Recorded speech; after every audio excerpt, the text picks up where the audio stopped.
Hello. This is Mr. Crabominable. And, I just want to start by apologizing for the purple rectangle that was in the last video.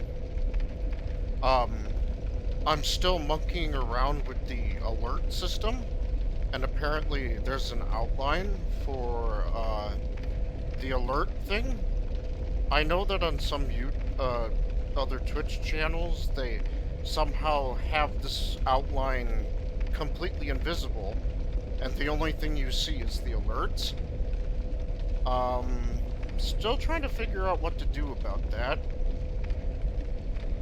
Anyway, I decided to change it to black and minimize the opacity, put it on the top right corner, so it's not so annoying, you know. So anyway, after having that said, let's continue.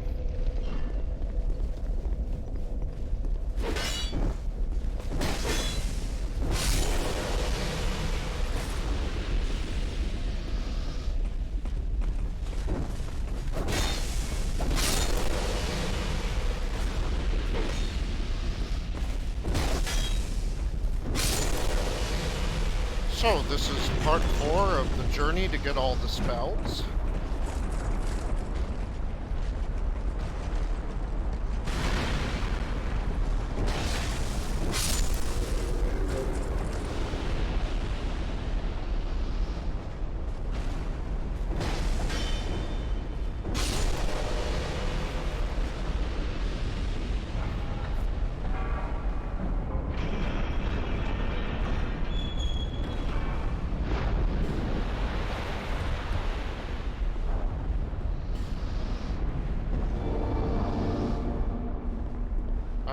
I hope you like watching me farm covenant rewards, because we're gonna have to do that shit again for the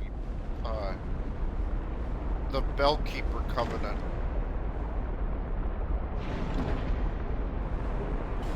I'm being sarcastic. Nobody likes doing that, but still.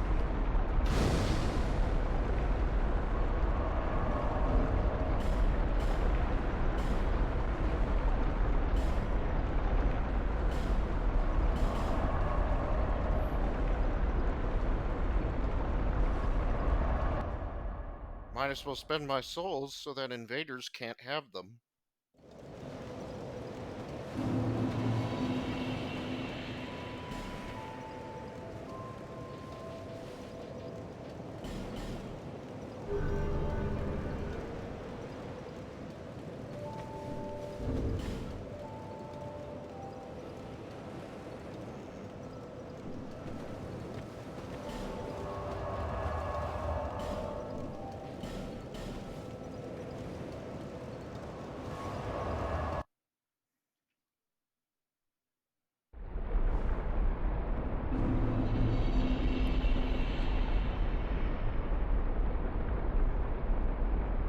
Alright.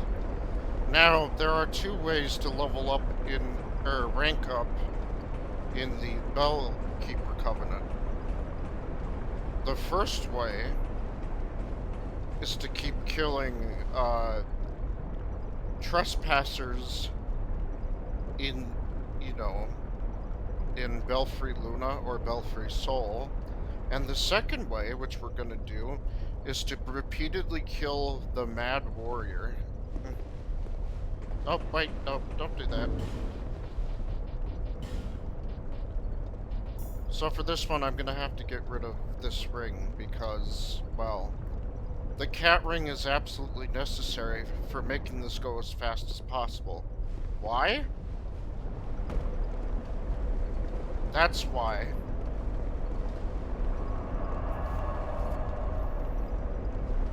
Let me look on the internet for just a second.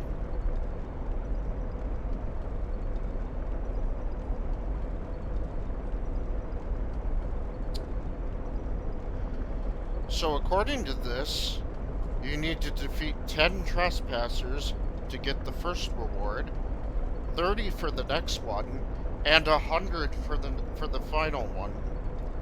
So, in total, we have to kill the Mad Warrior 100 times, which isn't necessarily as terrible as it could have been, but it still takes a long time. Undead, keep your hands off our bell! The great bell of Fen! The bell belongs to the prince, it do! Stay back or we slice you to bits! You my chums, we shan't be miffed. Stay back or your pieces, tiniest pieces!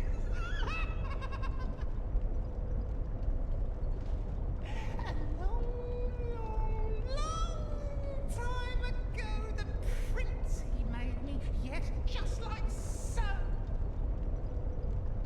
To guard this bell, princess's honor. Stay away, foul undead, or you'll be a goner. Stay back. It belongs He's to the definitely a princess, it bit do. eccentric, isn't he? Just like a certain someone I know in a Discord server when it comes to porn. You wish to guard the bell, you. For the princess and prince, forever, for true.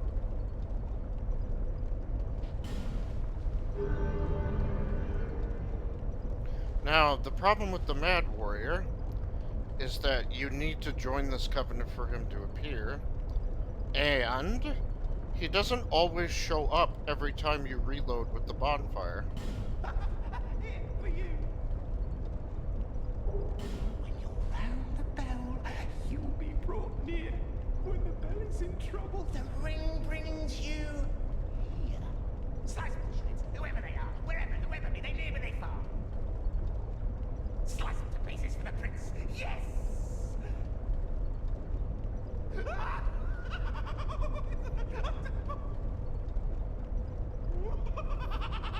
You'd think that being a member of the Bellkeeper Covenant would prevent people from invading you? Well, that's not the case. As you'll surely see,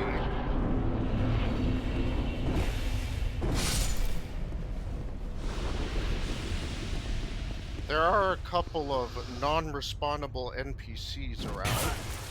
Oh fuck, I forgot about that one. I should buy some fucking life gems.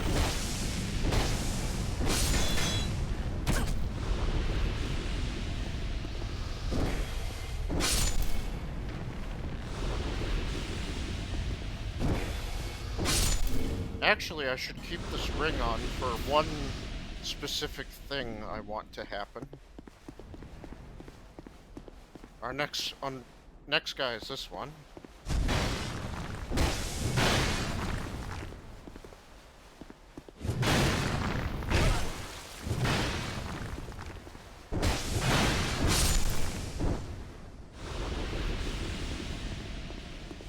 Alright, now, there's this guy.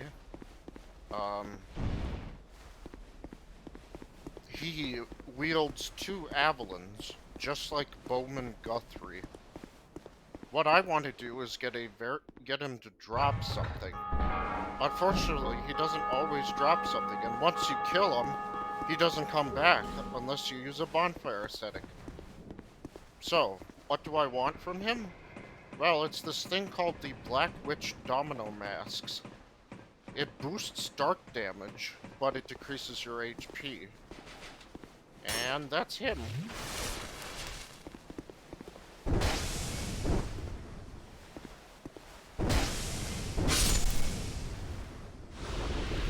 Well, that didn't work.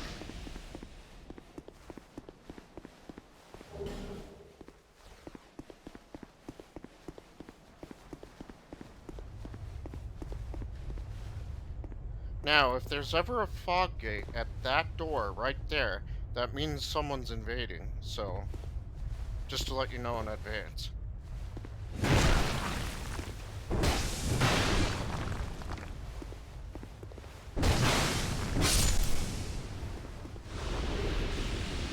Well, holy shit, I did not expect to get this.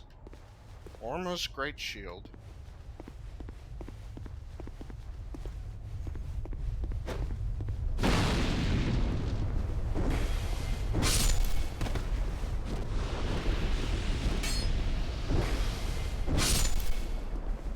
looks like I got a drop, but it wasn't the right one. Oh, I almost forgot to do something important. We'll do that shortly. I'm gonna sell all of my, items that I don't need from the last time I farmed.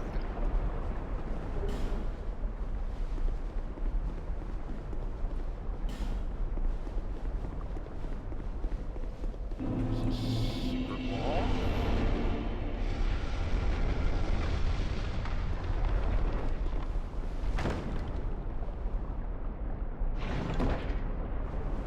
Black Knight Greatsword, and the, Spirit Tree Shield, I think. And a Protective Chime.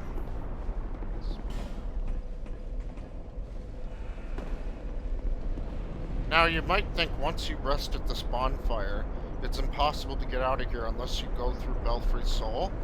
Well, that's not necessarily true. If you roll down here just right, you can make it on this platform. Also, if you fall down just right, you can go directly on top of the bonfire and just stand on it. It's kind of cool.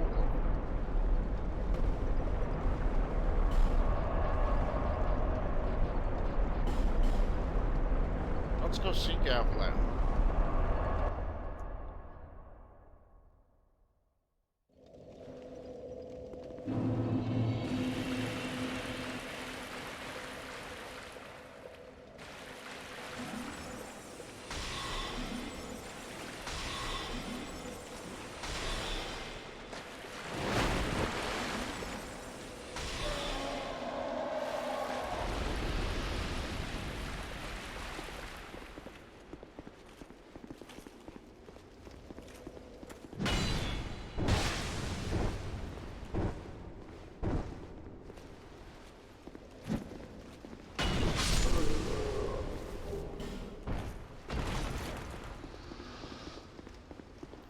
Oh, I forgot about this chest.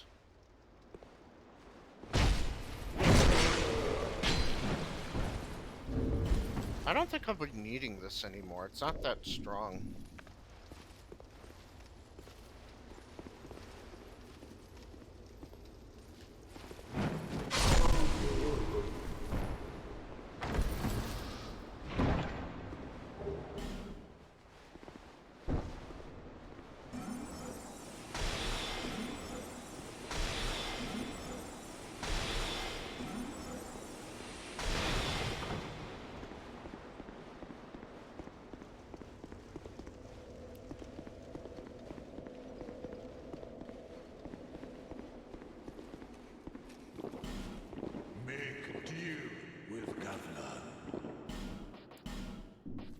He sells the same stuff before, but now you can buy an indefinite amount of them.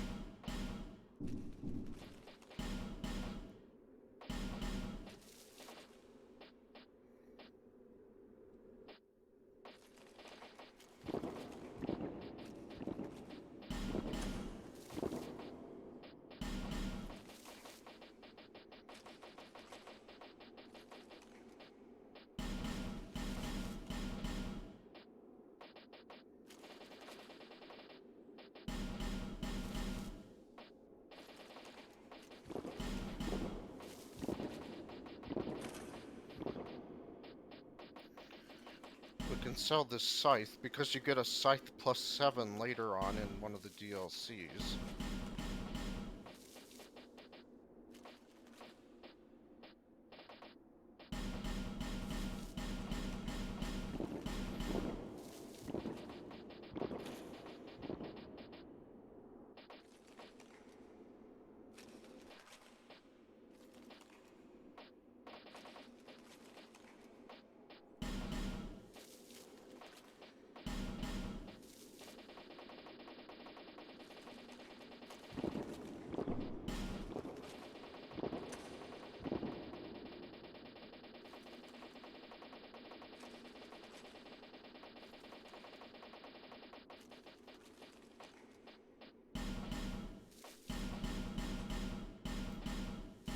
I will keep an extra set of these gloves for later.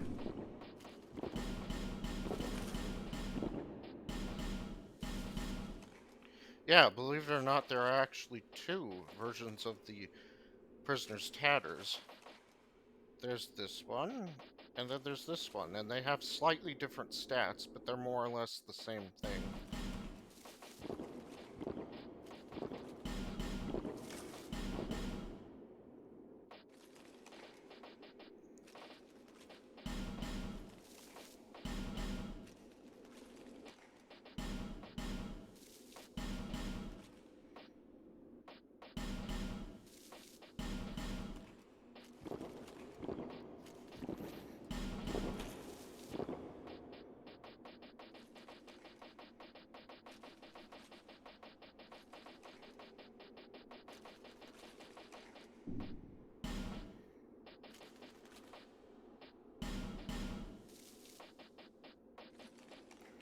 And for some reason, there are two copies of the Ring of the Evil Eye plus one, so we'll just sell that.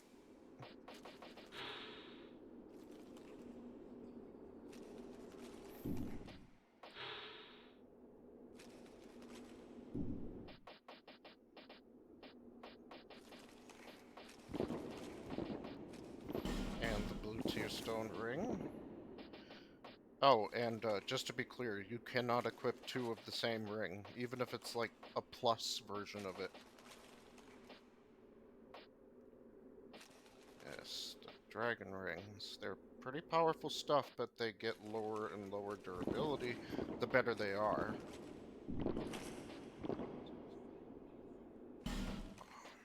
Is there anything else I want to get rid of?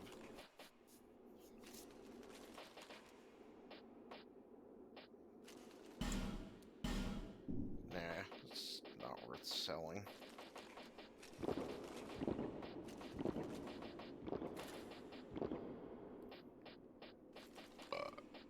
Yes, the spices. See that shit? I got all those souls just by selling that.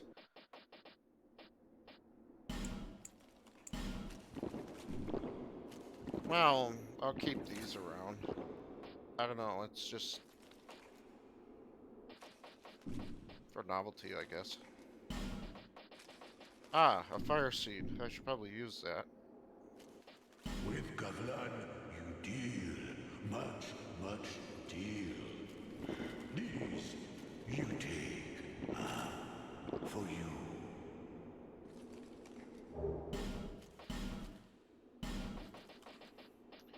Immediately sell it because I already have one. Many. Because I already have one.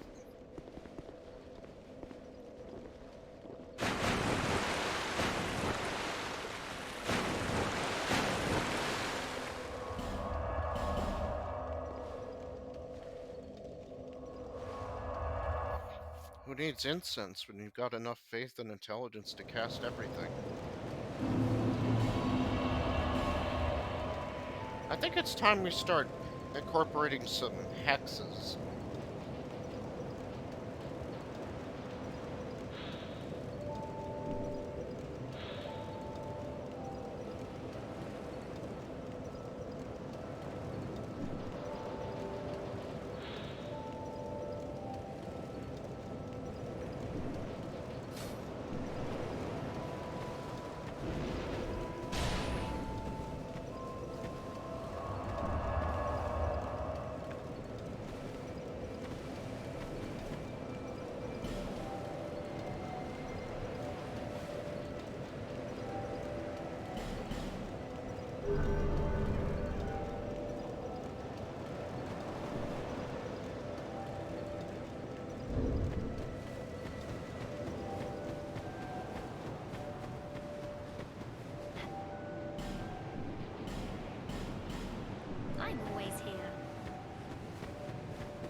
Now these little guys. If we kill them enough times, they'll stop spawning.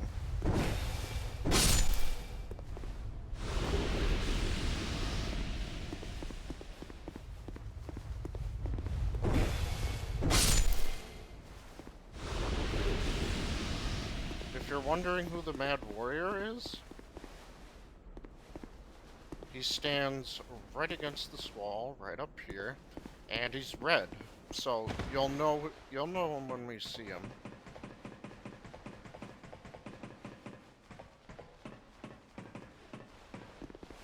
Uh-oh, someone's trying to invade me. Let's run.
That went a lot better than I thought it would, you know?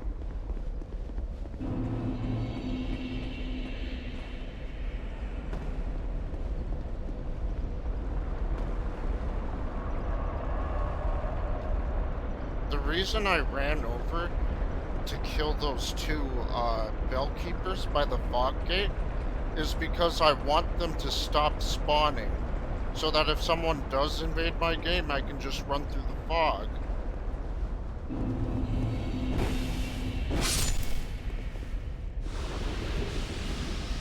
There we go. That's another item I wanted from them.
Yeah, you can't burn effigies in this fire, so there's no way to stop invaders. I got an idea. How about we finish up the stuff here until things calm down, alright?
that guy actually fell down?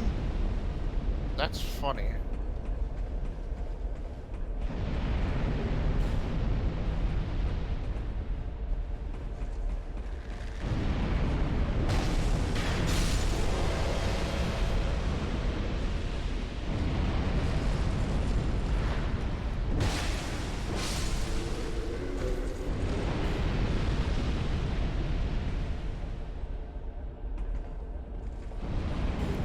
No, no, no, no, no. The crystal lizard ran away. God damn it.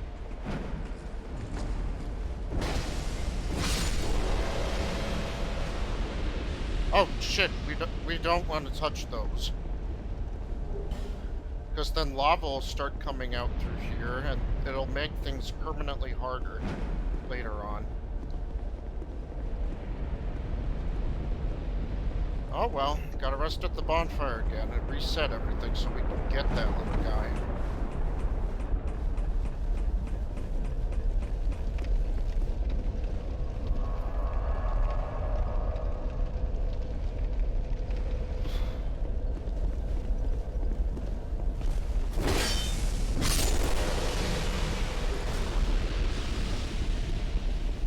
Oh, I see. The effects of the dried room persist between bonfire restings.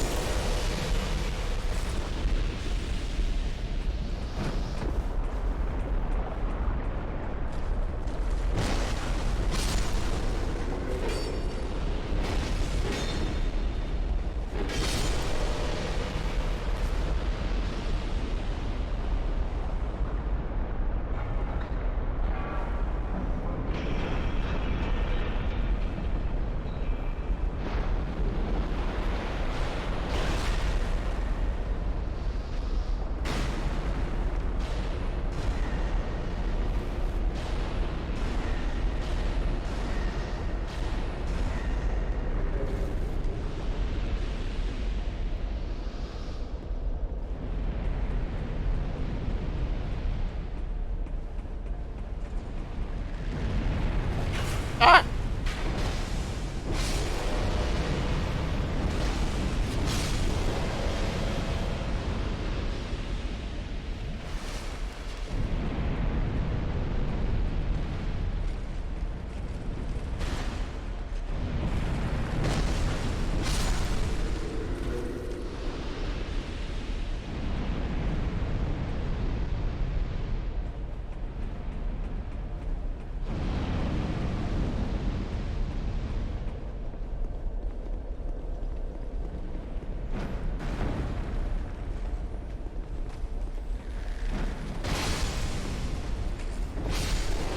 Attempt successful.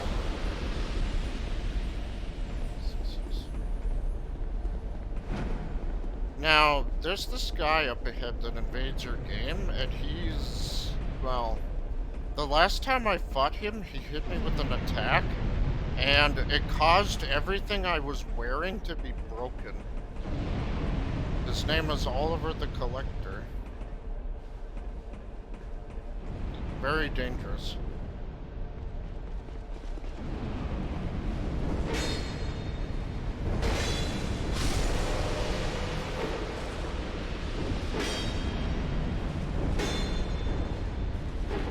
Oh my fucking god, just die.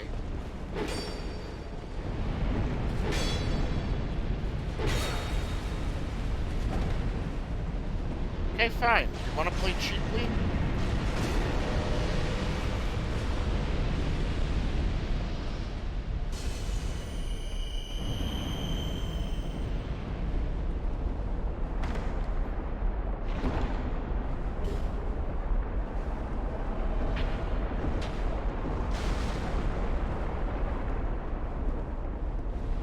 He has a lot of weapons, including Santier's Spear, the Majestic Greatsword, the Dragonbone Fist, the Smelter Hammer.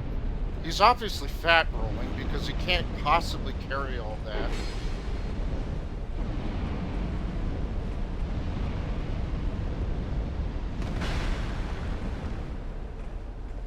In order to swing that, he has to have like 99 strength, doesn't he? Or no, 70.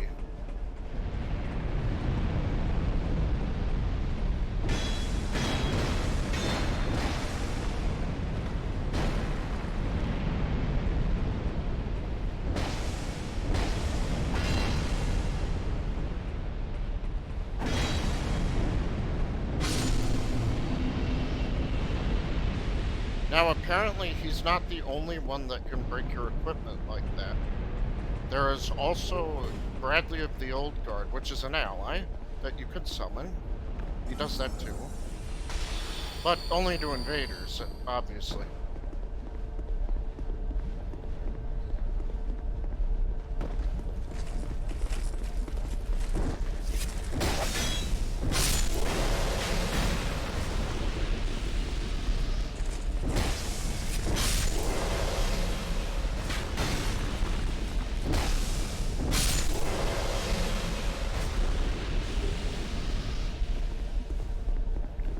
I bet that invader was so fucking surprised when he got killed with a fucking dicky little shield. I'm talking about the one at Belfry Soul, not the one that I just fought.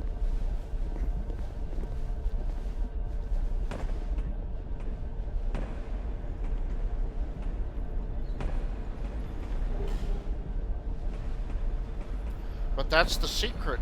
People who have a lot of investment into weapons, armor, stuff like that, don't get as much dark defense as the ones who have high faith and high intelligence, so this can be used against them.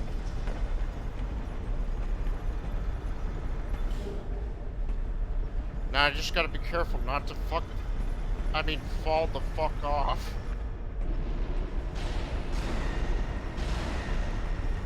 Oh, god damn it.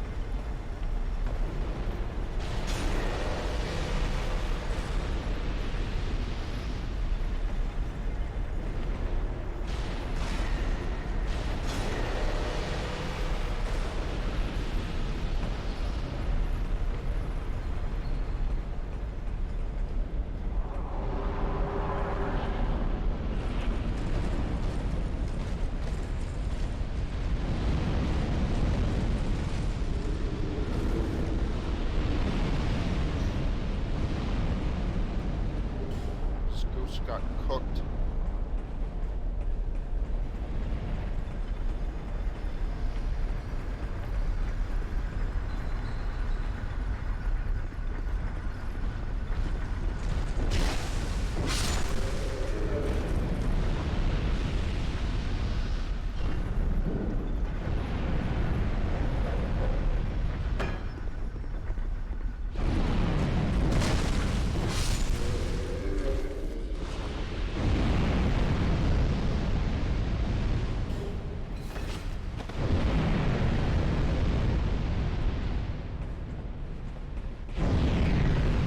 Oh, right, it's over here.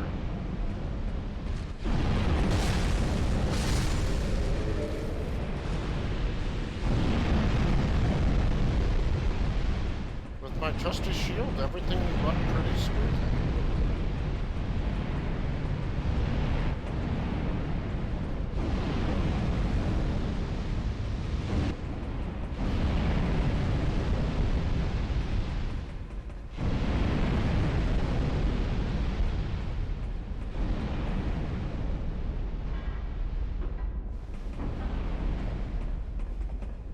There, now it's a lot more quieter in here.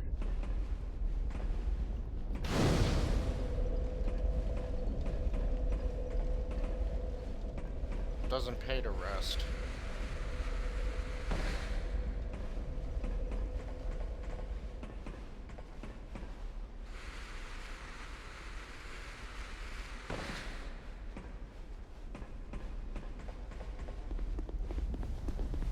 Now we're gonna fight the old Iron King. Not a very difficult boss, it's just very cheap with the amount of pits that you can fall into and die immediately.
talking about?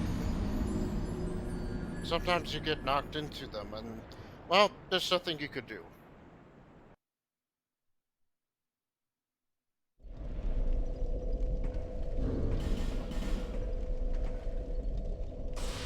Shit, man, that's a lot of humanity I have. Like, wow.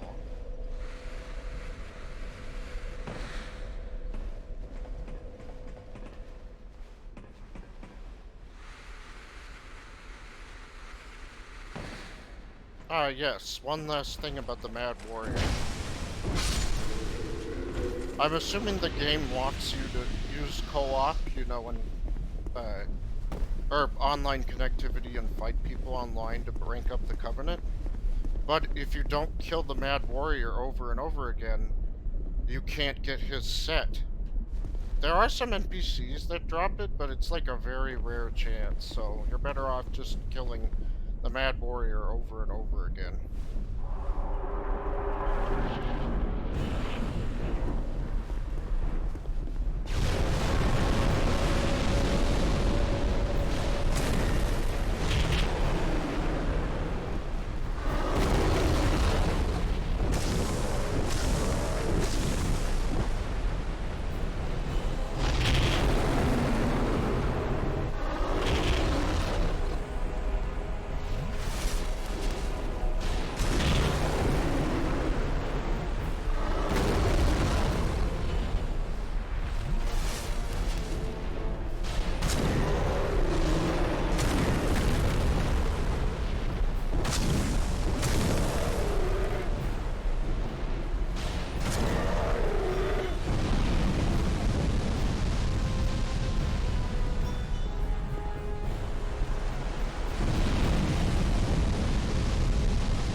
God damn it, Aldia. No one has come this far, not for a very long while. Young Harlow, do you wish to shed this curse? Then accept the fate of your ilk, and face the trials that await you. And yes, you have already joined the Crestfallen.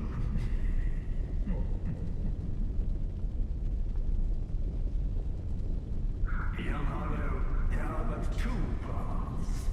Inherit the order of this world, or destroy it. Only a true monarch can make such a choice. Very few indeed have come even this far. And yet your journey is far from over. Half-grown Hollow, have you what it takes? Truly?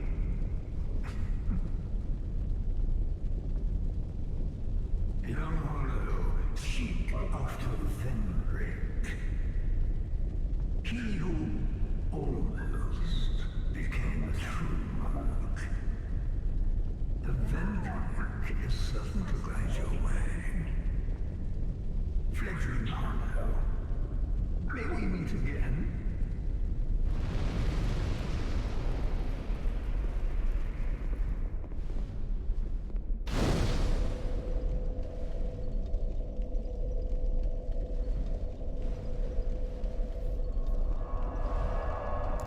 What the hell did he get killed by? No one can invade you here. I can only assume he was poisoned or something, or maybe he just stabbed himself with the bewitched Alon sword. You know how random and wacky people are on here?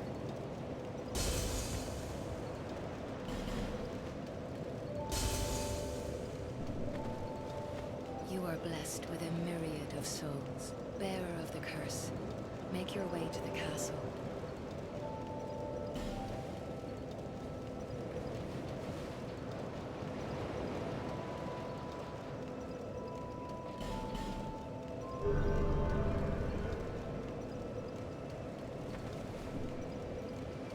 Okay, next I wanted to go to the Forest of Fallen Giants. I should have a seed ready by now.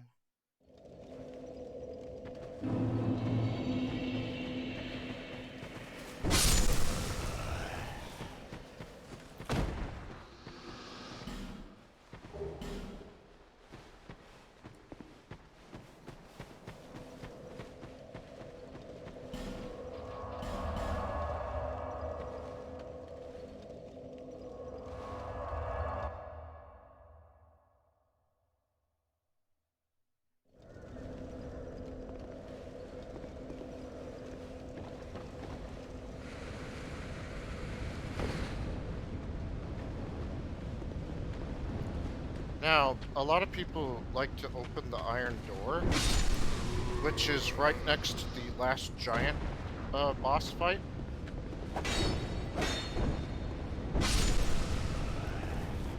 But it's much simpler just to do this. Hang on a sec.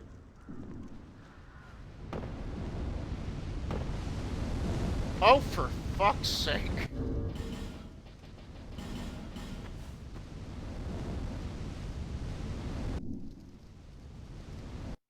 Yeah, that's I've never done that before. The falling off of it thing, not the, you know, actually trying to get to where I was going to thing.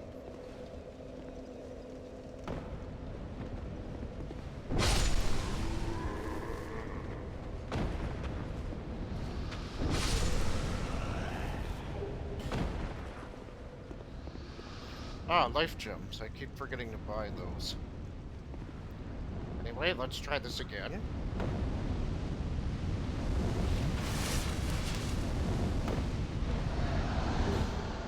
Oh, fuck.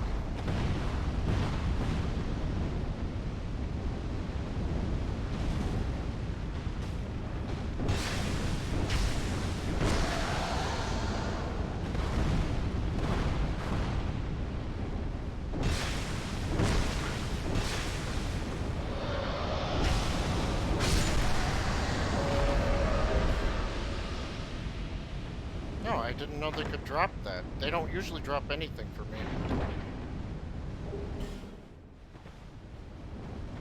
Coast one. The Hawk Ring is also over here. An absolute must for bow builds.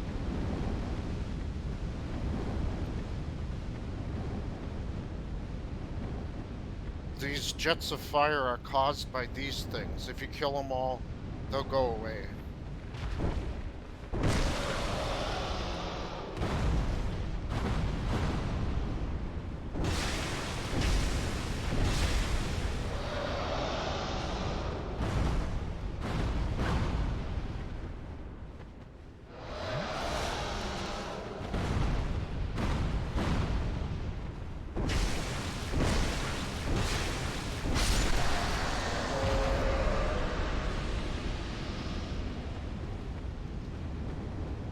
The ones down here are a little harder to deal with. They can physically attack you. Like that.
The heavy iron key is the second DLC key.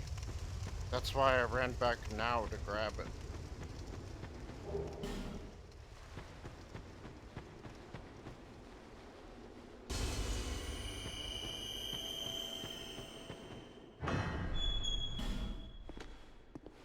So technically speaking, you don't even need the iron key to get down here. And for some reason that ironclad soldier just knows to come down here and follow you. Not sure why, it just does.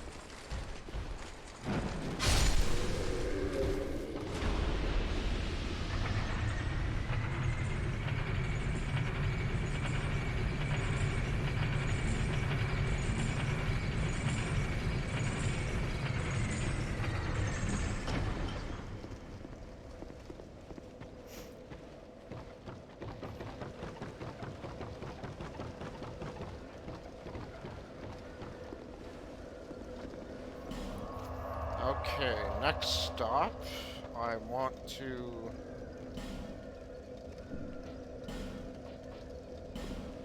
go here and farm some equipment from the desert sorceresses.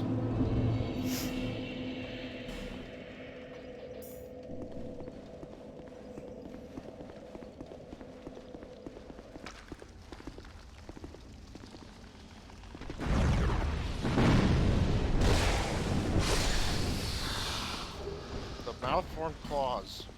Yes.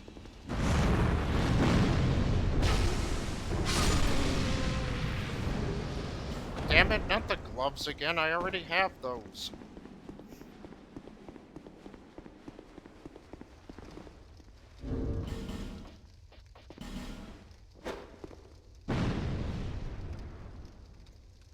Damn it all.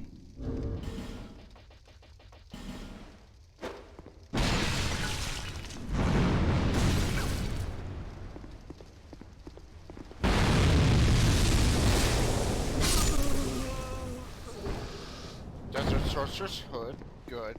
But there's one I want in particular, the skirt.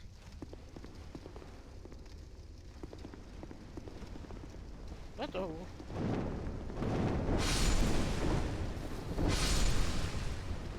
I can kill these guys in one hit now. That's awesome.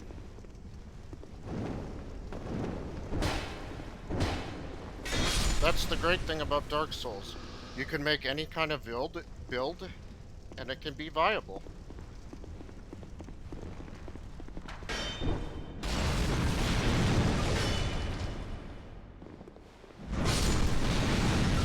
Sorry if I say words over again, it's just an attempt for me to correct myself.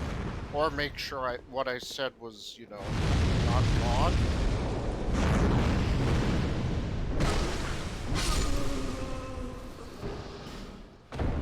They also have a chance of dropping the Lingering Dragon Crest Ring +2, I think.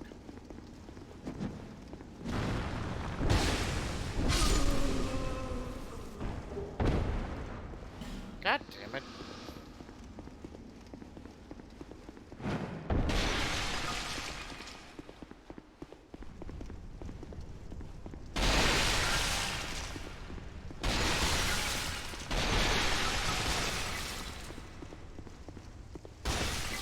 Just making things easier for next time.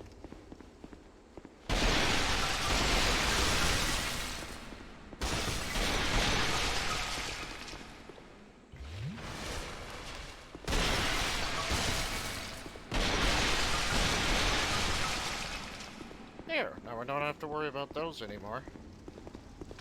Until I die, in which case they'll respawn.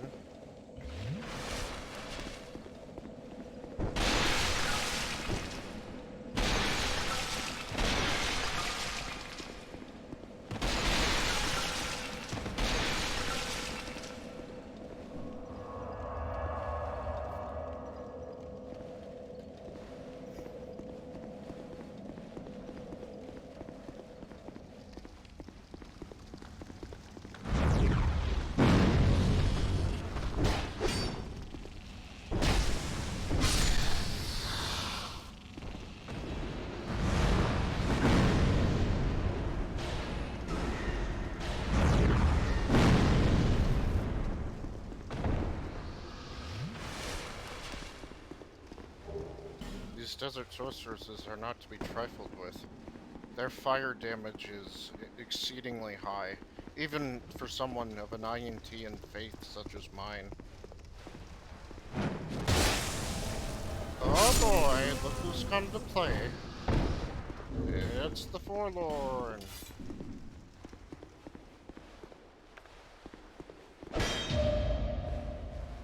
Bye-bye, bitch.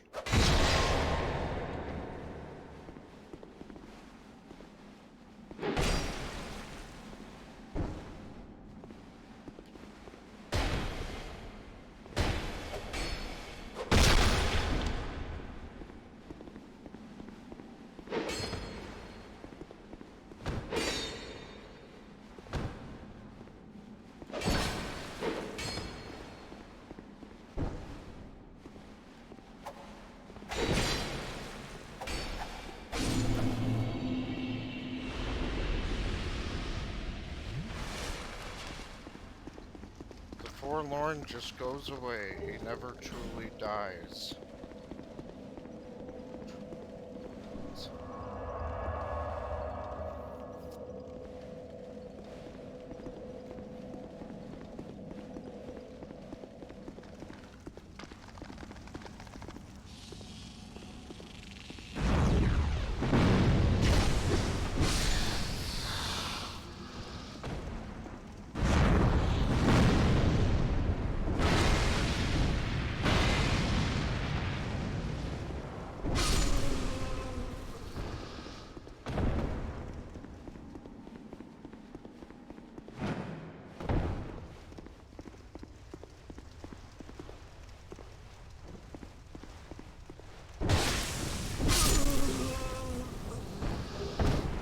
There we go, the skirt. That's what I wanted.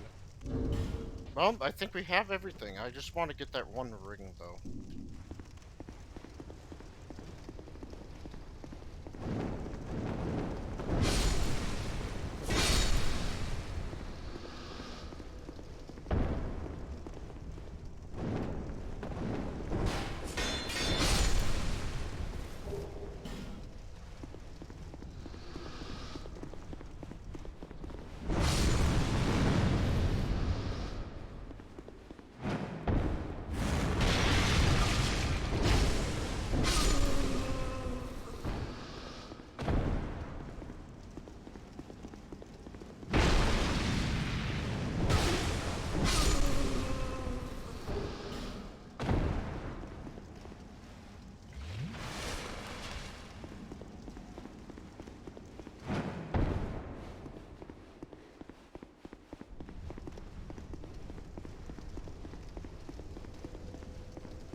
The reason I'm farming this gear is because, as I've mentioned before in one of my videos, if you upgrade the Sorcerer's Skirt to +10, it has way more defense than the Black Witch trousers, which I'm currently wearing right now, which include the high heels.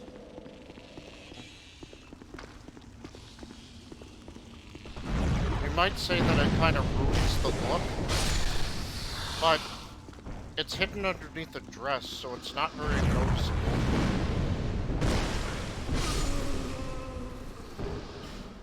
Not unless I start moving.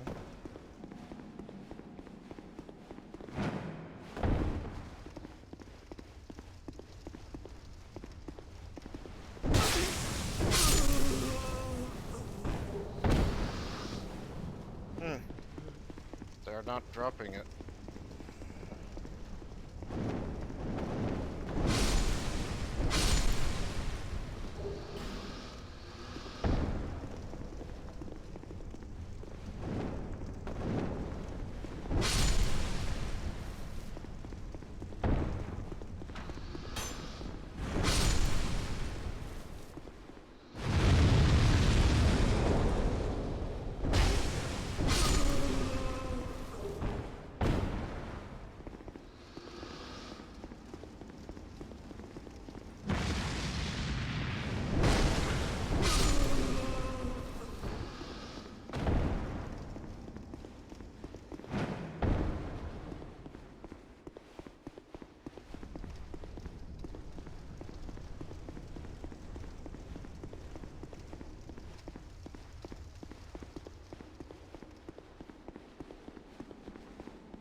Come on, give me that ring.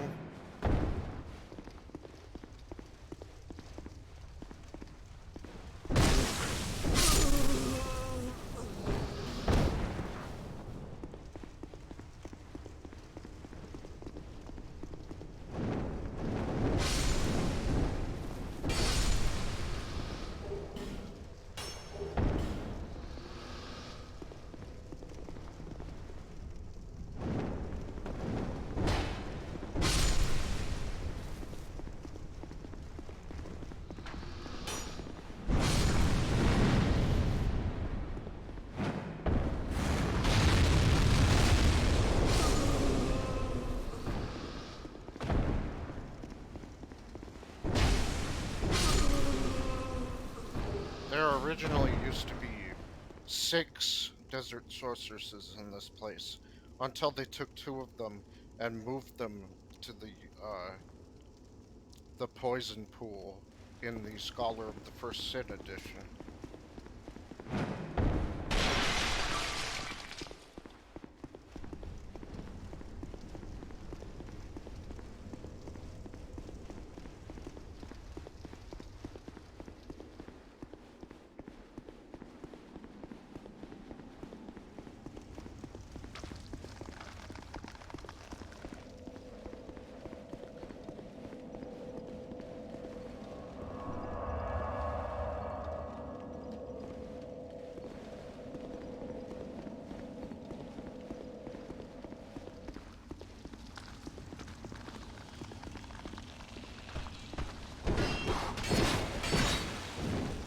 What an ape-shit enemy.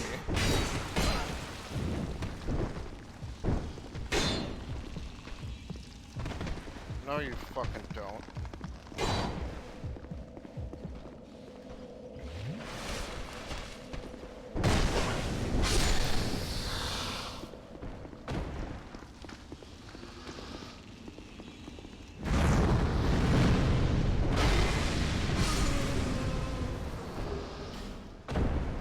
Although getting all these dragon charms isn't a bad alternative.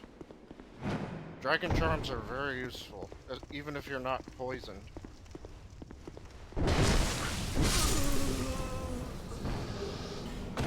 I like how there's this overabundance of HP restoring items. It's one of the few fun things about this game. You can recover yourself from lots of other things other than Estus, which completely makes a no bonfire run completely possible.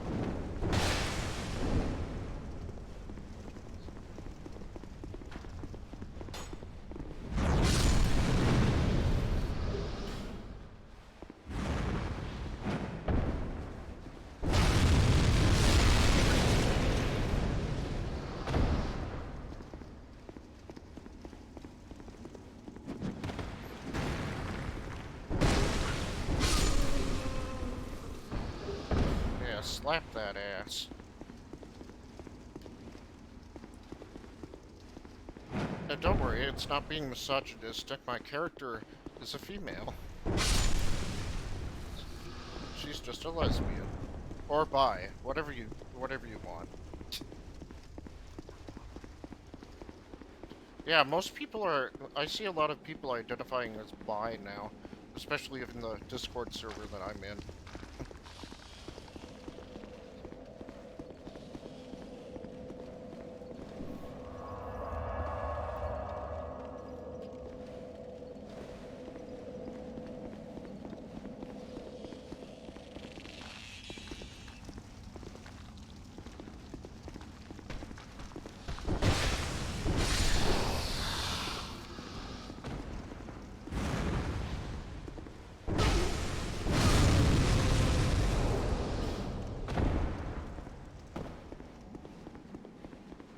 Being bi would be kind of nice, actually. You get your choice of both male and female nudes. That is, you know. But I was born straight, so you know, that doesn't. I just prefer the female stuff.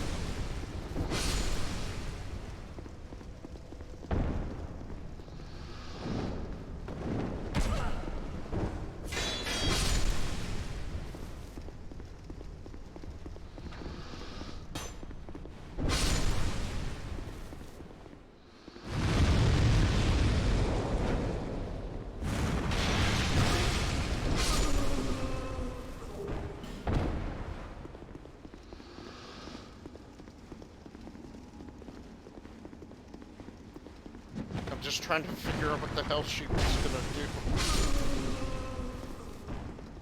Now this thing looks so fucking suspiciously like an illusory wall, but it's not.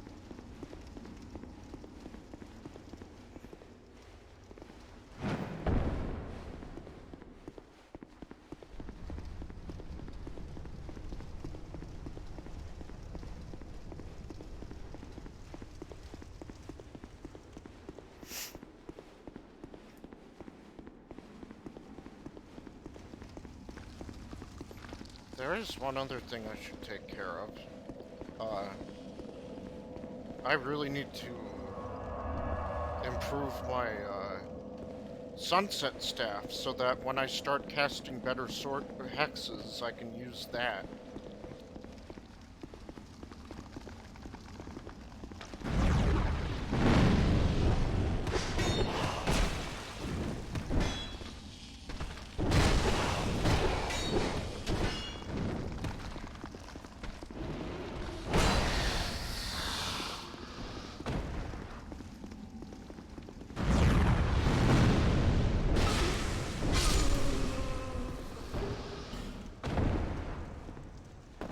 God, those desert pyromancers are hot. You can't even see their face. It's like some kind of mystery. Like, what could be under that hood, you know?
Okay, that was just funny. I don't know why.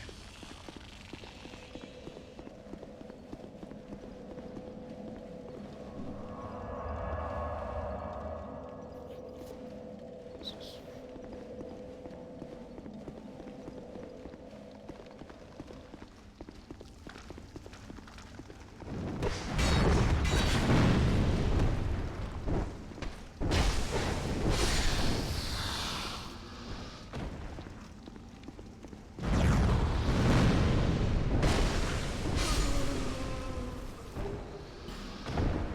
Damn it! I suppose I can always get this ring next run, like New Game Plus.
we go again.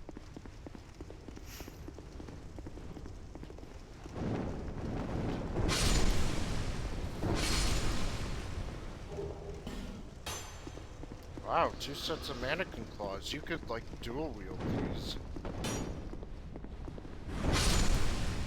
Oh, forgot about him.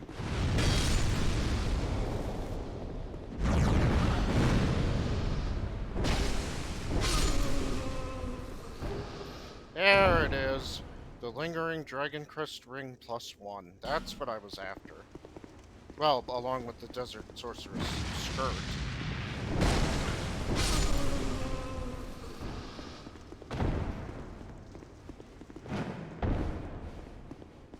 You know, I think I'm gonna, like, fully upgrade the Desert Sorceress stuff, just for fun. It can look, it's like, it'd be like your sexy clothes. Although witch outfits are pretty sexy too. Let's not get that wrong.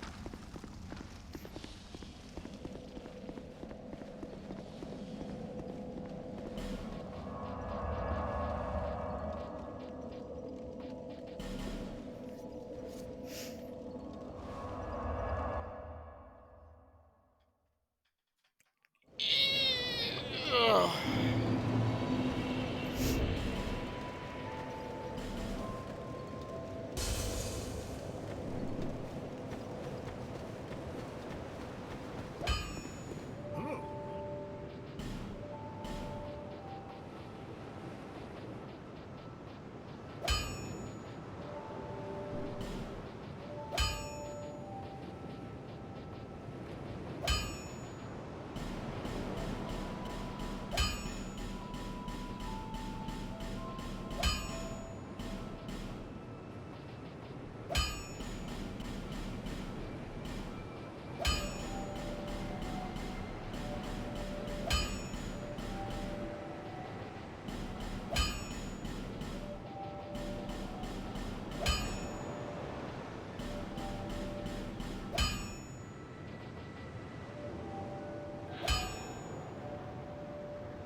I'll be around. Alright.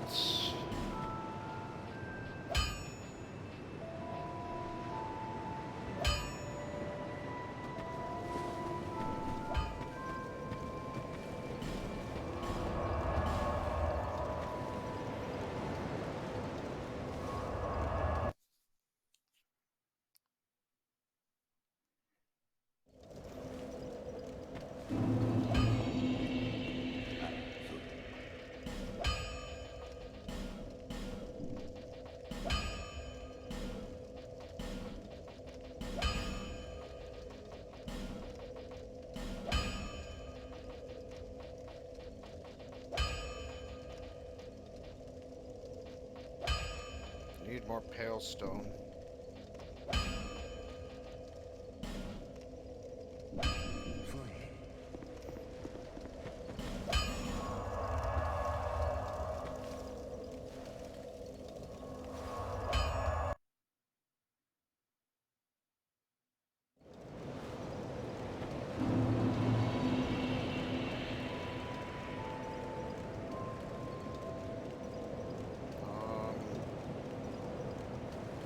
There.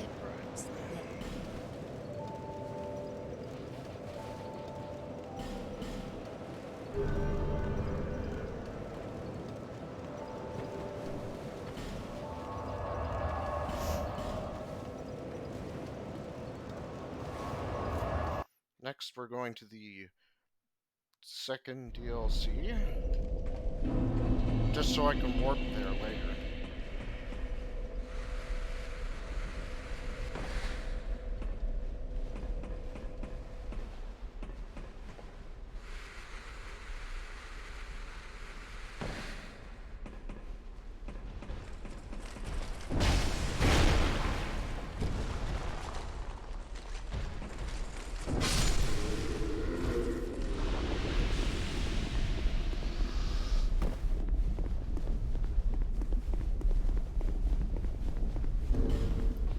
the Desert Sorcerer's gloves?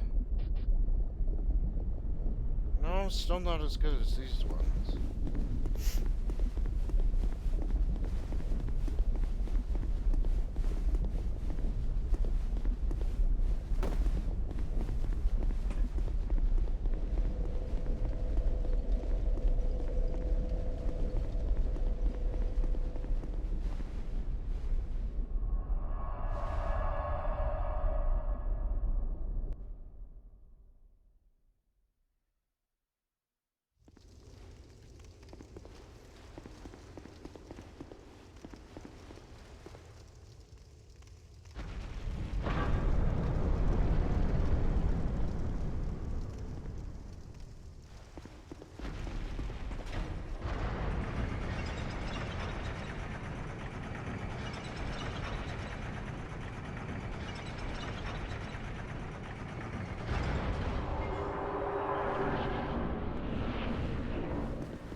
Alright. Back to the Billkeeper Covenant.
Whoops. Oh, good thing I put that ring on.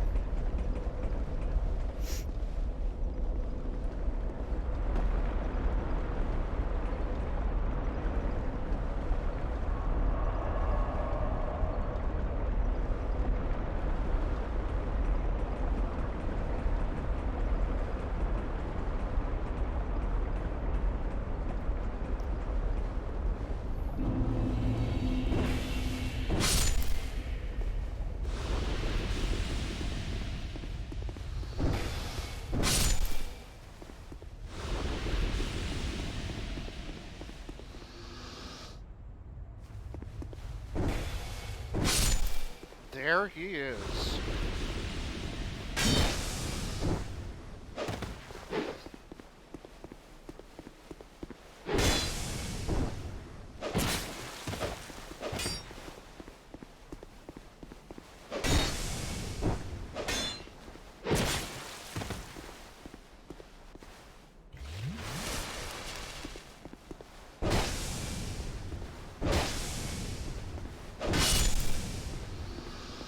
Oh, that's gonna be easier than I thought. Rolling away every time I hit him is going to prove to be his downfall.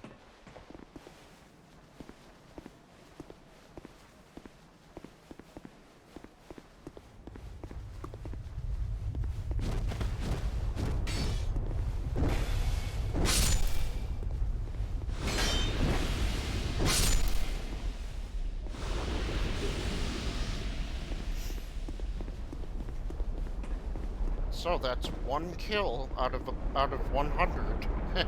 Still got a way to go.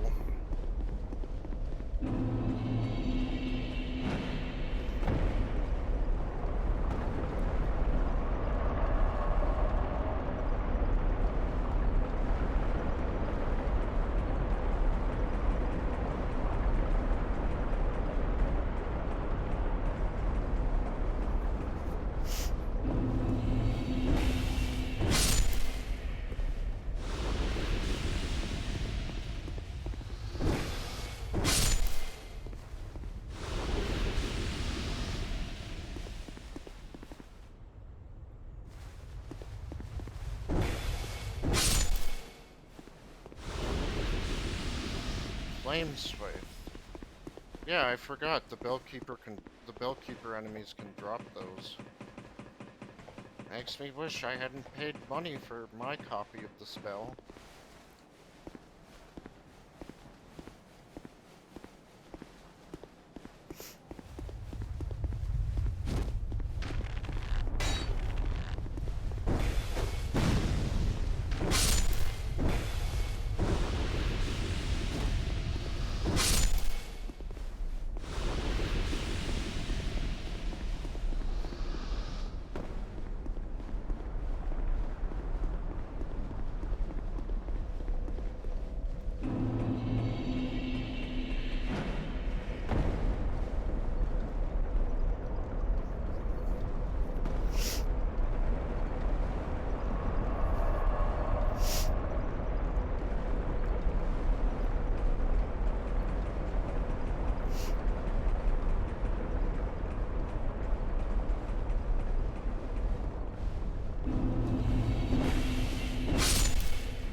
Fire Whip.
He's doing the same thing, except he's dying, and I'm not.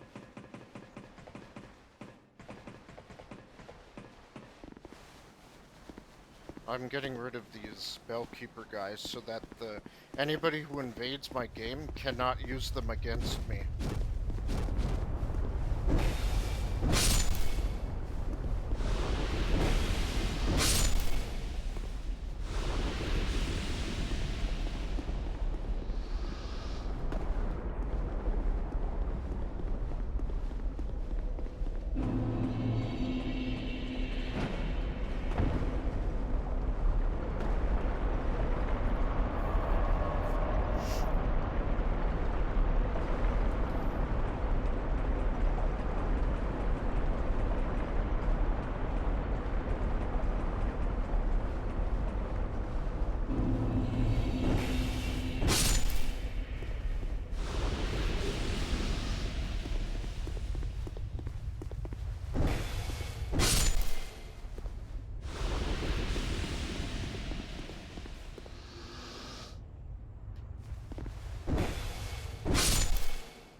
Let's see, that's about our third time right now.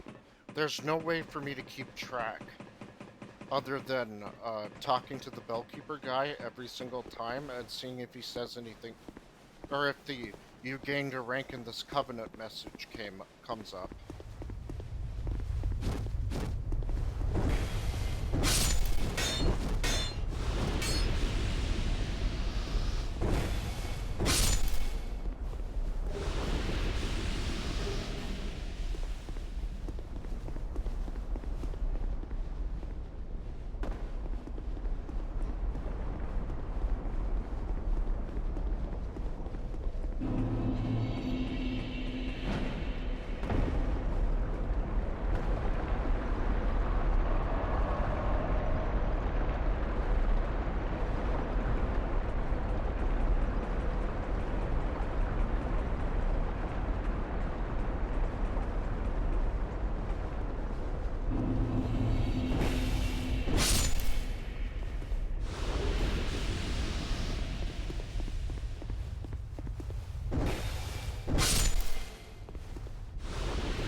Gotta say, the soul farming though. I'm halfway to having 2 million souls now. Well, halfway between like 1 million and 2 billion.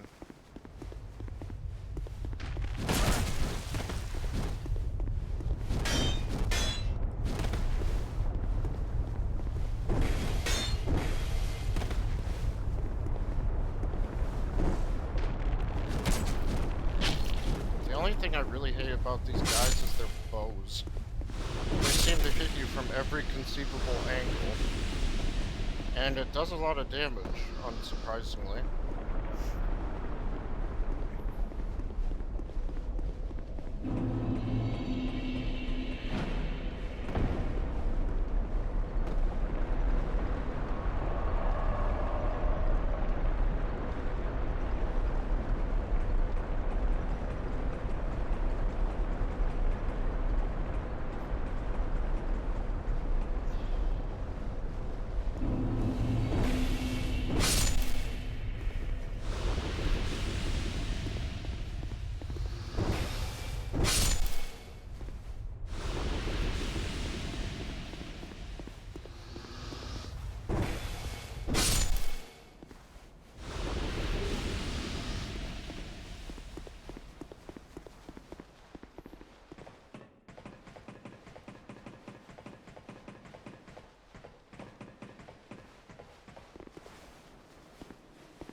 Oops.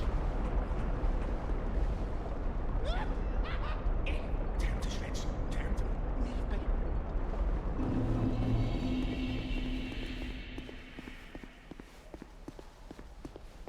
They completely stopped responding. That's good. Now we can focus on him.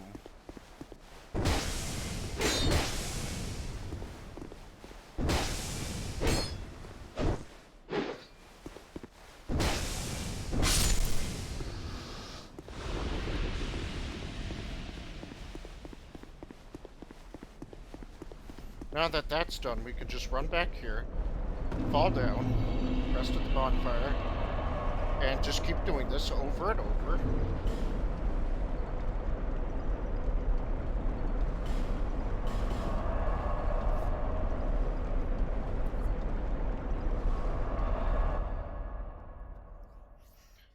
Now we can progress with the Bellkeeper Covenant much faster, depending on whether or not the Mad Warrior wants to show up.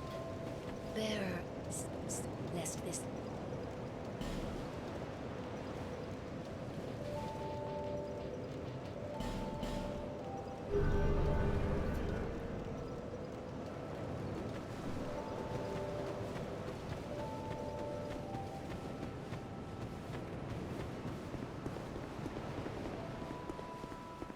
You... long ago... Did you notice the point? If you... May you find... I thought he'd had something different to say.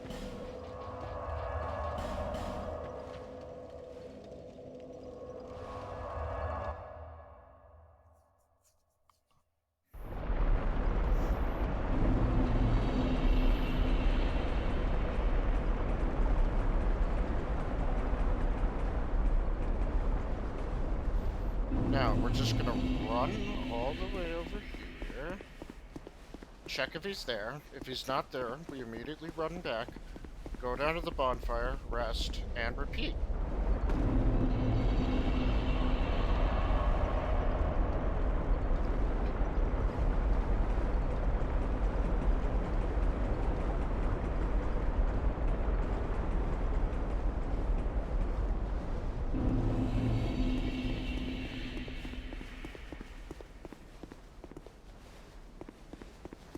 If a fog gate blocks this door, that means we're gonna have to run to the other door, because I cannot walk through this one to stop them from invading.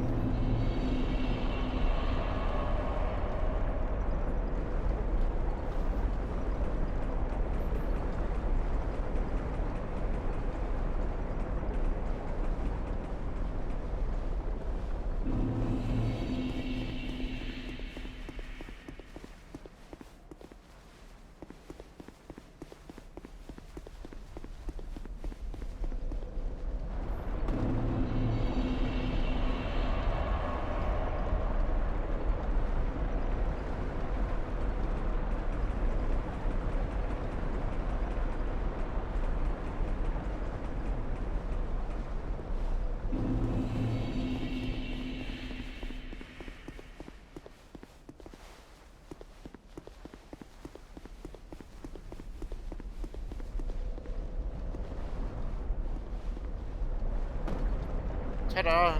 We're on top of the bonfire.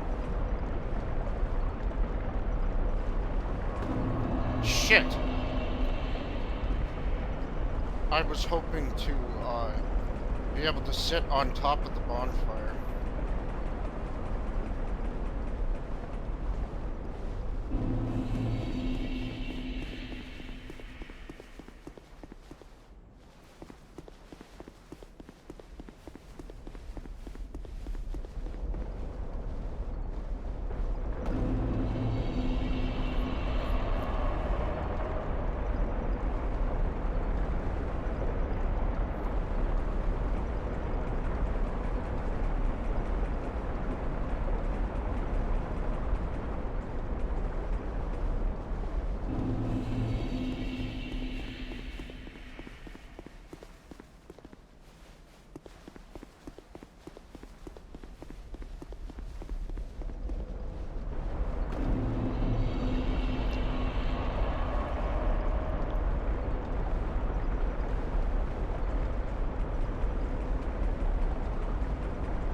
if I remember correctly, the Mad Warrior drops his items, like for his armor and his weapon, after you kill him certain amounts of times. Like I've never had an issue where he didn't give me a particular set.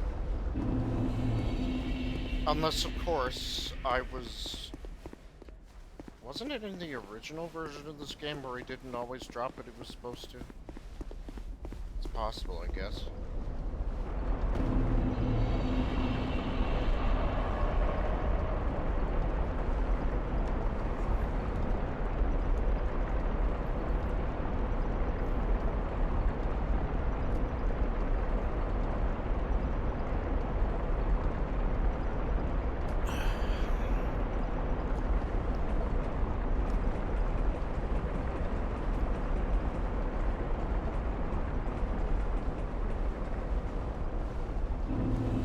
We'll get this covenant done, eventually.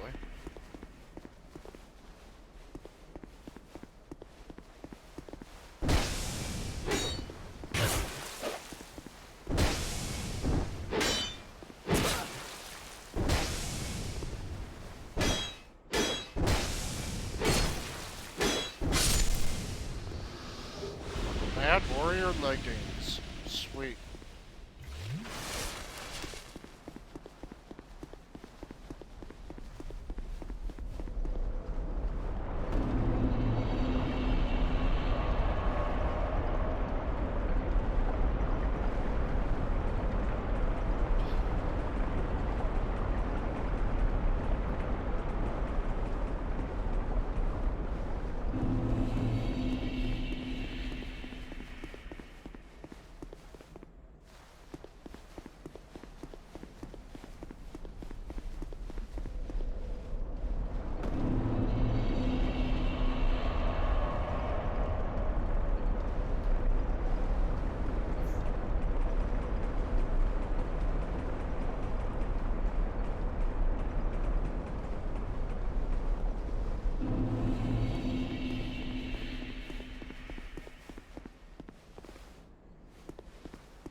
Was that my 10th time? Nope.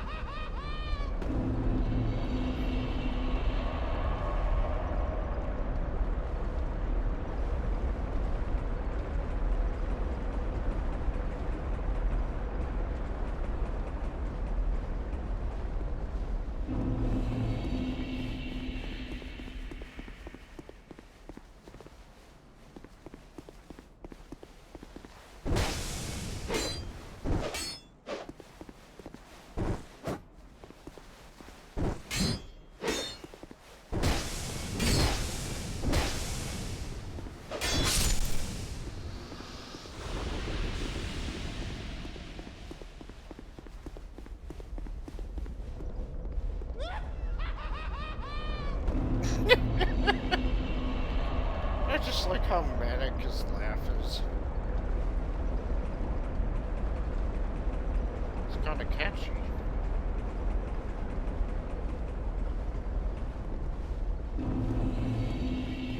It's almost like he's mocking me. But we know that's not why. He's just crazy.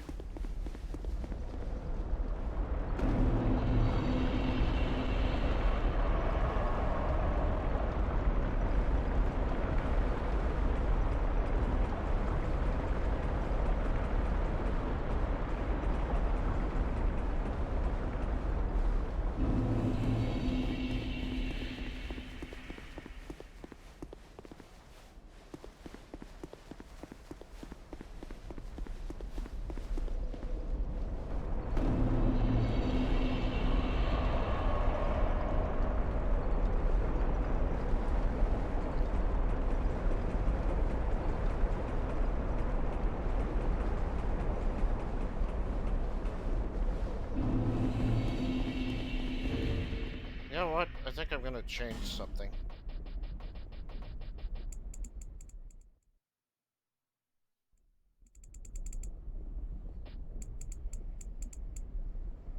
You're telling me this is all just sound effects?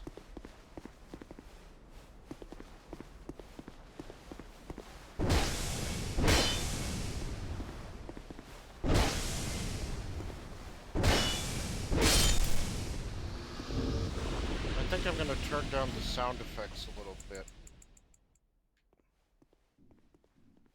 So that,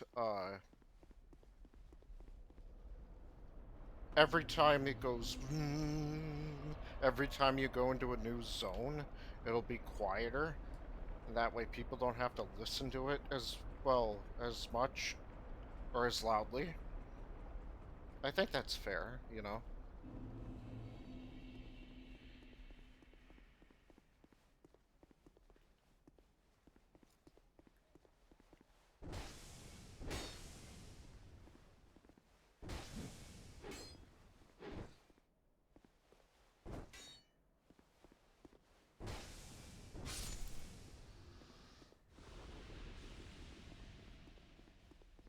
But when I turn the sound effects too low, there's practically nothing left.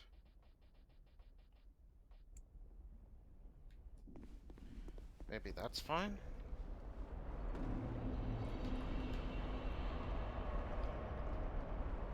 Okay, was that number 10? Let's go see.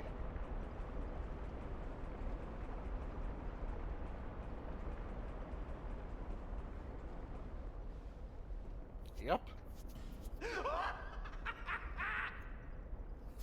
That's it! Bravo! Tear 'em to shreds. Slice 'em and dice 'em and bring me their heads.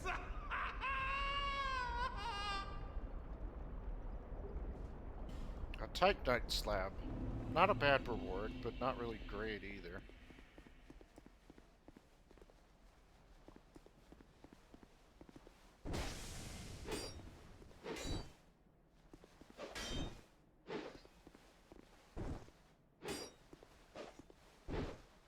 Okay, that's it. You stop this right now.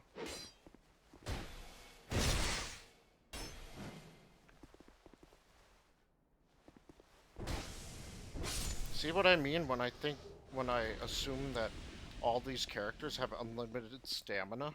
It's not just, you know, hyperbole. Serious. Look at that. We got our hands on the Berserker Blade. Where is that old thing? 18 dex, 18 strength. Holy shit, this does a lot more damage than most katanas.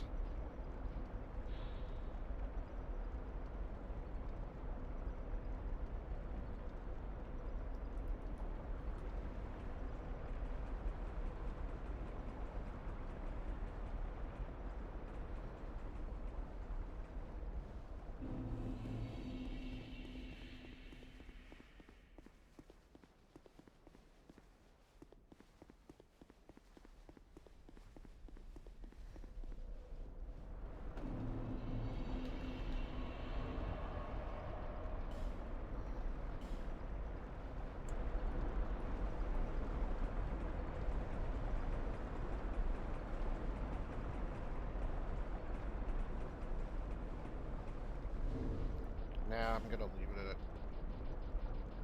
here.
Now, the next reward is at 30 kills, I believe.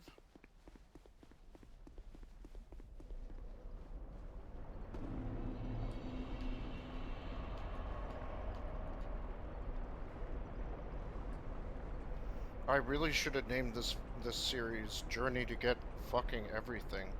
But there are certain items that only drop from non-spawnable enemies, non-respawning enemies. And so that wouldn't technically be an accurate description, which is why I didn't name it that.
was checking something.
Did I have to have leg surgery after all this?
I wonder. I think it might be possible to land on that thing, but I've never been able to do it. Like, maybe if you had, like, the butterfly set, it might be possible, or Actually, that reminds me of something. The cat, Chalquar, she sells you the feline boots, after you acquire the 4 great souls.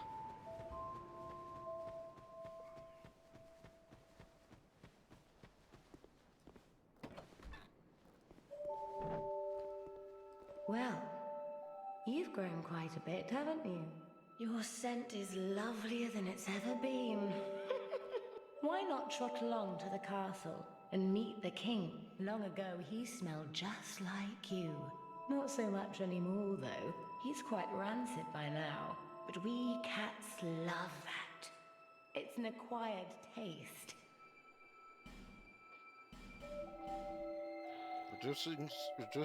Oh wait, this just reduces fall damage. I guess you really do need the butterfly set to, well, I've heard that it doesn't actually make you jump farther, it just slows your jump animation, or something like that.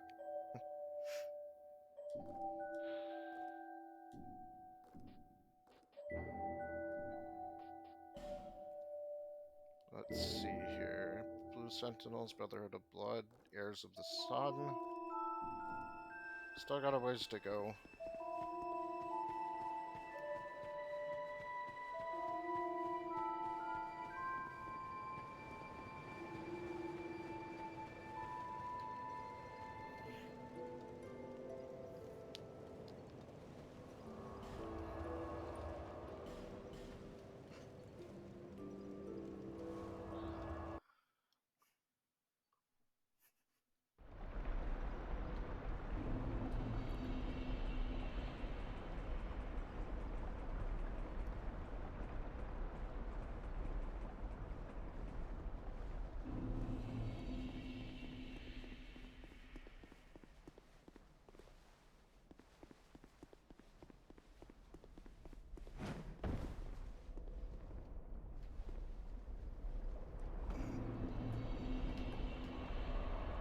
I would have just ran, I might have been able to make it.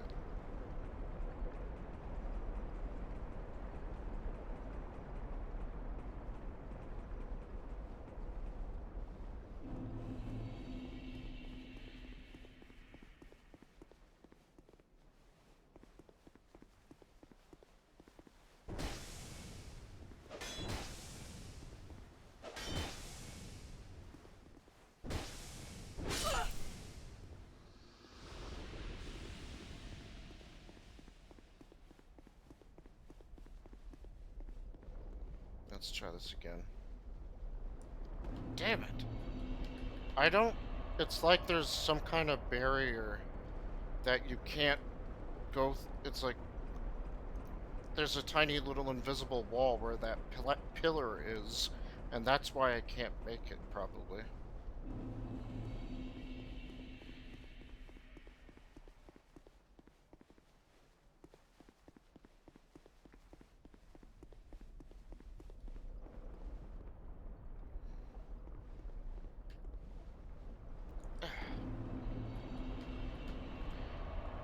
Maybe if I wasn't running into the wall, maybe that would work.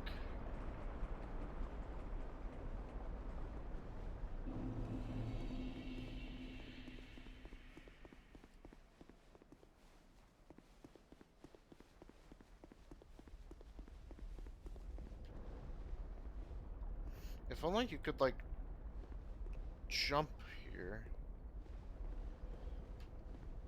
Oh, fuck.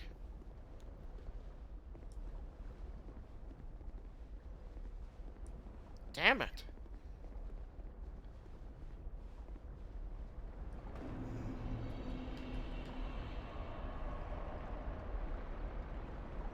Why is there even a pillar there at all? It's not holding up anything.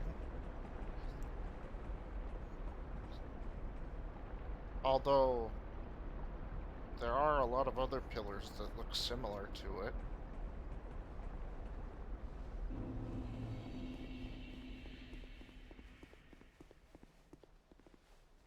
Although technically they don't have to hold up anything. Walls and ceilings don't apply to regular real-world logic sometimes.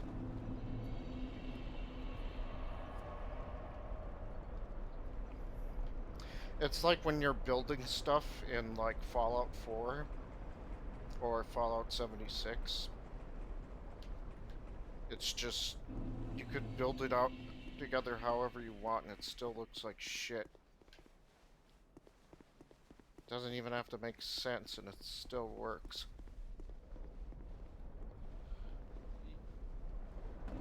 Nope.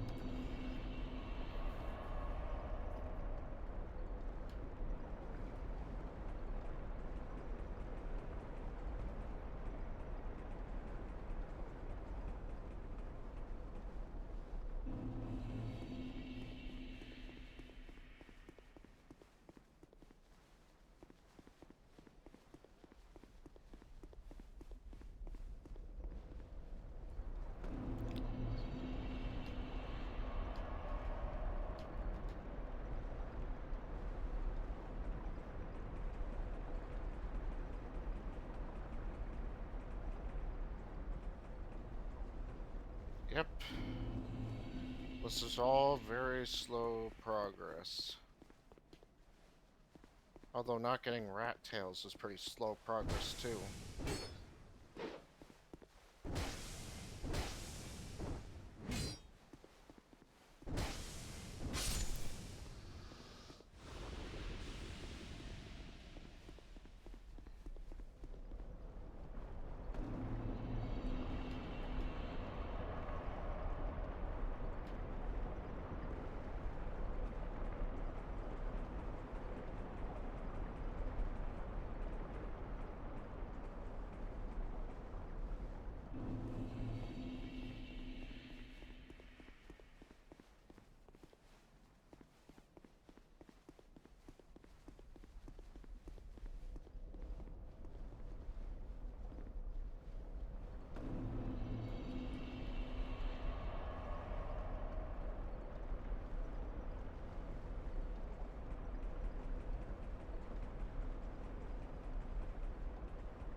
The Mad Warrior Gauntlets. Sweet, that's 3 pieces we have. The Berserker Blade, the leggings, and the gauntlets. We just need the body armor and the head.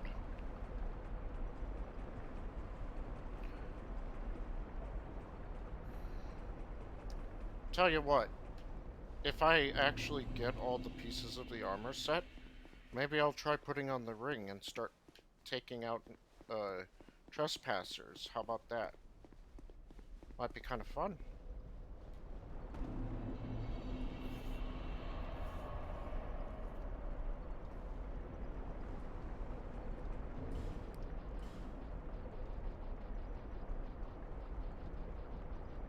Yep, Mad Warrior leggings.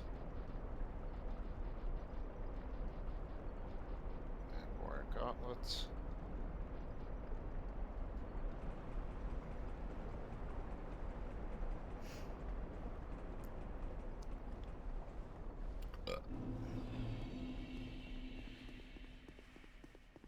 Let's see. Oh, let's talk about something else, like what I had for dinner. People usually like talking about that shit, don't they? Let's see, we had potato cakes and leftover pork roast. Pork roast is alright. And, so is, you know, the potato cakes. It's literally just potatoes and, like, tiny little, like pancakes, kinda. Although they did need some salt. But I'm the kind of person who puts salt on a lot of things. So if I ever put salt on food that you want me to eat, don't take it personally. It's just I love salt.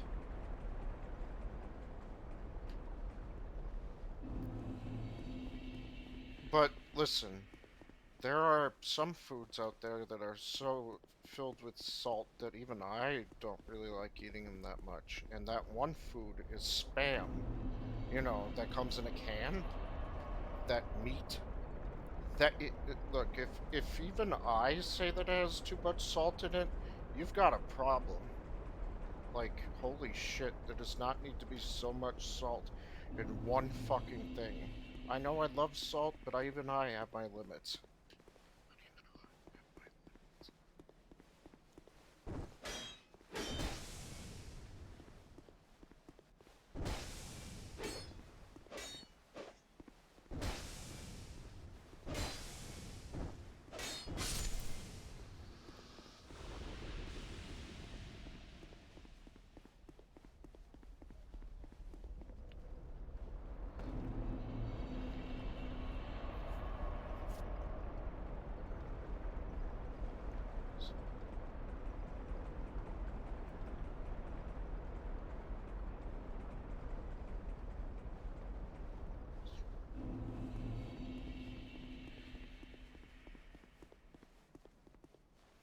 Let's see, who's all it here right now?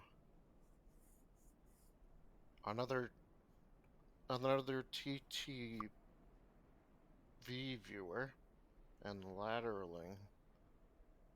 Don't know who the fuck the other one is, but I know that another TTT viewer is one of those bots that automatically join and watch your video.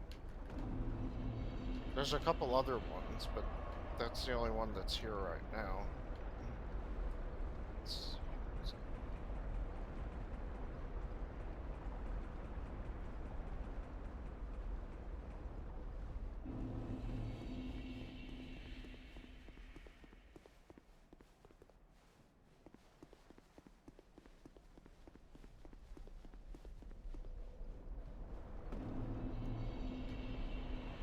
Oh, so like Tuesday, I had a pizza party at work. It also came with some sambusa. It's some kind of a Somalian recipe. It's like it's just like, kind of like, kind of like a pita. It's got beans. Sorry, no, I said that wrong. It's got beef, rice. It's also got some spices in there too. It was all right. Although I'm not really a fan of really spicy food. Like spicy buffalo wings, for example. Like, I don't want to be suffering while I'm eating. Anyway. So, a lot of times during these pizza parties, they often have so many left over that they're just like, please take some of this home. And I'm like, oh god, yes.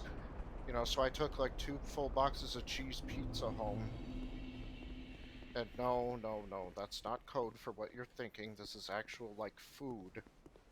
Don't want anybody to get any wrong ideas.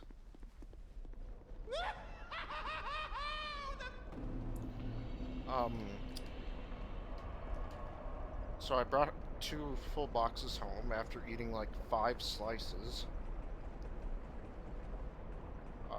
And then my grandma, she brought home another box of pizza from a place that she goes to sometimes, and I just thought it was kind of funny. You know, now we have all this leftover pizza in the fridge, so we might as well eat it while we can.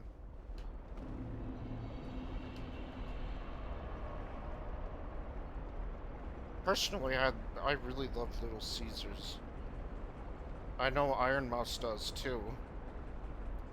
Except she pronounces it Kaisers instead of Caesars. Like, I've heard Caesar, I've heard Kaiser from Fallout New Vegas, but Kaiser? That's not how you fucking pronounce that word. I'm pretty sure of it.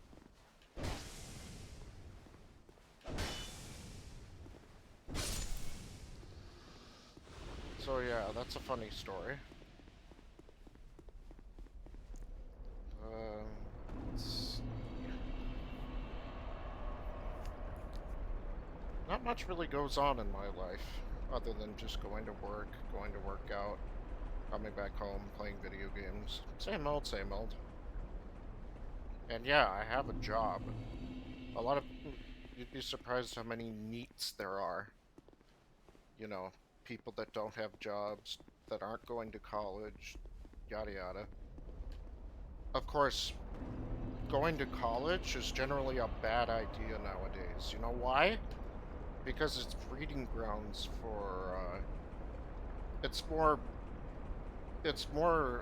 breeding grounds for political ideologies nowadays, instead of actually trying to teach you skills that you can use, you know, and like, for like really complex jobs like genetic engineering or some shit, you know?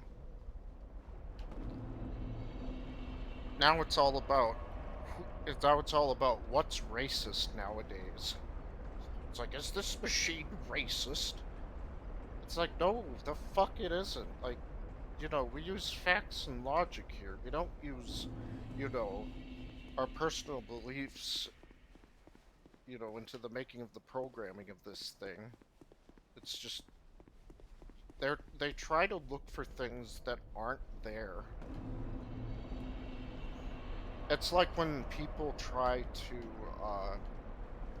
when they read a book and they try to come to conclusions that aren't there. Like, oh, it's like, oh, this blue curtain represents the suffering of the middle class. And it's like, no, no, the fuck it isn't.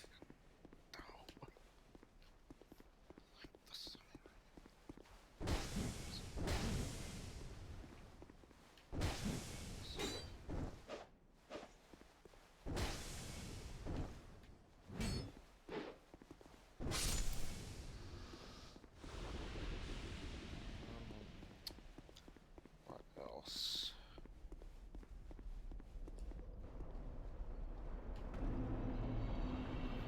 I see some of the most insane shit on Twitter, like the most batshit insane crazy people. You know, like, surely they can't be like this in real life. At least I hope not, but I have my suspicions that they might be.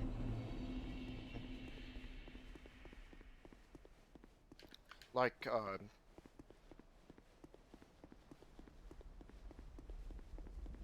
like how they have a study where, like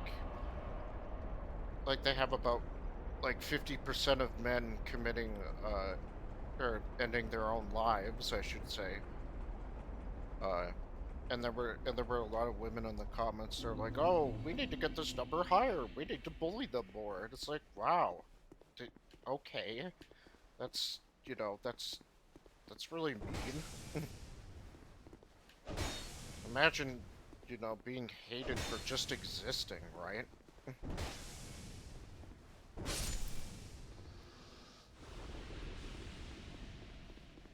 Um,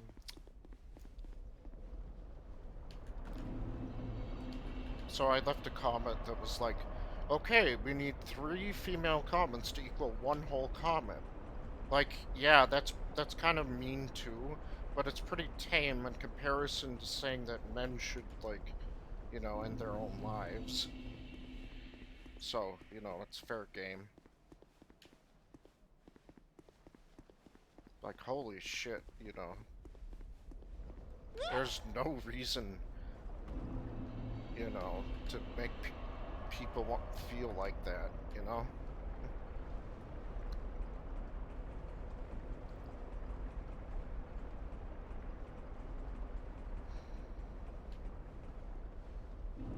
But yeah, I'm not gonna go into politics that much, because, that is something I don't have that much knowledge about, and it tends to make people fight each other. And that's something you don't really want, right?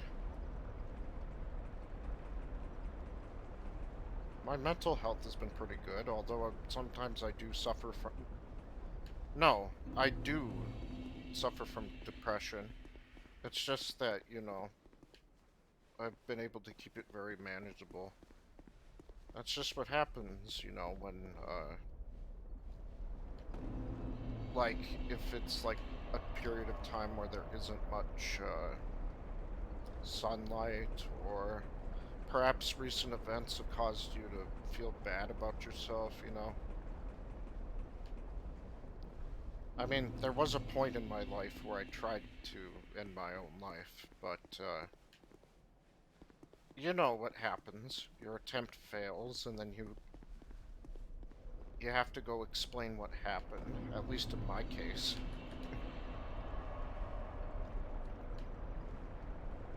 Because, like, I was trying to, like, use a big... Let's just say I was trying to use a big machete.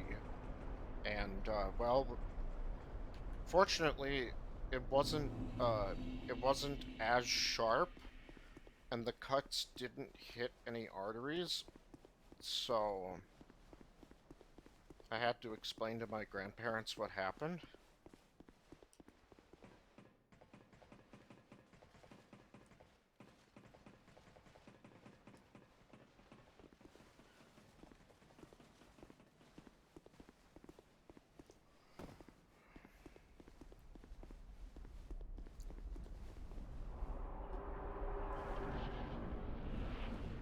But yeah, that was a pretty sad moment in my life. Had to get a little more therapy, I've been going to therapy for, like, pretty much my entire life. Had a lot of mental problems socializing.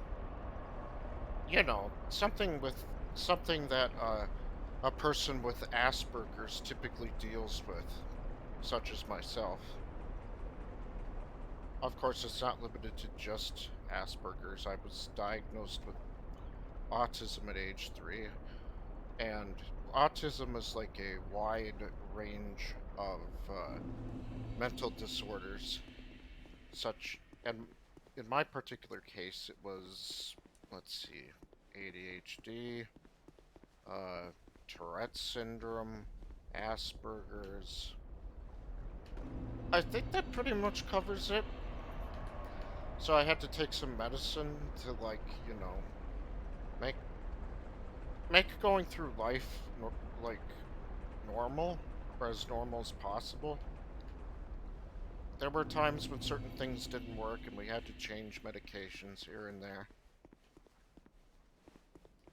But yeah, like, for many years of my life, like during through school, it was like some people would tell me, like, you know, oh, autism is like, it's like having a piece of a puzzle that's missing, and I didn't really understand that. Now that I'm older, I I think I have a better understanding of it. It's like when you're having Asperger's, or is it just autism? Basically, makes you it's a learning disability. It makes you learn things slower. So imagine like you're a character in an RPG with a bunch of other party members and you defeat enemies and you get experience points. You would get half the experience points the other people in your party do. So you learn skills more slowly. That's probably the best way I can describe it.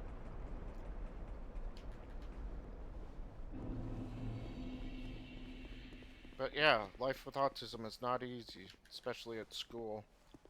There were times where I had to have certain certain adults in the school who are familiar with like people with special needs.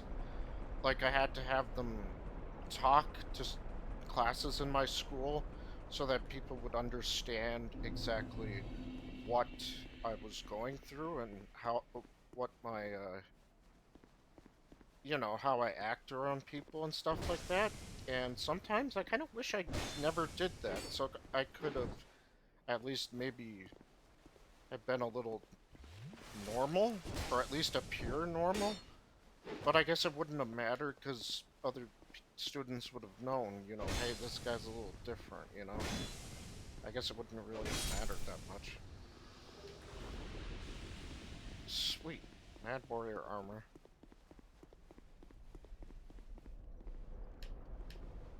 And like when I was 18 years old, basically, I think, like when you're 18 years old and you graduate from high school, they're pretty much just like, yep, go buy a house, go get an apartment, get a house, get a job, you know, work 9 to 5 shifts, and you know, it's just like, what the fuck? I'm not ready. I sure as hell am not ready for any of this. So, I went to this transition program. Like, my grandparents fought hard for me to have Sartell be able to pay for me to go to this 18 to 21 transition program. And, you know, it was pretty nice, you know. Most of the people there also had mental problems of their own. I'm not saying like, oh, they need to go to the fun house or the mental asylum or something like that.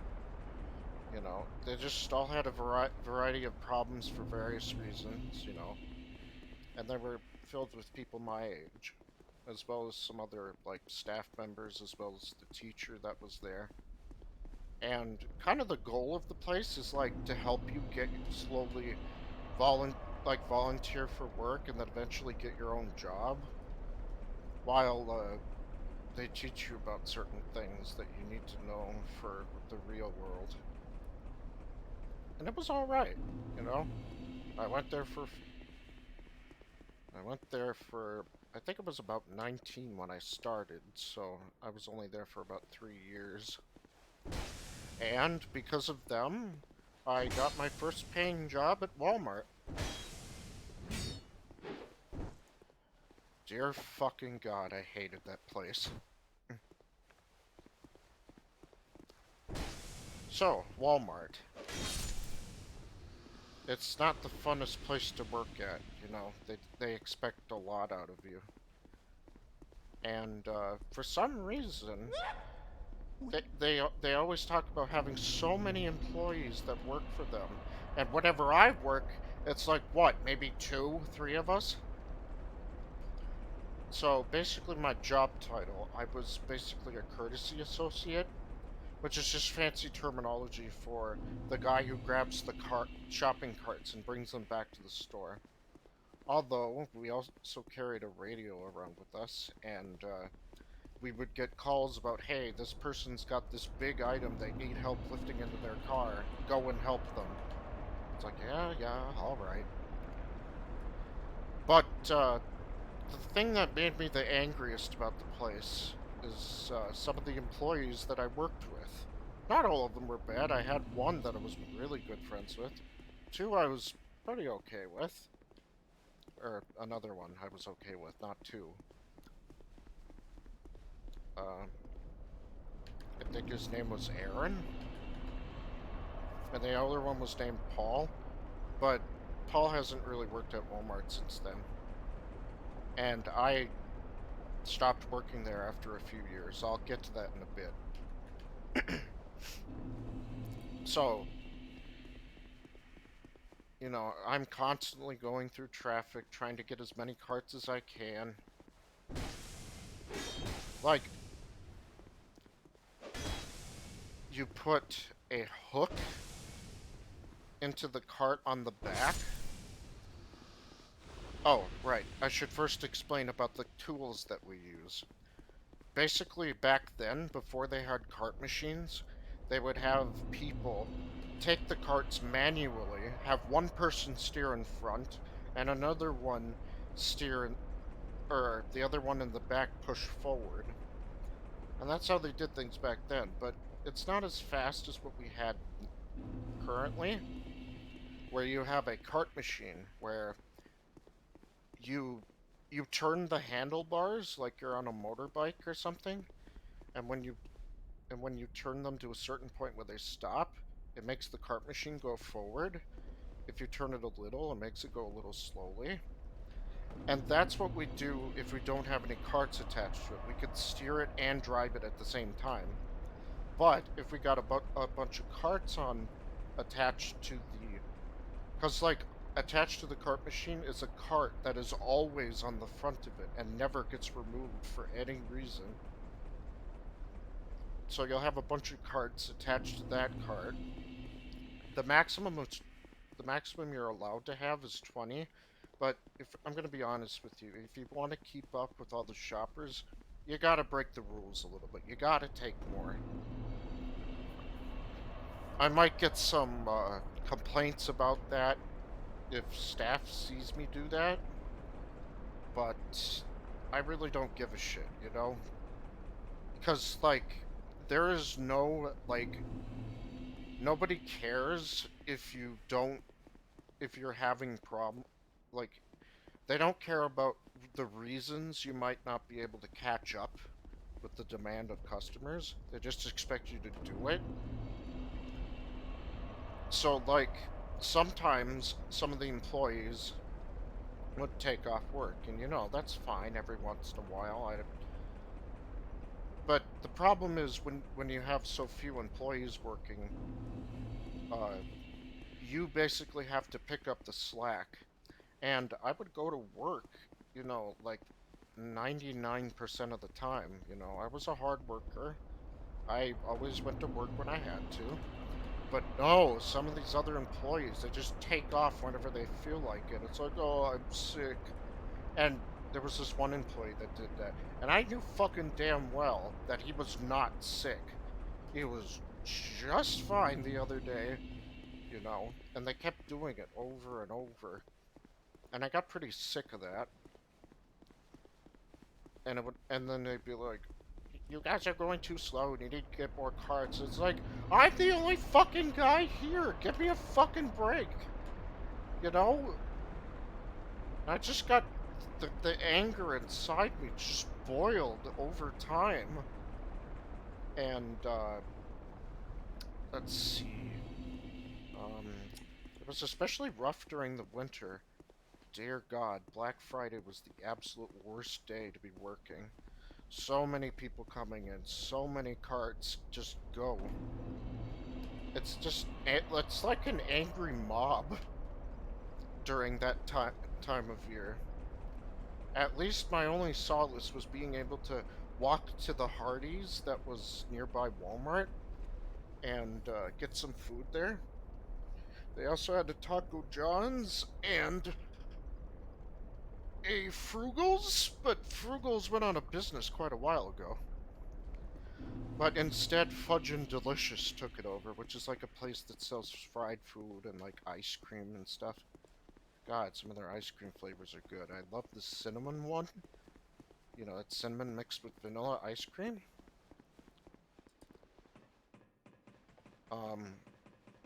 That was one of my favorites. I also like this... Oh, God.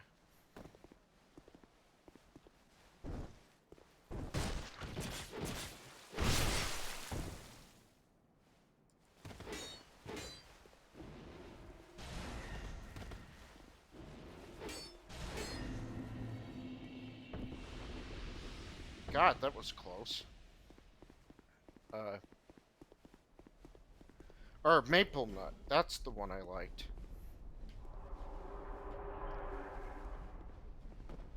Let's see. Oh, right. Back to Walmart. But yeah, working against the outside elements makes that job feel like twice as long. And I used to work like 8-hour shifts back then. But like in the wintertime, they make gloves that keep your hands dry, and they have gloves that keep your gloves warm. But they don't have gloves that do both. It's either one or the other. Working out in the sun, working out in the rain, working out in the snow. God, I can only imagine what construction crews go through during the summer, because goddamn, it is always hot and they have to put on sunscreen. I hate the heat. I always have. But yeah. But anyway, there were several times where like an employee would another courtesy associate would not come in, and I just got so fucking pissed that I would just leave. I wouldn't like damage anything, I'd just go home. I'm like, nope, you fucking deal with this. Not my fucking problem. And I don't know how they resolved that issue. I'm assuming they had to send some of their workers outside to do the job. And I did that a couple of times. And then one day my anger point just tipped over and I'm like, I cannot handle this job anymore. I'm not doing this. So I sent them a resignation letter, and I haven't been back since, except to like shop or something. Oh, and there's an employee discount where you get like 10% off everything you have. You'd be surprised how many people work just to get the 10% off, and then they just quit. I don't know if my buddy Aaron still works there, but I'd like to imagine he is. He's an alright guy. He would love talking about everything. Like, he was a big fan of, like, Marvel and DC movies. You know, the superhero stuff.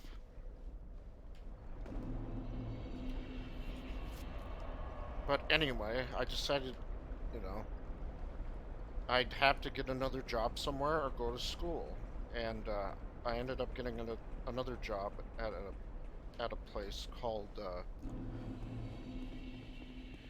actually, maybe I shouldn't say it.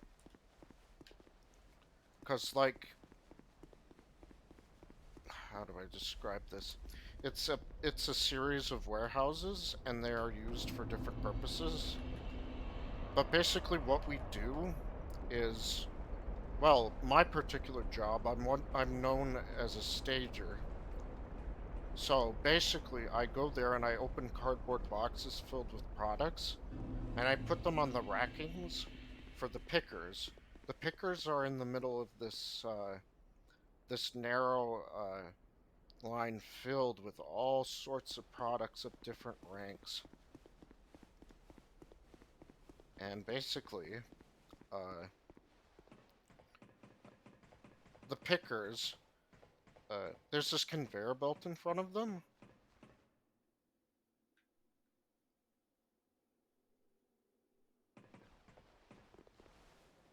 There's this conveyor belt in front of them.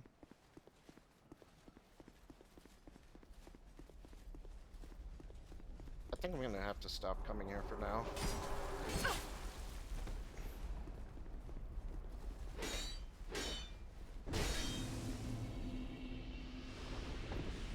Why does this guy always have low health? Is he doing some sort of glass cannon build?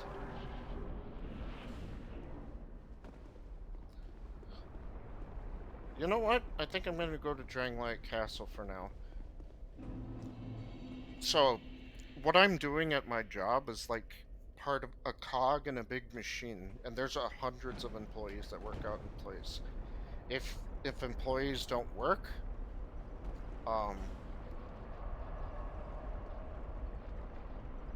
you know, other people can easily cover for them. It's not that big of a deal.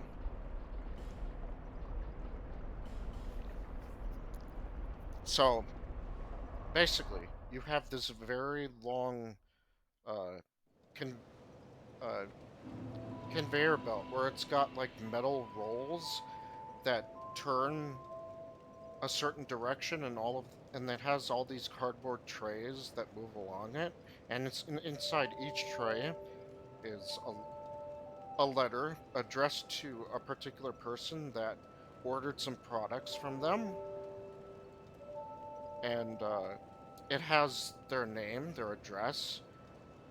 It has the rank numbers of the products they ordered, as well as the SKU numbers. And the pickers, well, they're all positioned around this narrow stretch uh, of conveyor belt, and they wait until like if they're standing near a product for that envelope that somebody ordered, they'll take one of that product and they'll put it in there. Well, actually, they put and like they'll have a quantity next to the item that they ordered, and they'll take however much of that product they ordered and put it in the tray, and they let it continue down the line until it has everything. Then they put it in this big cardboard box, which they call bubbling, and then they take all that big cardboard box filled with all of those cardboard trays, and they send them to the shipping department. And eventually those get sent out to the customers.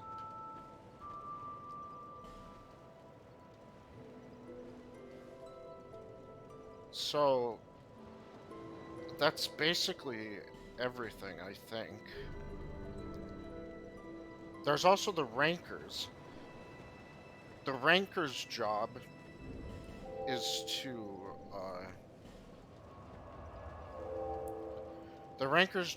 to write the rank numbers on the cardboard boxes we use, so that we can easily identify which rank, so that the stagers like myself can easily identify which rank they're supposed to go to.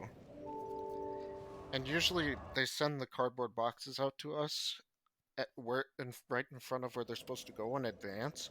Although in some cases they might. Oh, right. They put the cardboard boxes of these products on. They put it on a bunch of them on a pallet, and they put it in front of where it's supposed to go. We just open the boxes, put them on the rackings so that the pickers can easily take them when they need to. And that's pretty much it, you know? It gets busier around the summertime, although I've seen a lot of uh, incidences in the past where they've given us mutual time off. They call it MTO for short. Basically, MTO is time that you can freely take off with no penalties, you know, because they don't have a lot of work for you to do. And,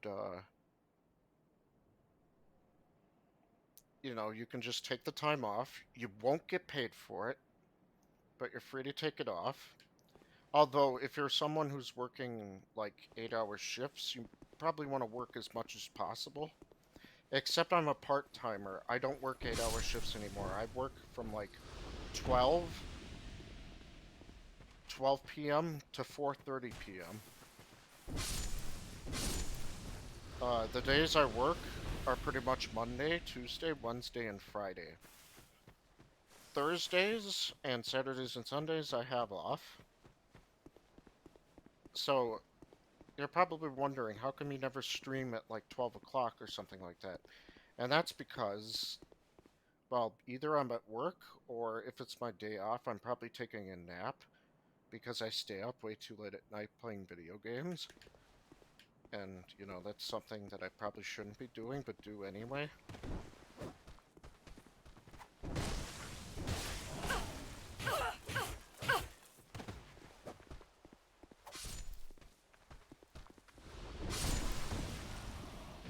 But yeah, the pay is good.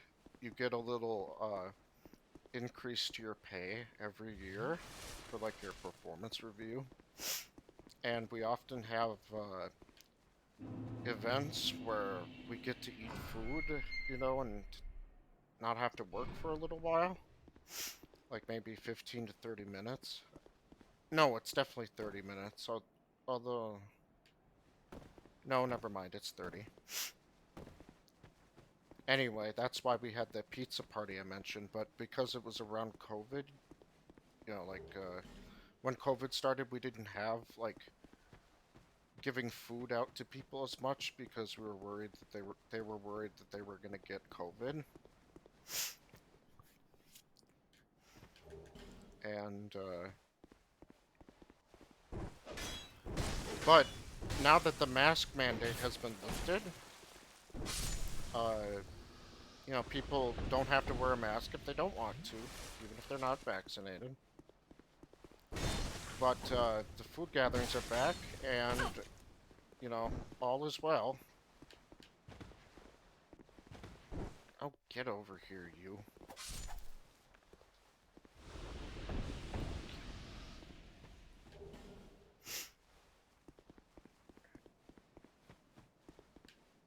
But if I don't have any, like, staging to do, they usually have me help the pickers. But not on the line, though. Like, I'll be picking, like, products where they got something wrong and I need to go get a product from a specific rank somewhere. Usually on line 3. We used to have them called, like, A, B, C, and D. But B and D sound so similar they'd have to keep repeating it, so they just decided to use numbers to identify them. But, you know, because, like, when they give time off, they usually only give it to, like, specific workers. Or, I mean, like, people who work in a specific field, like rankers, stagers, pickers. And it kind of depends on whether or not they send them to another department for them to help, I guess. So sometimes we get time off, sometimes we don't. Which is nice for me. I get to go home early and get some sleep.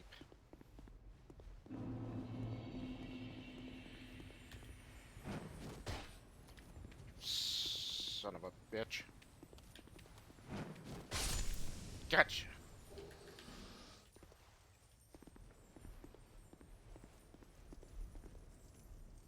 But yeah, that's pretty much how my job's been. See, you're probably wondering, how come you work 4.5 shifts as a part-timer instead of a full-time worker? And that's because if you make too much money,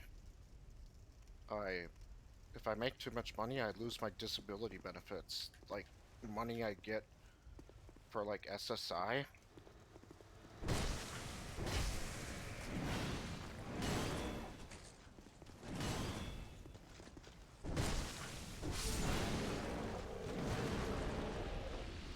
You know, from, like, the government.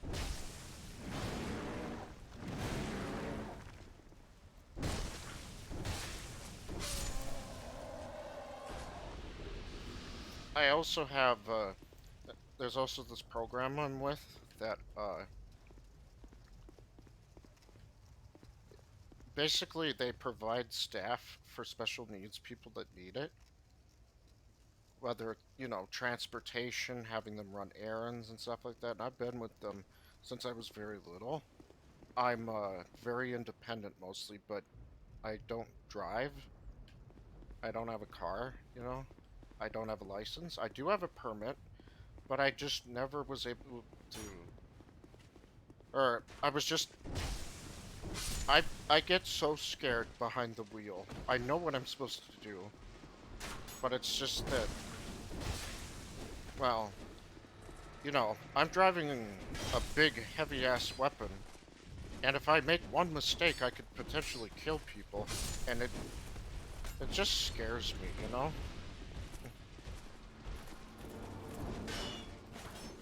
And my mind tends to wander a lot, so I think it's best if I don't drive at all.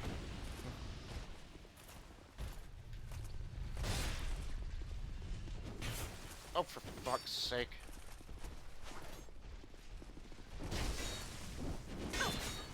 So basically, the only thing my staff really have to do for me is drive me places like to the gym, to my work, stuff like that.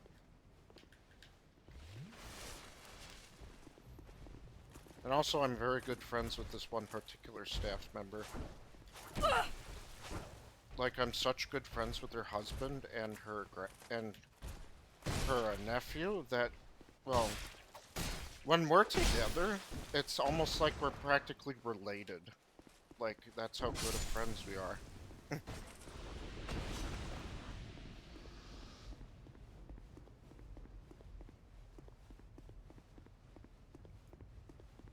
But yeah, you know, sometimes I'd come over to come over to that one particular staff member's house, you know, and I'd usually play games on the Xbox. It was alright. He has an Xbox One, I think. Now, don't worry, I'm not like cucking anybody. I could never imagine myself doing that. I'm not that kind of person.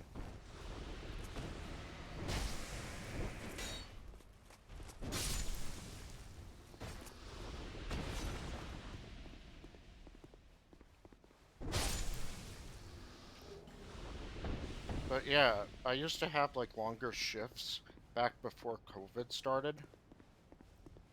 And well, now we have shorter shifts because like ever since COVID started. I already said that.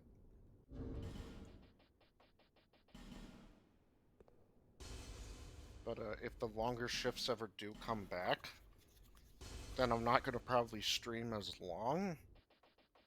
But maybe I can still make things work out. I'll have to see.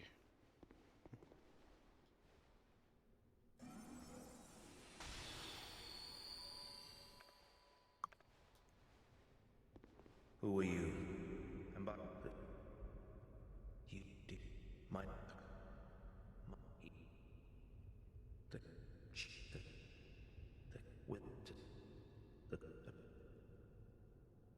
who am I? So like, you probably think like, oh, you're a freeloader. You live with your grandparents, but it's like, no, I have a job. I pay room and board. Tell me. You know, I do what I do what I'm expected to do.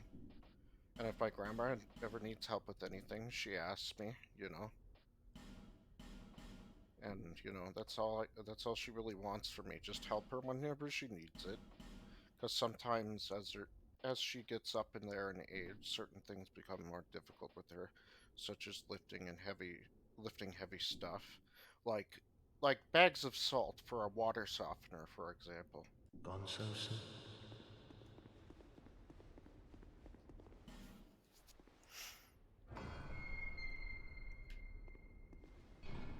But yeah.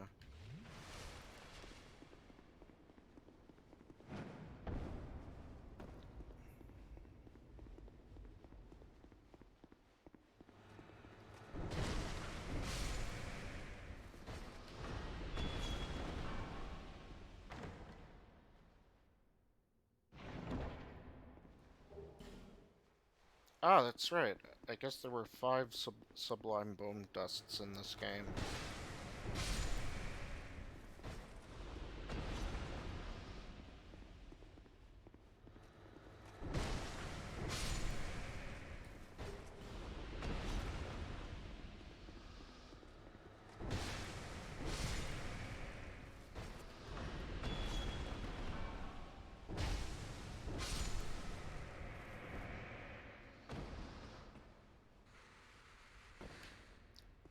Now, let's see if we can get through here without getting invaded.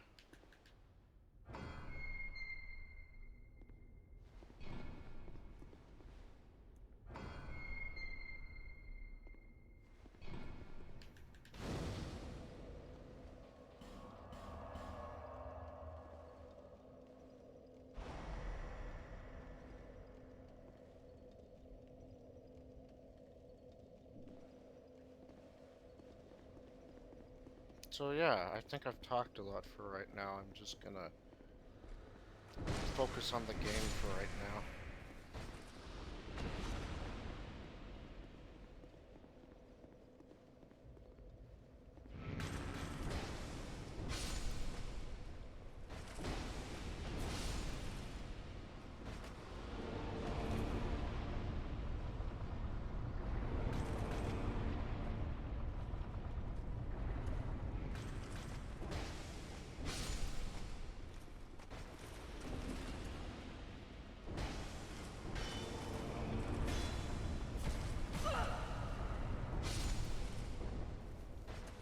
The Rune Sentinels are back.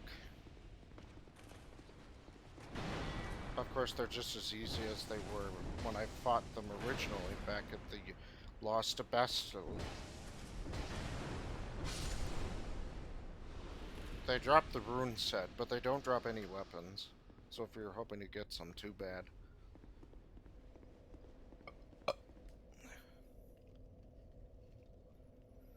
Now, I try not to be too personal with the information I say. You know, I haven't said any, like, personal names or locations, except for, like, Walmart, but, you know, there are thousands and thousands of Walmarts. How would you be able to narrow down which one it was, you know?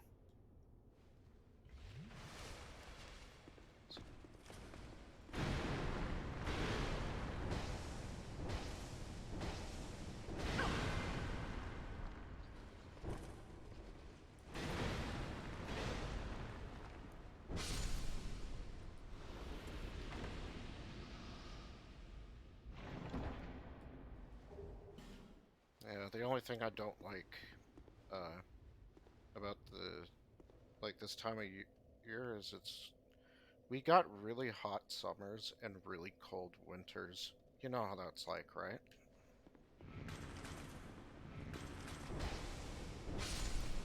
It's not fun for anybody.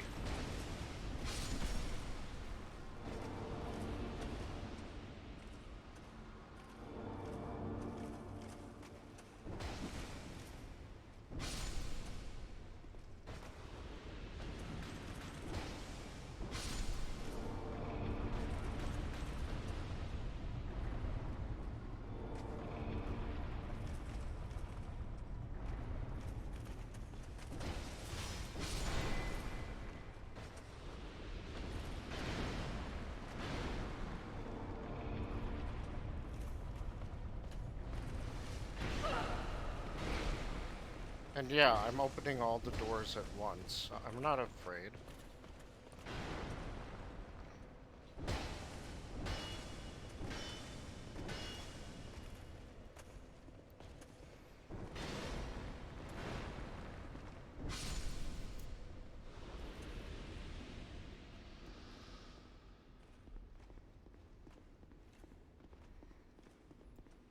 Nothing in the first room, I believe.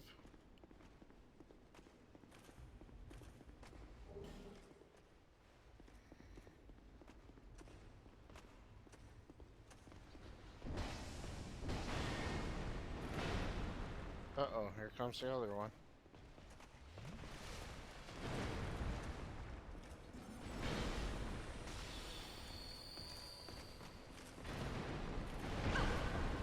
It's like the Rune Sentinels battle all over again.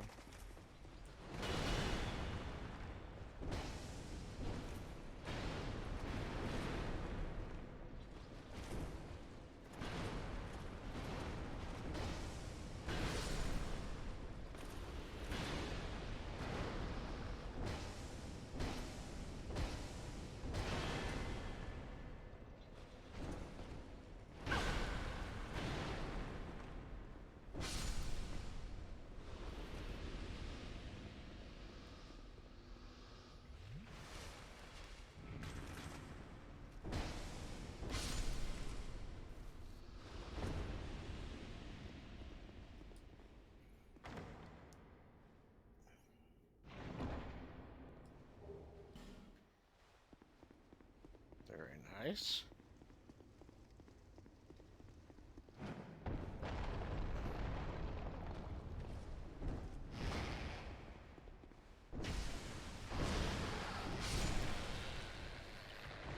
Now, this particular enemy drops the armor of Cromwell. Holy fuck, I forgot about Cromwell. He's got some stuff I still need to buy. And this is the final place where you can join the... Well, you need to meet Father Grand... Fuck. What was it? Grandiver Gandil or something? You need to meet him at 3 locations. It doesn't matter what order. But if you talk to him all 3 times, you can join the Pilgrims of the Dark Covenant and, you know, do some stuff there. But I'm gonna wait until I finish the Bell Covenant first before I start this covenant, which is the shortest of all covenants, by the way.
Alright, I'm back.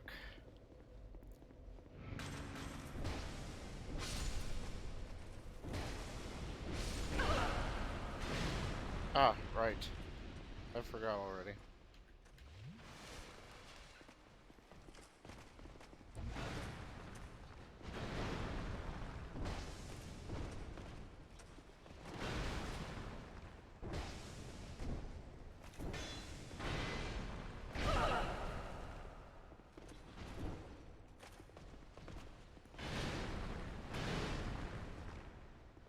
God damn it.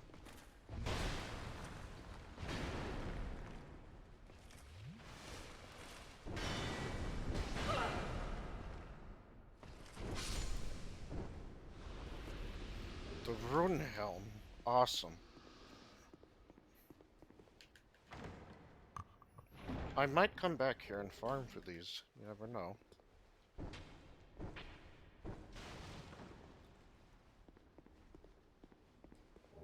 The The Frozen Flower, the third DLC key item.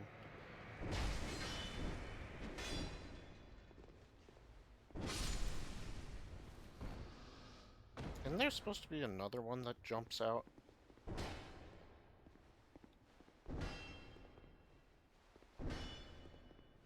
No, it's just that one, I guess.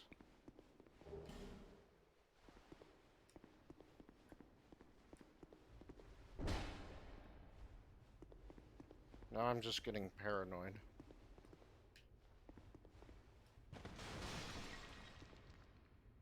Attacking ahead and then listen carefully.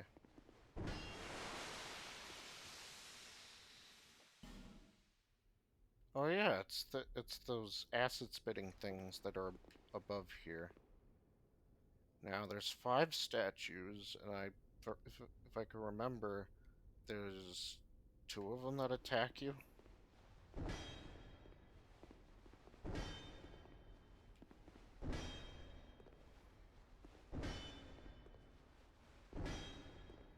Huh.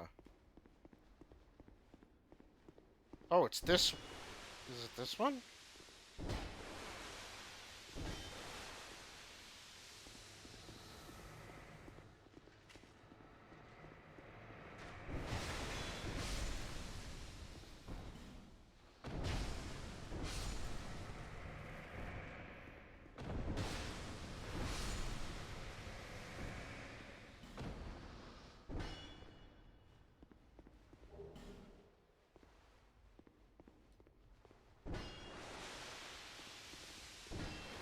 So anytime you hit something, the acid triggers, I guess. Alright. Now for this next part, we gotta be careful.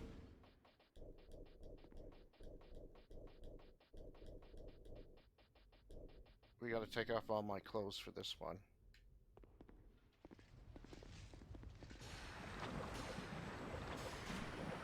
Some enemies come out of statue form and try to attack you while all of your clothes are off in here. Which is why I was going around attacking the statues.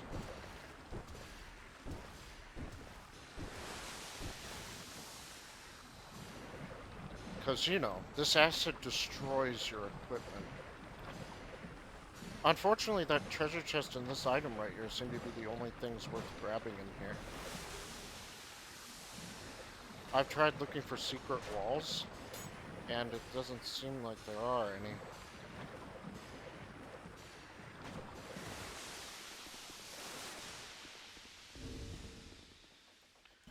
Alright, let's put back what I had on before.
I wonder what Unwary and Mouse have been up to lately.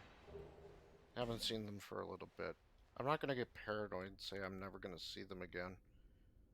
There were like 2 followers I had in here. Unwary was the very first follower I ever had. And Mouse was the second. But he has like 2 accounts that follow me. It's like, apparently people have multiple Twitch accounts for various things. I prefer just to simplify everything, just have one.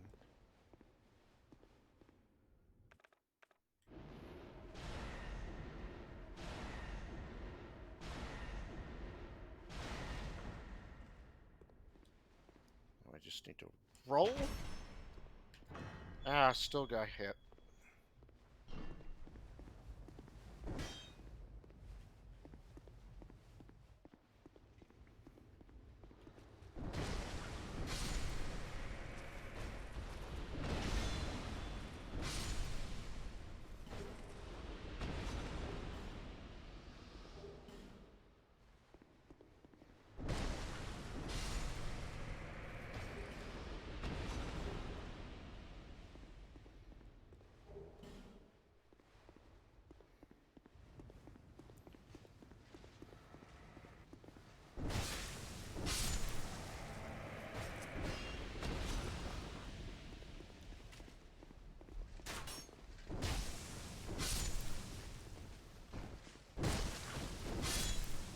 This is Nameless Usurper. She wears the Saint set, and she also has a dagger. But that's not her actual name. That's actually Licia of Lindelt.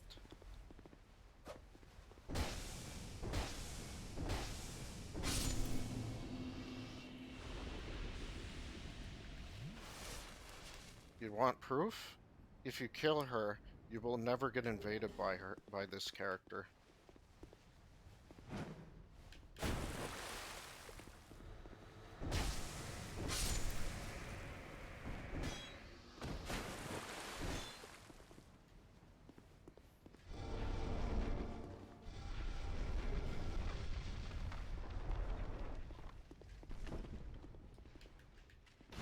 So a bonfire. You can climb down another ladder and get to this chest.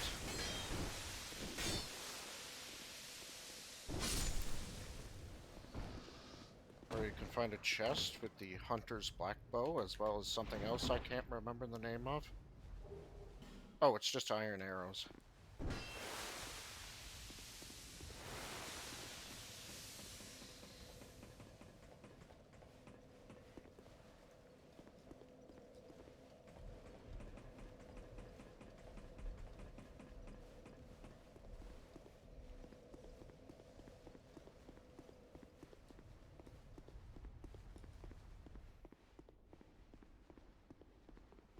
Now, there is a corridor leading to this way, but I don't think that you can actually get over here unless you hack, because there's nothing that connects to this.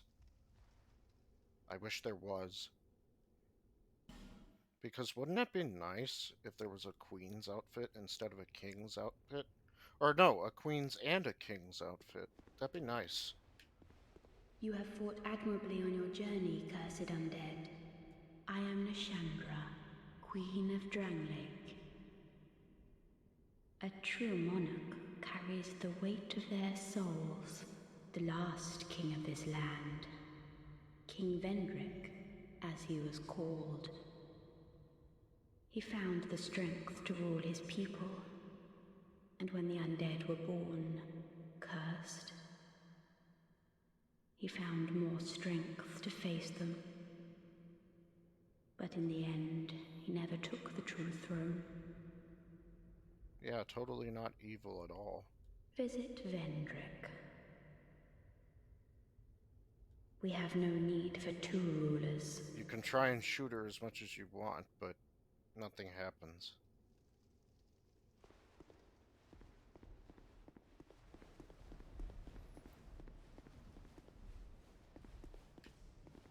Okay. This fight isn't too bad.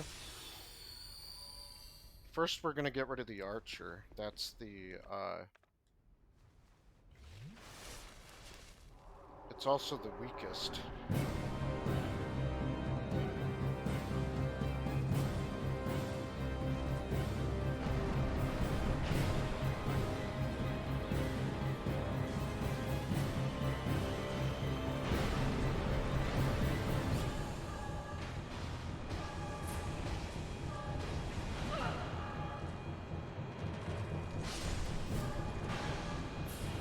See how easy that was?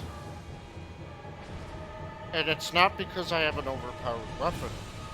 It's just that weak.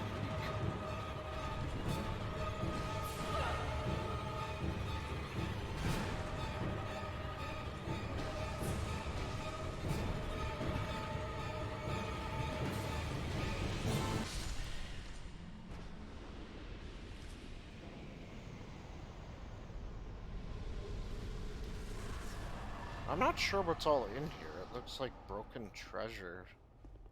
Shit made out of gold.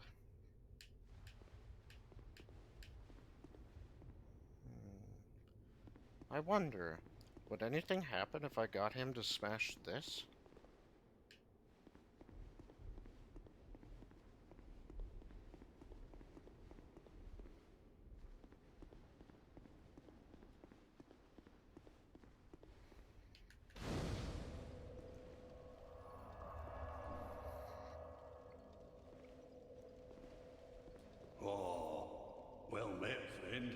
to see you well. I journeyed from the distant east to perfect my swordsmanship, and legend has it that powerful beings slumber in this land. This sword, it's been in my family for generations, and only a real man can wield it true. I may face any man or beast, but none shall be a match for my sword. This land is a right mess, eh? King's gone. The people have a mad glint in their eyes. The land itself is overrun by terrible beasts. No better place to test my sword, eh?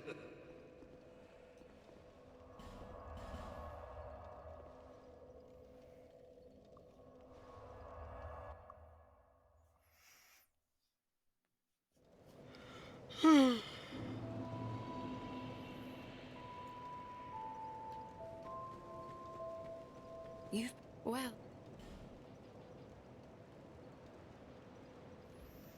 Chloe starts to sell more useful stuff the further you go into Dranglake Castle and the areas beyond. But not now. You know how they... Well, since each... Maybe that's why people don't remember much about the past. You see that blacksmith over there?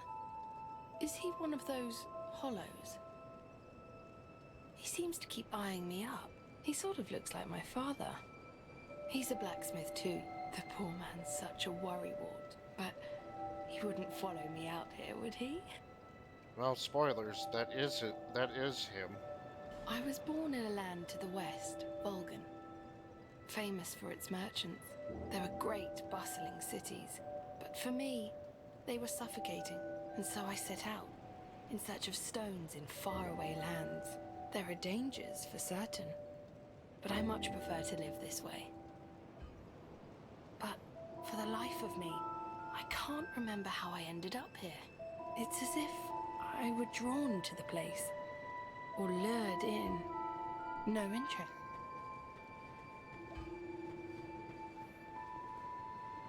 I knew you'd be around soon.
Ah, right, the Smelter Demon set. Thanks for the purchase.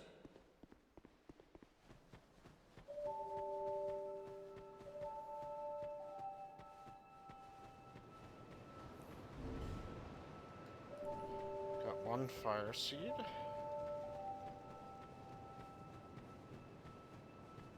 Hello again. I'm always...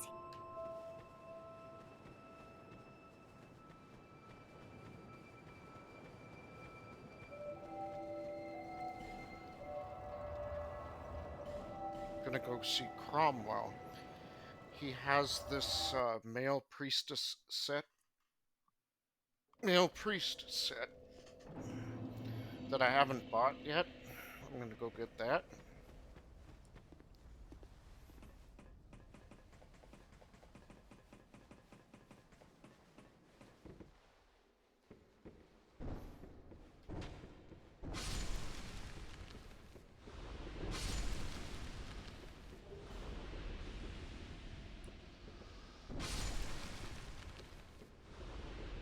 When you face death,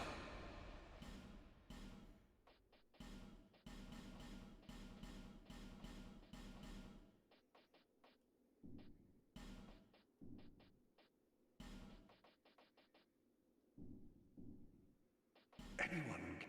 Sure. We must never forget our sins.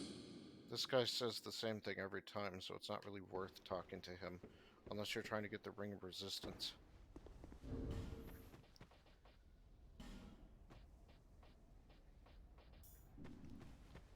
Alright, let's go back to Majula, level up, and then we're going to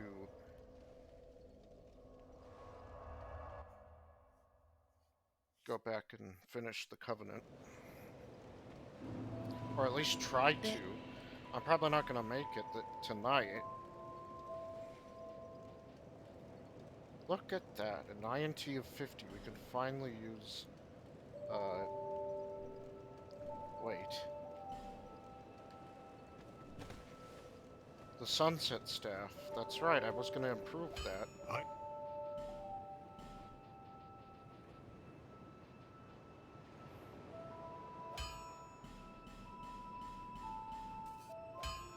Let's see, we need 9 more Twinkling Titanites. I'll be around. I'm also going to infuse this with Dark.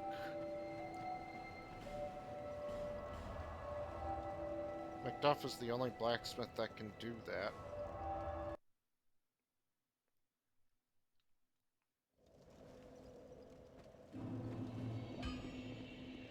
Aye.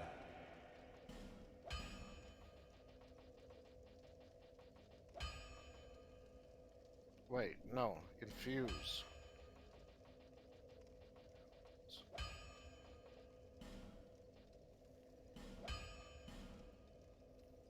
Perfect. Flame.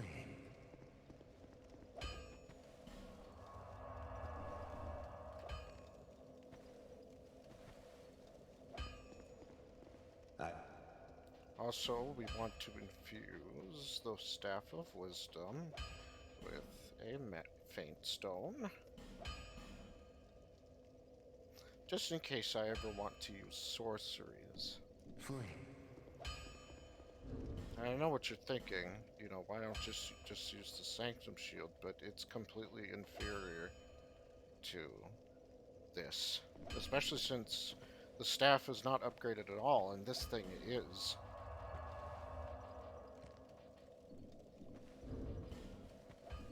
I need more souls to level up.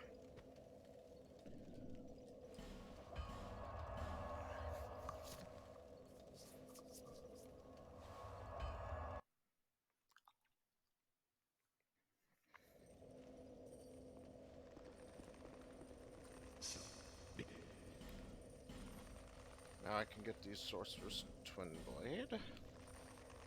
Feet.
wait a second.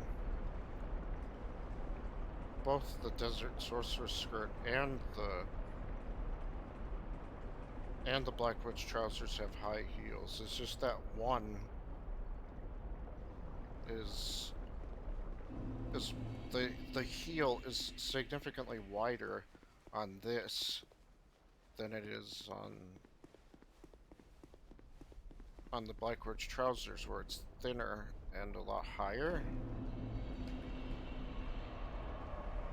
I don't understand how people can run around with these things in this game like it's a normal kind of shoe. I need a very flat shoe for my very flat feet. I have no arch in my foot, so I needed special orthotics, and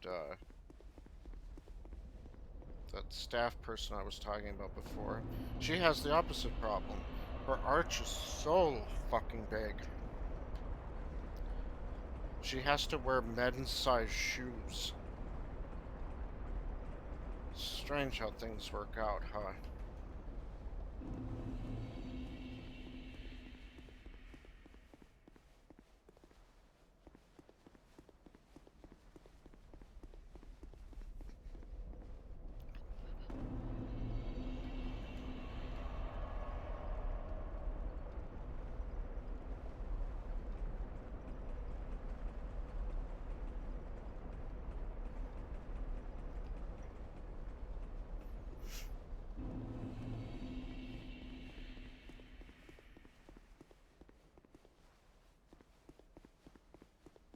Yeah, it's a good thing that autism is getting more common and well known. Because, like, back then, it was sort of this condition that people didn't really understand. Like, there was this doctor in Hutchins. Oh god, maybe I shouldn't say that name. Yeah, okay, fine, I've already said it, might as well commit to it. It was a town named Hutchinson. And, this doctor, you know, was, observing me, and he was one of those doctors who didn't really, he didn't really pay that much attention to his clients that much. And he saw, the things I did, and he's like, yeah, this kid's never gonna be normal. He's never gonna grow up to do anything. Oh, look who's laughing now, bitch. Look who's laughing now. But of course, I would have never gotten this far if it hadn't have been for the people that had helped me along the way, including my grandparents, my staff, my other family members, including my dad and my uncle. It's just very nice and fortunate when you have the people around that you need. Very sadly, a lot of people don't exactly get the help they need until they're like an adult. And that complicates things even more, because it's like easier to learn stuff when you're a kid, but when you're an adult it just doesn't really sink in that quickly.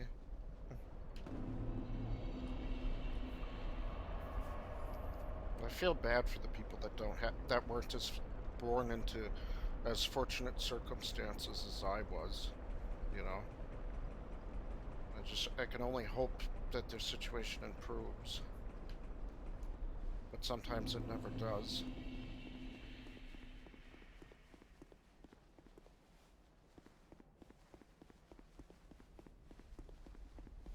Like this one dude in the Discord server.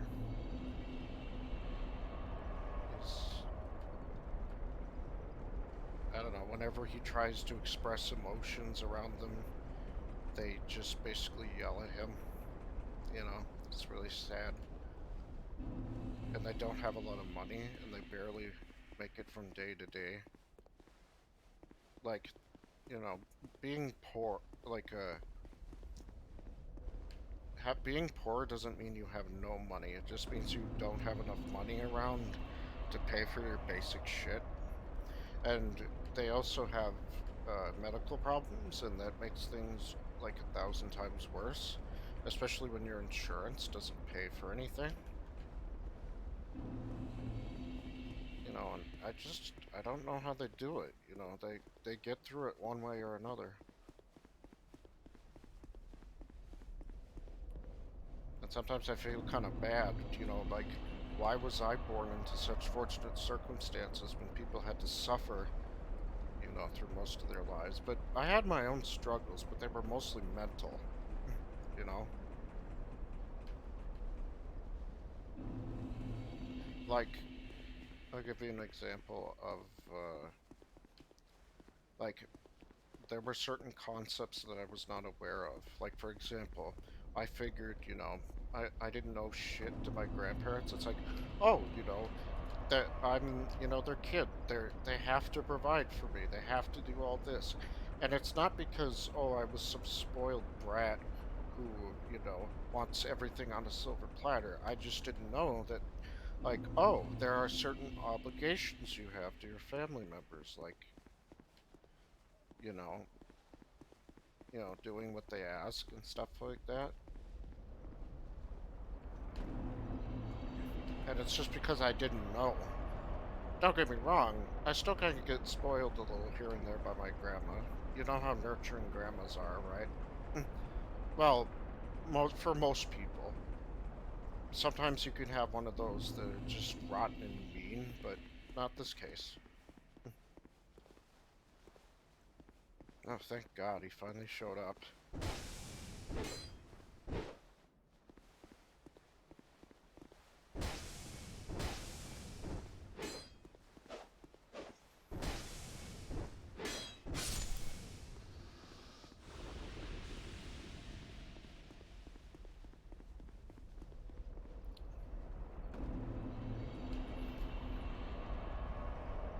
And I know that people on the internet use autistic as like an insult.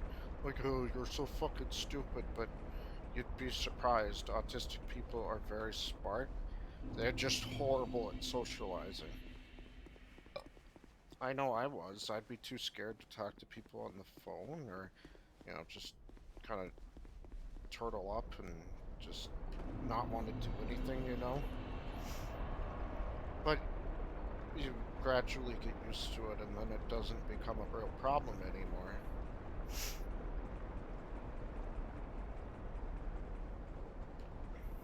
So yeah.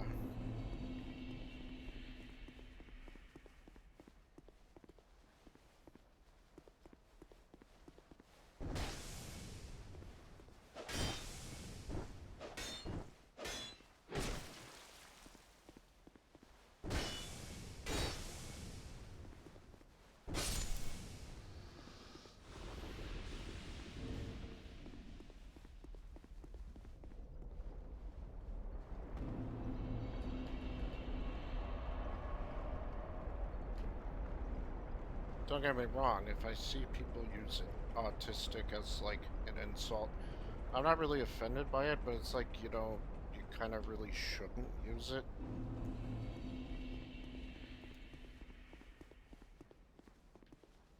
But so often on the internet, you know, there are so many people that are, their hypocrisy is like legendary.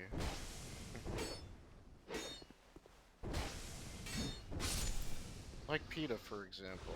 Oh, we take care of animals and we love animals. Actually, no, we're gonna kill them all. You know? Bravo, my friend!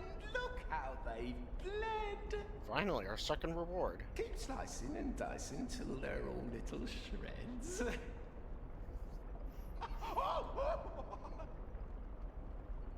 This is the only way you can get the hidden weapon sorcery. A sorcery that, well, makes your weapon invisible. Although if you already have the Ring of the Exalted and the Ring of the Conqueror, they can do the same thing.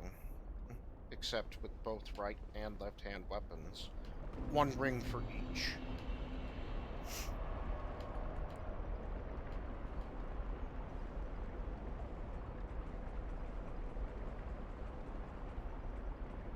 And when I'm not streaming, I typically,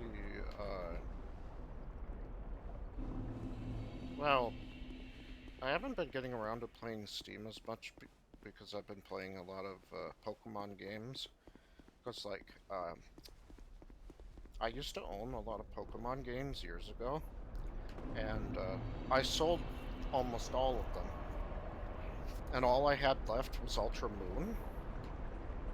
But I wanted to have fun. I wanted to go back to those older games and be able to experience them once again, as well as be able to transfer Pokemon that I found over to Pokemon Sun and Moon, or Ultra Sun and Moon. It doesn't really matter which one.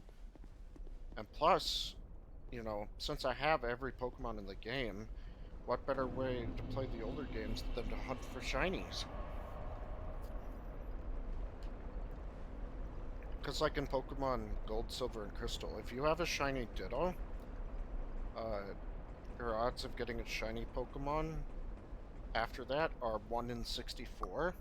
Of course, there are always those Pokemon that you can't breed that don't have a gender, such as Porygon.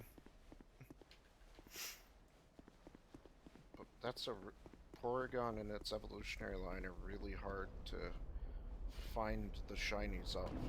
Unless, of course, you've been playing Pokemon Let's Go Eevee and Let's Go Pikachu. But those are like one of the few Pokemon games that I've never touched, because goddamn, does Game Freak like to make so many fucking remakes of Generation 1.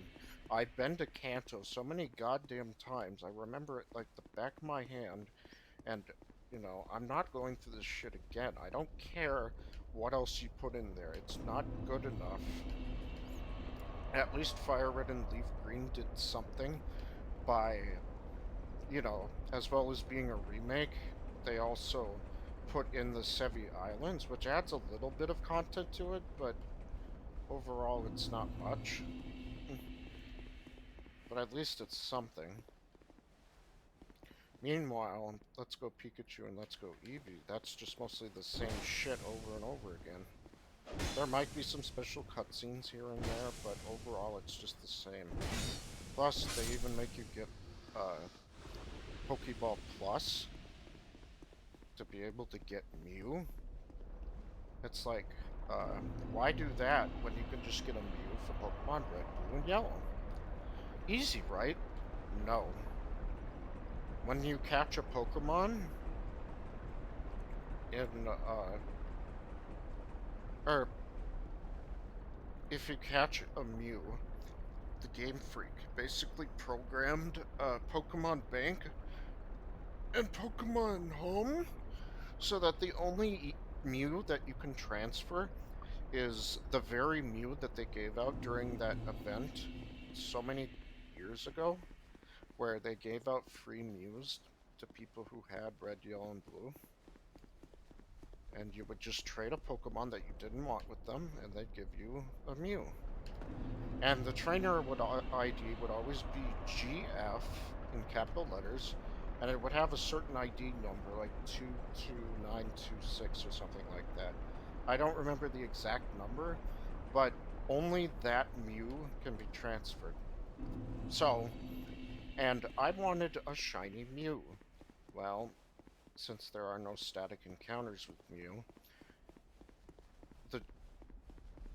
what sucks is there was a time where you could encounter Mew as a static encounter, but it was only available to the Japanese.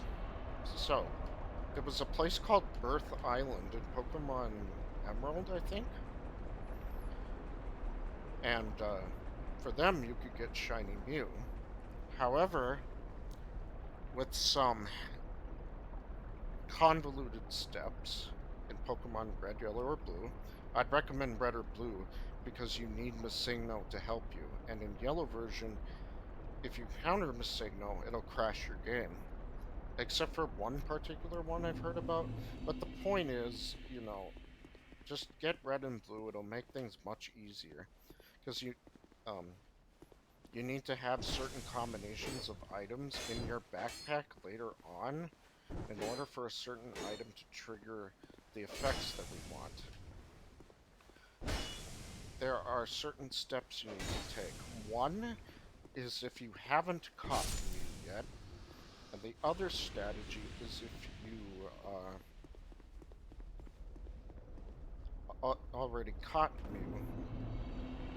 Yeah, if you don't have it, or if you already caught it. So, the first thing you want to do is get to a place called Glitch City. It's directly on the route east of Celadon City. Basically, you need to have, like, it's complicated, a series of steps. You need to have, like, you need to have 2 pairs of 252, what was it, X special attacks or something?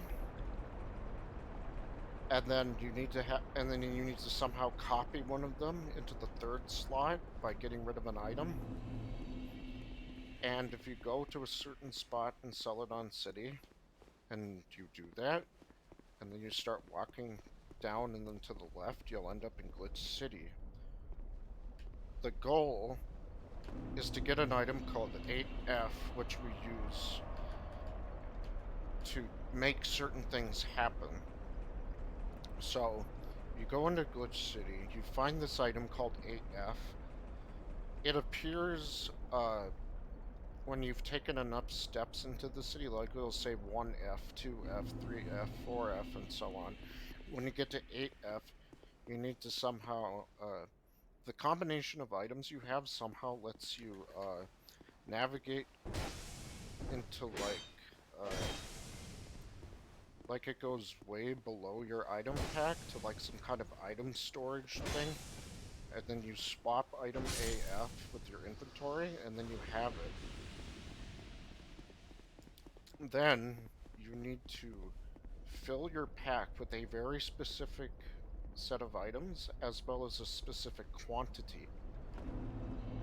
And then, when you have the right combination of items, including some items that you may have to use Masigno to reach the quantity you want, and then use item 8F, what we're basically doing is we're changing the identification number and the trainer ID of the Mew that we caught. I'm not sure how you're supposed to do it if you don't have Mew. I'm assuming you're modifying your own trainer ID and trainer, your name and your trainer ID. So then you need to do this like 5 times, I think. And then after, like, you get the combination of items, use item AF, swap some stuff out, you know, like, so that you have a different combination and different amounts of different stuff. Like lemonade, for example. Use item 8F again, and you keep doing this until the ID and the name for like trainer name and trainer ID are GF and then the 22926 or whatever ID number it is. So if you don't have Mew yet, you go catch it. If you already have Mew, then the Mew in the first slot of the first box will have had its ID and number changed. Now, this is how you get a regular Mew to be Pokemon Bank compatible. What I wanted to do was get a shiny Mew. This one is easier. You just have to get another combination of items, and then use item 8F again to manipulate its DVs into the combination that makes it shiny. And that's how I got my shiny Mew. It's, you know, you need to follow these instructions step by step and make sure you didn't do anything wrong. And when you're doing the shiny thing, you have to do it right the first time, because once you transfer Pokemon to Generation 7, you can't get them back. Like, you could never, like, send it to the original game. And we're talking about Red, Yellow, and Blue on the Virtual Console anyway. Not... I'm sure the glitch would work on the cartridges, it's just that, well, you'd have to have, like...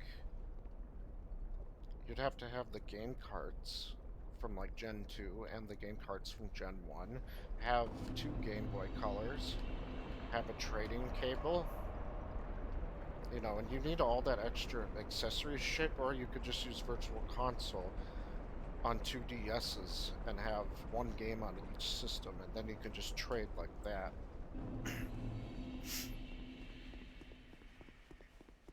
But yeah, that's how I got mine. It went pretty successfully. And for some odd reason, the amount of experience points that Mew needs to... The amount of experience points that Mew has dictates what nature it becomes.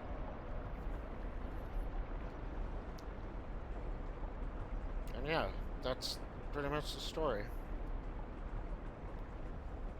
Now, how did I get a shiny Ditto in Pokemon Gold, Silver, and Crystal? Well, there's a known exploit. First, you need to catch shiny Gyarados. Second, you need to trade the shiny Gyarados to red, yellow, or blue. I used yellow. Then, you need to take Gyarados and find a wild Ditto. If you're playing yellow, it's in the basement floor of the mansion on Cinnabar Island. If you're playing red and blue, you can find it on the route east of Fuchsia City. And Dragon Rage will be important because you want to reduce its health enough so that you can catch the Ditto. Alright, so step 3. Oh wait, before you encounter the Ditto, you want to go and find the TM for Mimic, which you can get from Copycat by giving her a Pokédoll in Saffron City. After you do that and you teach the move Mimic to Gyarados, you go and find Ditto. When you're in the battle with Ditto, you use the move Mimic on it the very first turn so that you Mimic Transform. Then Diddy will use Transform and copy you, obviously. Then it will transform into Gyarados. Now, after this, you want the transformed Ditto to use Transform again, because it learns Transform because it mimicked it from your Gyarados. After it uses Transform the second time, it copies the DVs of shiny Gyarados so that the Ditto will become shiny itself after you catch it. Then you can transfer the Ditto, shiny Ditto, or you can trade it back to Gold, Silver, and Crystal, and you can use it to breed other shiny Pokemon. It won't work against Pokemon that don't have genders. It also won't work if, like, the Pokemon you've bred with it is its child, because, you know, parents can't breed with their children in this game. That's like incest, but in future generations they seem to allow it. But the odds are 1 in 64. It takes a while to get the shiny, because there are no methods of hatching eggs quickly, like having a Pokemon with Flame Body, because abilities didn't exist in Generation 2.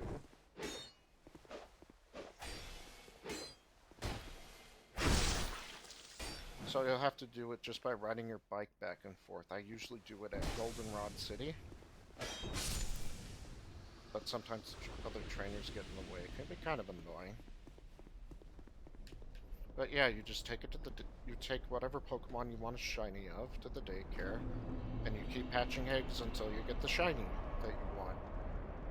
I got shiny Heracross, as I mentioned before. I'm trying to get a shiny Horsey right now. Then I'm gonna give it to level 32 and then evolve it using a dragon scale that I farmed for by using Thief on my giraffe rig on Wild Horsey, because they have a 2% chance of holding a dragon scale. I got 2 of them, one for evolving it, Seadra, and the other one to keep as a held item because due to a coding error in the game, The dragon scale boosts the power of dragon moves instead of the dragon fang, like it's supposed to. So I'm gonna use that to power up Dragon Breath, because apparently Kingdra cannot learn Outrage, which is stupid. Like, Dragonite can learn Outrage, but Kingdra can't, and it's a dragon type? Like, what were they thinking? Like some AVGN quote?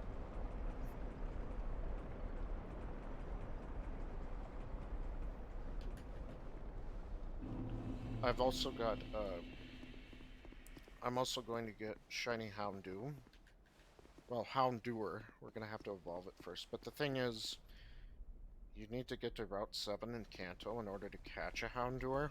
So, I have a Pokemon Silver version, and I'm going to beat the whole game with it. And I'm going to go out and I'm going to get the Pokemon I want, as well as the items I need with it. We're essentially speedrunning through the game with like a really overpowered Feraligatr, and we're just gonna have him destroy everything.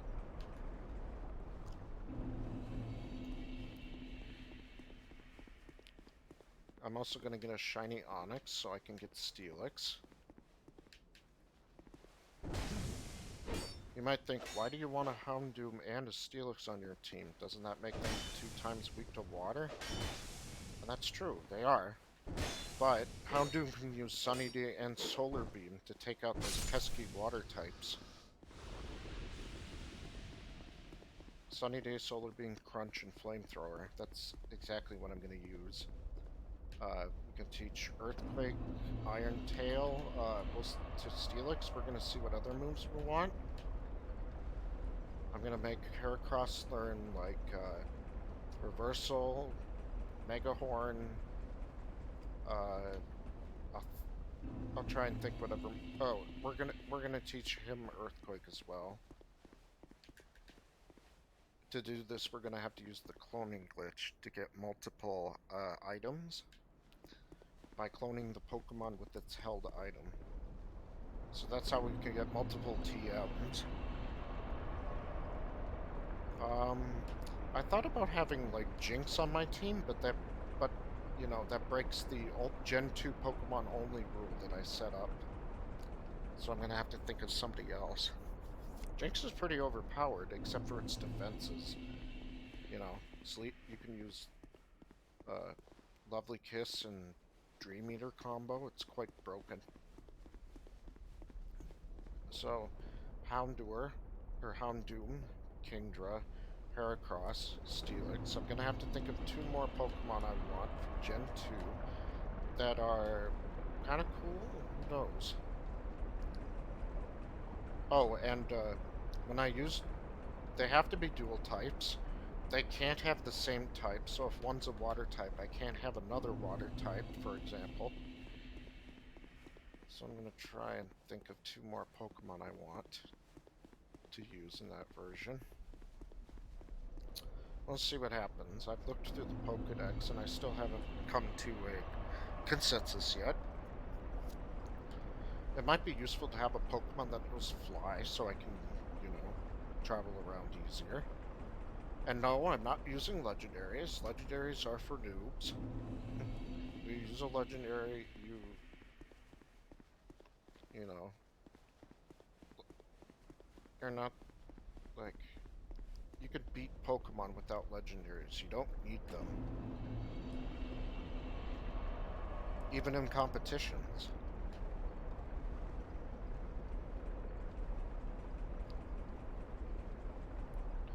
But yeah, I've been playing a lot of Pokemon on my DS on my DSs lately.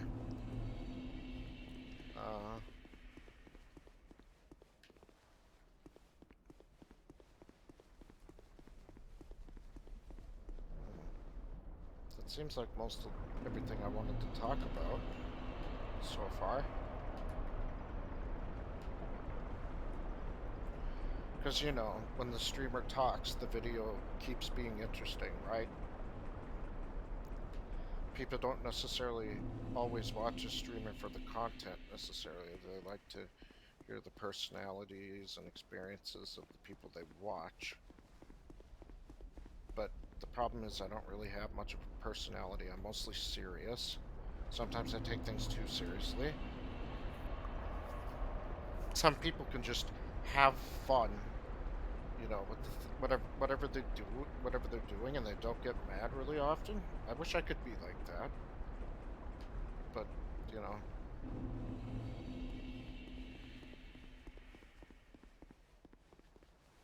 Well, at least I have my intelligence and my patience. That's like two things I can, you know, say that I definitely have a lot of.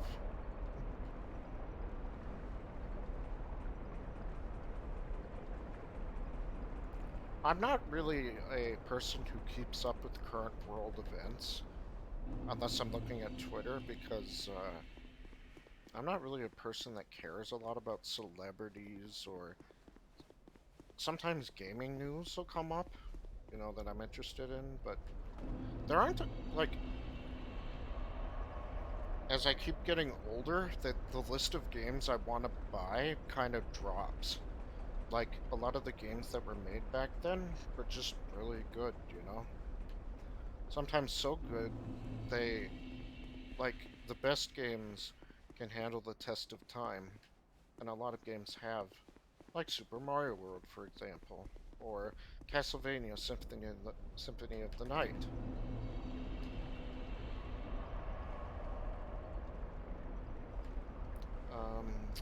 Or Super Mario Sunshine. I'm still kind of sad that Nintendo was like the GameCube was a failure, because it had a lot of good fucking games on it. Paper Mario: The Thousand Year Door, Super Mario Sunshine, Super Smash Bros. Melee, which is still played by competitive people to this day. Really disgusting, smelly, really disgusting, smelly pedophiles. Well, not all of them are, but the majority of them are.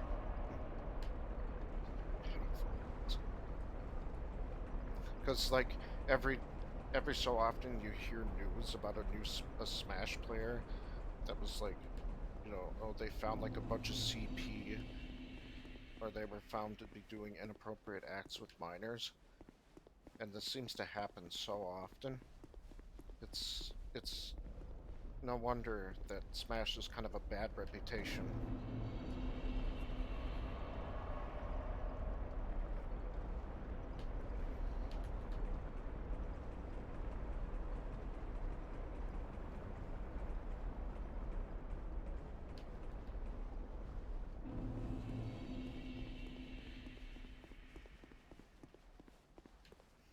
But I really hate how, like, there's people out there that just want to make games as unfun and politically driven as possible.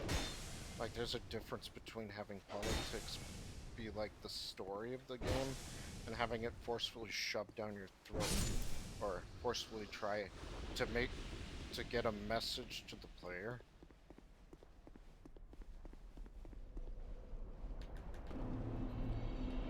Or sometimes some of these game makers have their heads so far up their own ass that they don't care about how a sequel to a game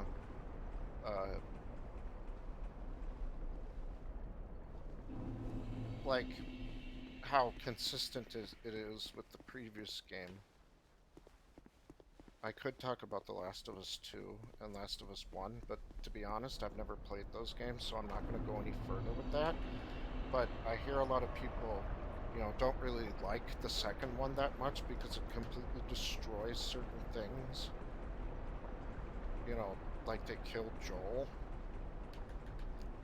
Actually, wait, I shouldn't say anymore. You know, that's still kind of a newer game, and people might consider that a spoiler.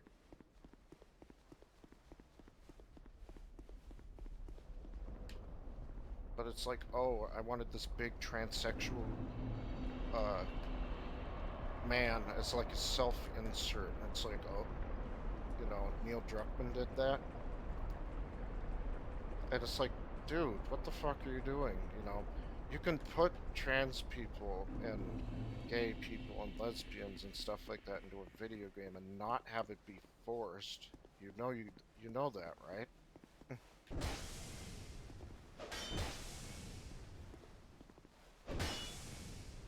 Because, like, when people try to insert, like a character into it, it's like, oh, they're pansexual, and it's like, okay, what's their personality? Their what? Yeah, that's exactly the problem. Being their sexual nature, their sexual orientation is their personality, and that's the problem. People care about personality, you know? And sometimes they try to insert some of these characters into modern media, like Marvel and DC. Like, I got this big heavy woman named Heavy Flow, and she just squirts her period blood at people. Like, with like the force of like a water cannon. And it's like, good God, what the fuck? Like, this isn't how you this isn't how you make menstruation, you know, something comfortable to talk about. That's just like you don't see guys using their, like, having a superpower of making their own, like, piss be like a hydro cannon or something like that. That just doesn't, you know, that would never fly in, like, the Marvel or DC universe, and yet they let all these new characters do these things, and it's just, you could tell that it was kind of forced, you know. It's just really dumb. And then they wonder why people don't buy their shit. It's like, oh, yeah, I know why it's no one's buying it. It's because you're appealing to a very small demographic that doesn't even watch or read your stuff in the first place, or buy it. They just demand that it changes, and then they leave and do the same thing to some other work of fiction. And these are not people who you want to associate with. They're very bad people who want to ruin fun for others, whether it's video games or comics or movies.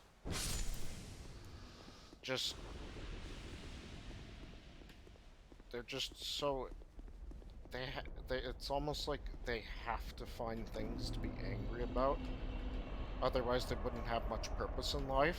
And I can't really feel that bad for them. They chose this life. It's their fault. I don't know if they got, like, brainwashed by the media or something. That's very possible.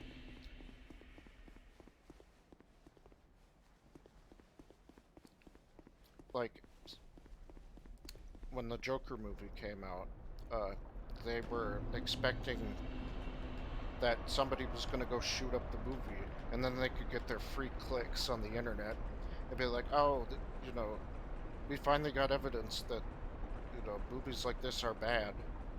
But then there ended up being a machete fight at the Frozen 2 movie. You can't make this shit up. It was just fucking wild. Nothing happened during the Joker movies, just Frozen 2. God, that was something, you know?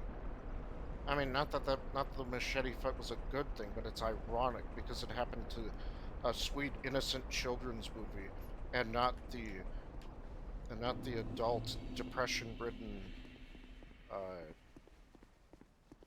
life, or the, you know, the movie with starring an adult with major depression that becomes a clown and then kills a TV host, you know?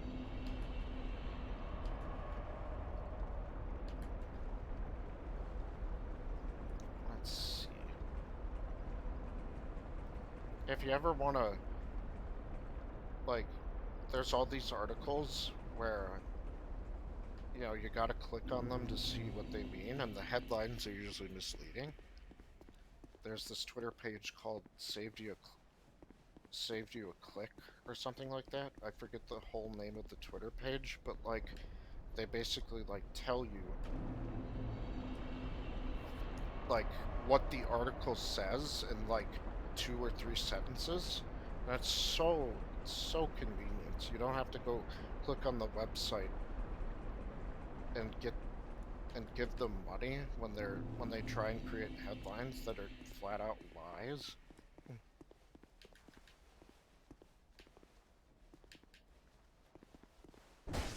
You'd have to go look on one of their one of the things that they made posts about to kind of get an example, because I can't really think of one off the top of my head.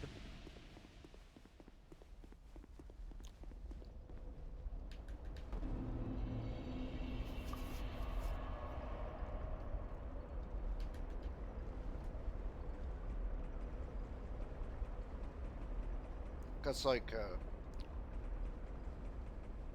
when it comes to politics, I do not want to talk about, like, presidents, you know, and stuff like that. It just divides people way too much.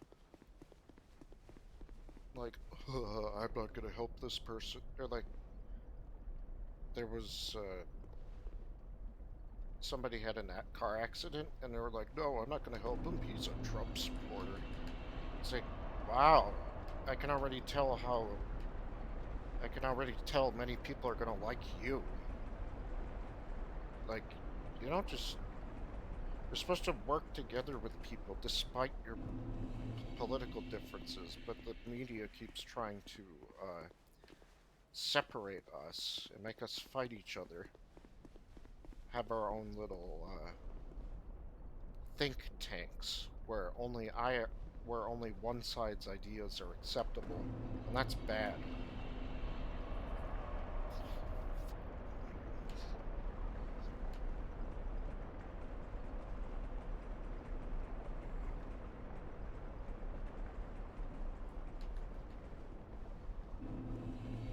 That's always the rich pitting the middle class against each other, and occasionally the middle class against the poor class. Those big billionaires are the reason why we have so many big problems in the world. You know, a long time ago, back in like the 1990s, people used to fight against the corporations. You know, like, we are the 99%. And they're like, oh shit, what do we fucking do? Oh, I know. Let's start teaching people about feminism and racism and stuff like that in their own schools and stuff like that. And then we'll have them think that those are the only two things that matter. So then that was their little distraction, so that people would keep fighting each other instead of the corporations. When I heard about that GameStop shit, man, I wish I could have invested in some GameStop stock. But to be honest, do I really need more money? I mean, sure, I could have used more money, but how was I supposed to know this GameStop thing would have actually paid off?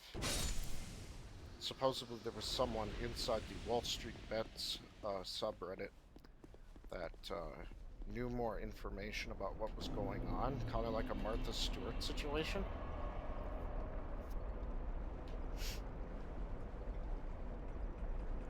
And I think he got arrested or something. But yeah, when they started buying all that GameStop stock, and then they started having the hedge fund people start paying, you know, the money that they were supposed to, that was like the biggest hit to like big billionaires that I've ever seen in my life, and I doubt that we're ever gonna have an opportunity like that again, because companies like Robinhood started preventing people from selling their stock and getting their money. Traitors, bastards, the lot of them.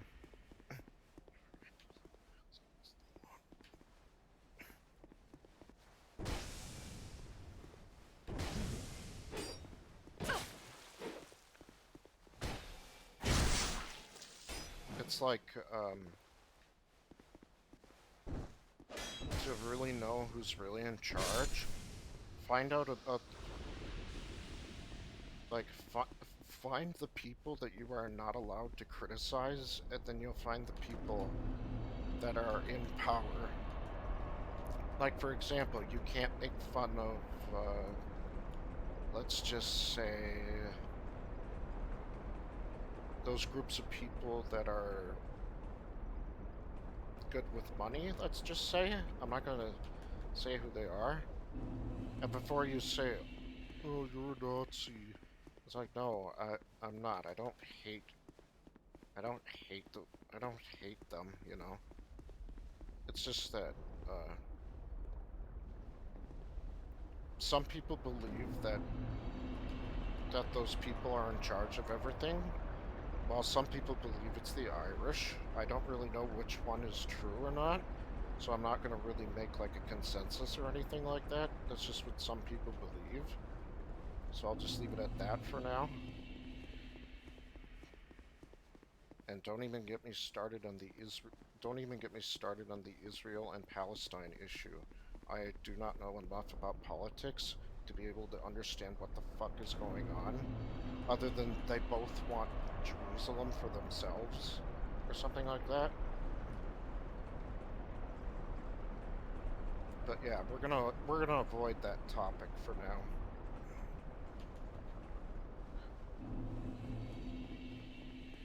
But yeah, the world in America has gone to shit. We used to be the very best country in the world, and just like that, we fell and we kept falling. And now, we're practically a laughing stock. I'm still worried about China. You know, I hate China.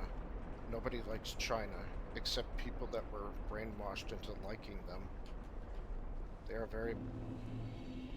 Now, don't get me wrong. There are probably some people in the country that have to do what China says, you know, to basically blend in and not be targeted or basically executed by the CCP. I will never, ever condone the CCP's behavior or China. And instead, we're going to call it West Taiwan because, you know, that's what they deserve to be called. Because China doesn't respect Taiwan as its own nation, so why should we respect China? And I don't care what they have to say about it. I will never, ever take a knee to them. Not, no, unlike Mr. John Cena, who recently apologized to the Chinese people. They are cowards and will use bullying tactics, you know, to basically make you feel bad for hating them. That shit doesn't work on me. I've seen too much on the internet.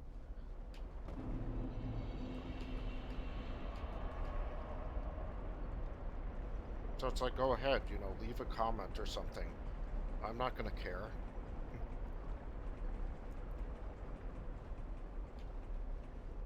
And no, they're not gonna dox me, you know. I haven't given out really much personal information that they would be able to use. Unless they were like hacking or something. But still, only a scumbag would hack someone to get their personal information.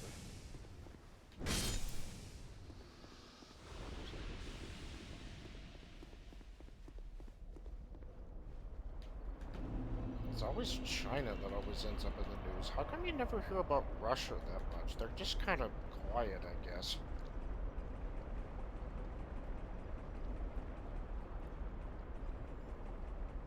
Oh, that reminds me of this headline. Apparently Russia banned isekai anime because it promotes the idea of reincarnation. It's like, duh, we want you to be miserable. Being miserable is fun. Like, okay, Putin, sit your ass down.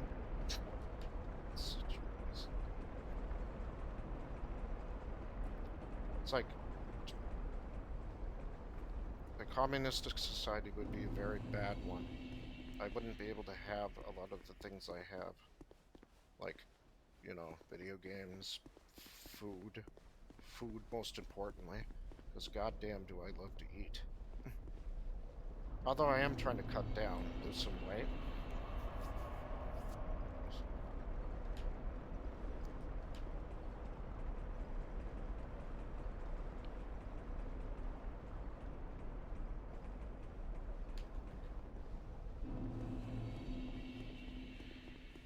Like, things have gotten so bad in America, a lot of them think, you know, what would this country have been like if the Nazis won? Like, do you ever wonder, like, if certain things didn't happen or other things happened, how it would affect history? Who knows what would have happened had the Axis powers, basically won? It's hard to say. Or am I saying the wrong word? Because I know there's, like, the Allied powers and the Axis powers. I think Axis powers were the bad guys, if I remember correctly. I don't remember, but the... You know, the Nazis were on the bad one, obviously. We don't support their ideals. But nowadays, you go on the internet and people just throw out the term Nazi around everywhere. It's all over. Like, they'll call you it for any reason whatsoever, and they're diluting the language, the word down to the point where it doesn't really mean anything anymore. It's just more of an insult nowadays. Like Stone Toss is a Nazi, and then you're like, huh, why are they calling him that? And it's like, oh, it's not because, he's actually a Nazi, it's because he makes controversial content. That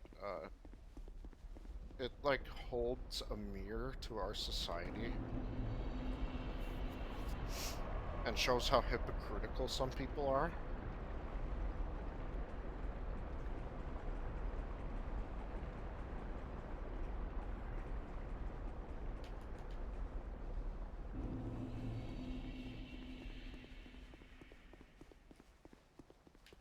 But, in terms of isekai, there's definitely one place I would want to go to. Like, what would be the most important place for me to go to if I died? It'd probably be the world of the Monster Girl Encyclopedia.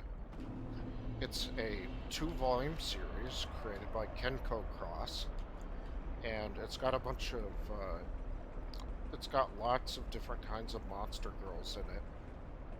Because I am a Monster Girl fan. Like lamias, werewolves, hellhounds, orcs, you name it. Monster Girl, I'm pretty much into it. The only one that really scares me is, like, the Mind Flayer, because, like, they basically, like, they take their tentacles and they can put it in your ears, and they basically kind of melt your brain, and it would basically,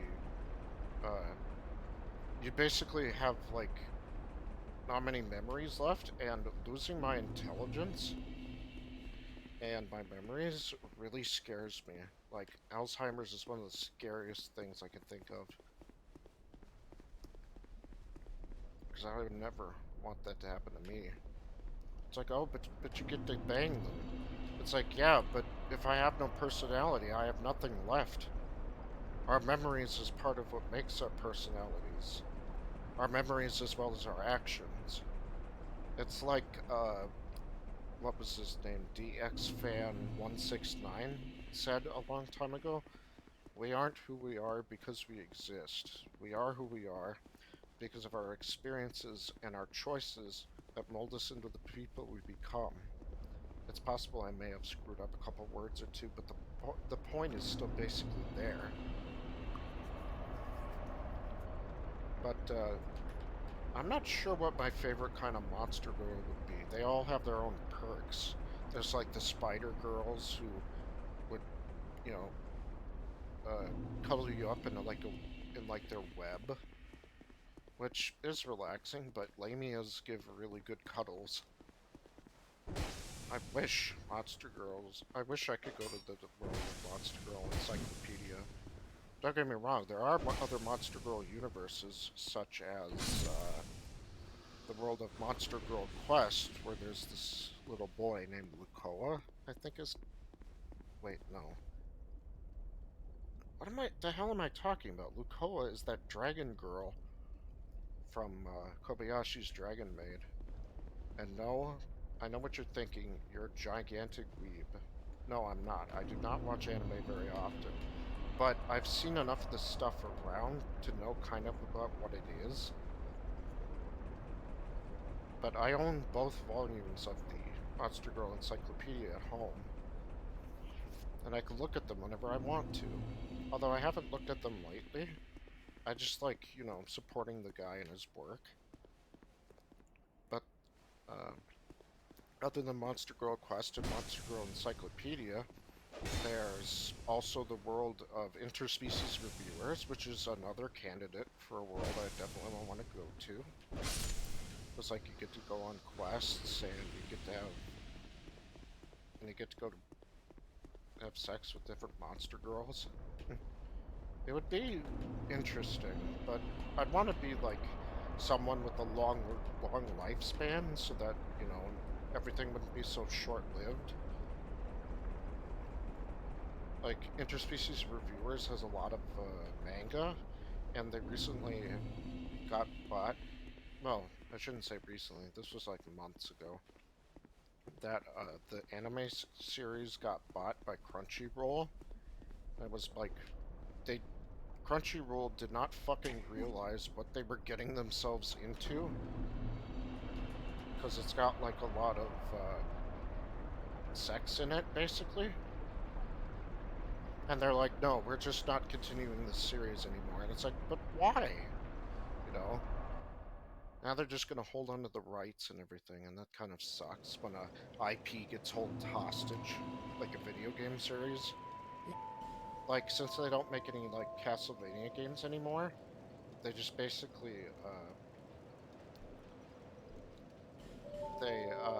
some people went and created this game series called Bloodstained, and it's meant to be like a spiritual successor.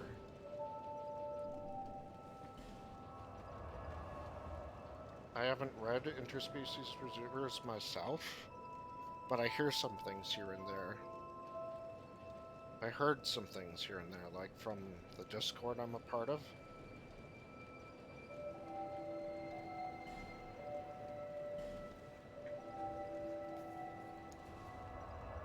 And that's how I know some of what I know.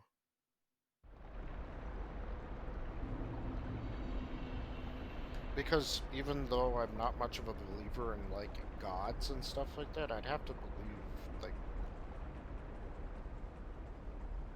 I hope, you know, that life doesn't just end when I die. Like, there'd have to be something else after that, but there's a possibility that it might not. I know the conversations about God kind of divide people too, but I have my own beliefs and they have theirs. My belief is that, well, I don't really know what's right, because there's no proof that there isn't gods, and there is no proof that there is either. So, until there's proof, we're basically at an impasse. So I don't really know, but, you know,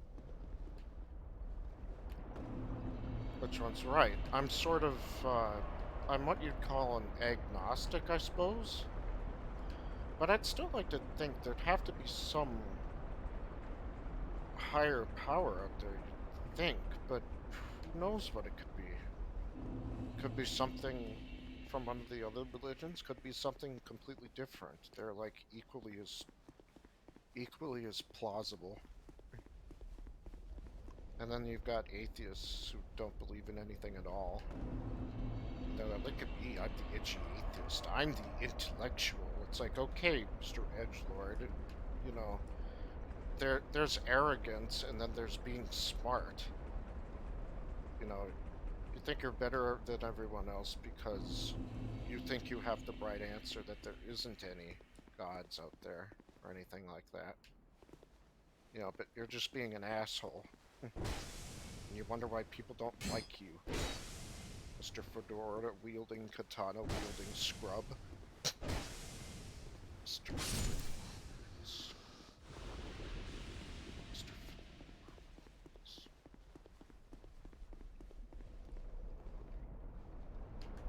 And then you have people on the other side who really believe, you know, and like, this is the God, this is the one, you know? And I'm not going to criticize them for believing what they believe in, because beliefs do not dictate a person's intelligence. Like, I know this one woman, she's really into the Catholic faith, and my God, she's just so strong, both in body and mind. You know, and if that's what makes her happy, you know, I'm not gonna make things miserable for them. I used to go to Catholic classes when I was a kid, but I don't really do that sort of thing anymore.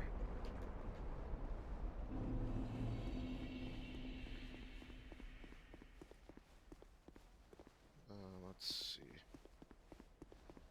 What else?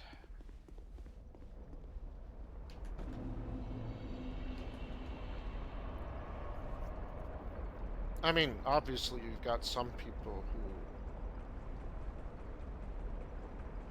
use faith as a replacement for intelligence, and that's not necessarily a good thing either. It's just like, oh, we'll just pray the illness away, and it's like, no, you know, people have died from that, from people believing that their faith would cure anything, and it never usually works. Like, you know, let's say that there is a God, you know, basically the power of science is like his gift, basically, and we're using it to help other people. You know, you should never use faith in replacement for, like intelligence.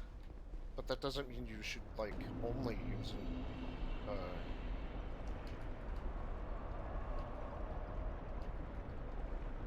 but at the same time, you don't want to be, like, believe that since you have such high intelligence, you're above other people.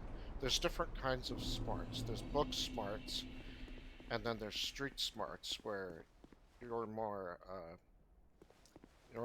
smart about how to interact with people, or how to haggle, how to convince people to do what you want.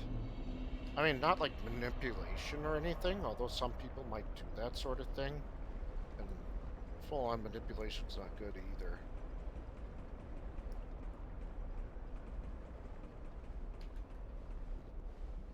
But sadly, society rewards psychotic people sometimes.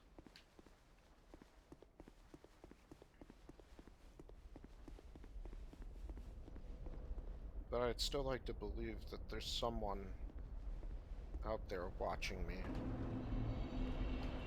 Whether it's like a celestial being or some kind of higher power out there. I don't know who it is or what they want, but I guess the only way we're going to find out is once our lives are over. But that doesn't mean going around killing people is a good way of spreading that message. Because, you know, life isn't always, like, so terrible that you just want to end everything and reach paradise right away. That's kind of being selfish to other people in your life that care about you. It's like my grandpa. He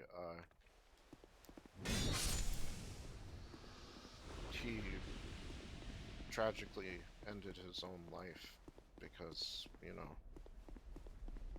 things were just that bad for him. He was always in a lot of pain all the time because of a semi-accident he got into a very long time ago. And he hadn't been the same since. Well, physically. Mentally, he was always struggling, trying to support both me and my grandma. and as well as his mental state. It was very sad.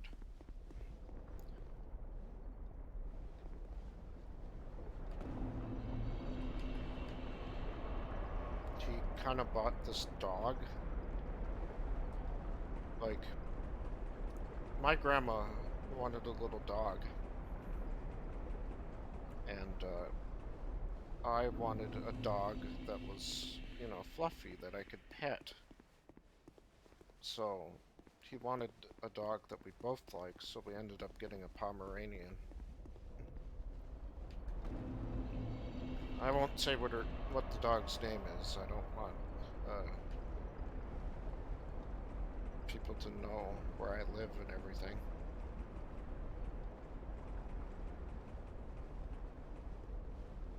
Okay, fine. I'll say it. Her name's Lucy. Like Lucy with an I instead of a Y. But yeah. She's a very cute little thing. She's a fucking brat sometimes. She steals things. Likes to chew and eat paper. And she has a habit of going to the bathroom where she's not supposed to. Which we often find ourselves having to clean up.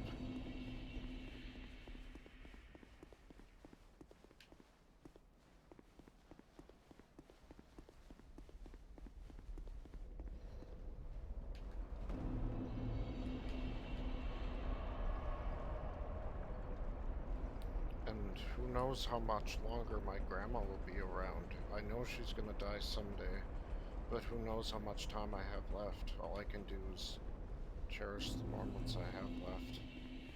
Memories didn't used to be an important part of my life. I did not care. I did not care about the past or what events transpired. I would always keep thinking about what's coming up next. But as I get older, memories are becoming more important than I ever thought possible. So, there's that.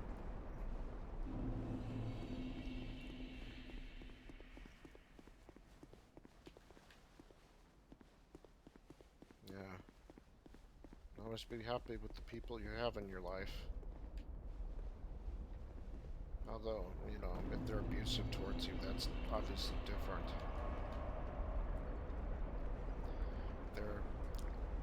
There is this one person I've had in my life that I will always hate more than any other person in my life. And that person, well, she used to be my stepmom. But then my dad and her got divorced. So she's not my stepmother anymore, so I'm not sure what you would call someone like that. But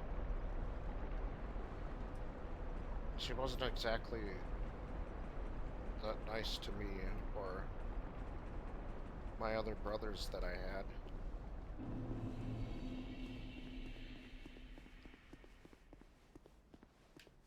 You know, she was very possessive and controlling, always telling us, you know, what to do all the time. And I fucking hated it. Every moment of my life over there was a moment of sheer agony. Or, no, every moment was like a moment of pure stress. And I don't think I will ever forgive her for the things she did. Let's just say that.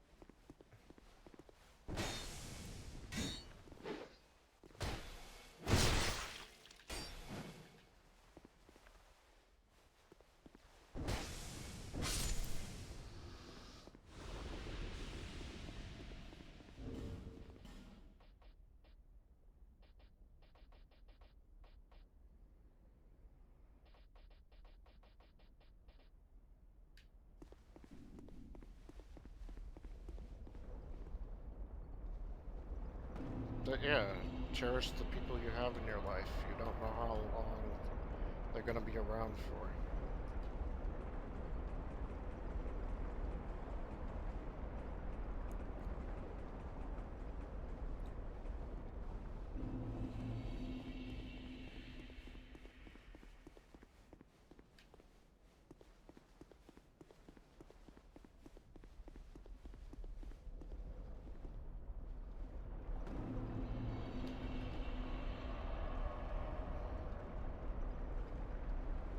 Ah, the symbol of avarice.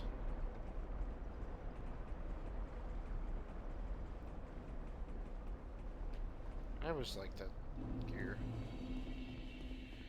You know, it looks wacky, but the HP drain is a little too much for me.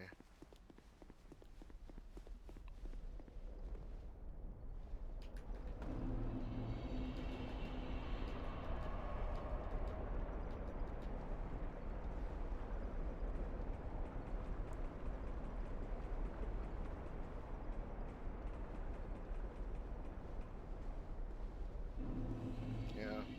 So basically, I'm the kind of person who's really good at, like, hiding my emotions because I've done that for most of my life. But either because of my Asperger's or my ability to hide my emotions, it's hard for me to, like, my positive emotions are significantly weaker than my negative emotions, such as anger, sadness.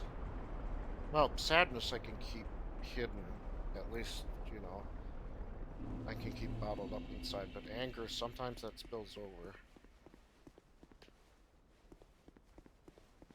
Of course, some people think, like, oh, they're not very expressive with their emotions, they must be a sociopath. And it's like, no, that's just part of having Asperger's.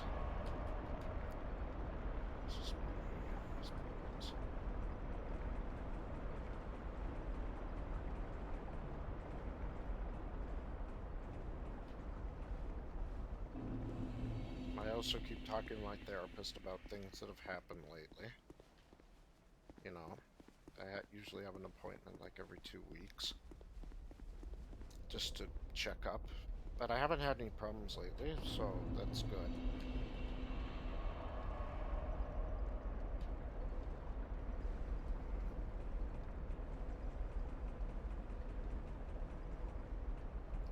I have a cousin. Uh, he's gay. Of course, that's not the important thing here. The important thing is he got into like a four-wheeler accident and he broke his leg, but he broke it like so badly he needed to have like rods put in them and a splint or something like that. But it was really fucking bad. Like he had the thing, he had the four-wheeler like on top of his leg. It was pretty bad, you know. He had to go to the hospital for a while.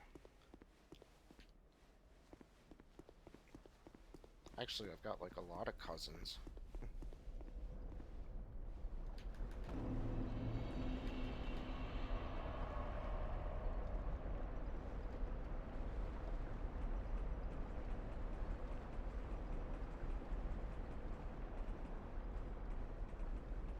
In fact, I had a surgery a very long time ago when I was an adolescent.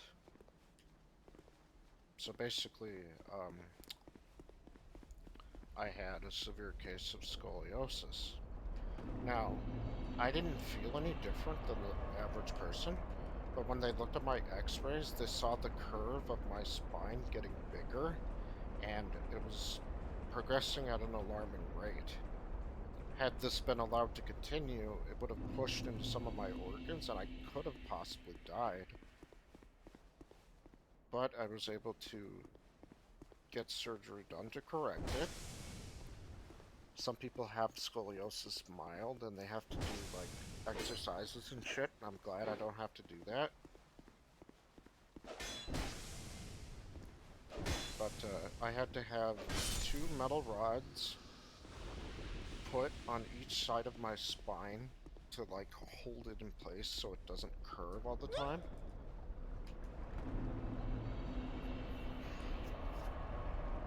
But yeah, I had to recover for several months. I even had one day where I got severely depressed, so much that I started crying and I didn't know why. I guess that's just part of what happens after you have so much pain, or something like that. I also have hooks back there too that keep the rods in place.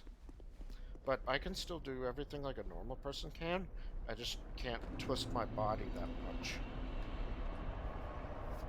like the upper part of my body. While on the other hand, there was a person I knew at the transition program. He had a scoliosis surgery to put rods in, but his legs, they're very weak, and he has to be in a wheelchair most of the time. I don't know why there were complications for him, but not for me. I remember the nurses, they came in to check up on me like every 2 hours to make sure like that my I could still feel like with my legs and everything to make sure I wasn't paralyzed. And you know, it was irritating, but I know they're just doing that to check up on me and stuff like that.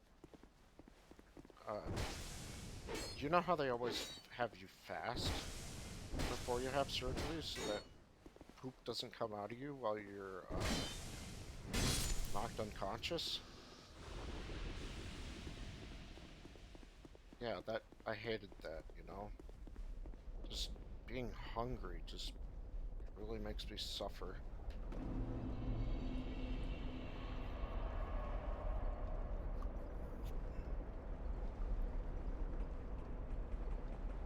But, my grandparents weren't sure if I was going to live or not after the procedure, and I had hoped that I would. I trusted my doctor, and who was the head of the surgery, and everything went fine. You know, I was taken on a girder to the surgery room, and they had information about my name and information about me written on the whiteboard, you know, and it was all good. And there was like this guy, one of the doctors, just telling me like, you know, relax and stuff like that, and I'm like, you know, I don't really need him to do that, but I wasn't gonna tell that straight to his face. And then when I woke up from the surgery, um, he was telling me the same thing, and I'm like, were you doing that this whole fucking time I was being operated on? I mean, he probably wasn't, but wouldn't it have been funny if he did? And that'd be like, okay, shut up. He's like, no, I gotta do it. I gotta say, though, the anesthesia when I had my surgery was a lot different from the anesthesia that I had when I went to the dentist to have some of my wisdom teeth taken out. I've had 2 of them removed so far. The other 2, well, when you have, I don't know if this is common for people with Asperger's, but my teeth would grow at a slower rate. So I was losing the last of my baby teeth when I was an adolescent.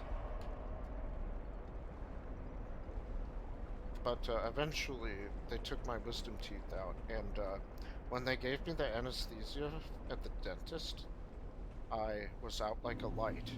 I don't remember falling asleep, and when I woke up I was in another room. I know for some people that's kind of scary, but for me I'm just like, you know, how'd I get here? But when I had anesthesia during my surgery, um, I went to sleep very gradually, and then people's voices started getting all weird. If I could describe to you how distorted their voices were, watch that South Park episode where the kids try to come up with new ideas by drinking cough syrup. It's just like that. I swear to God, it's perfect.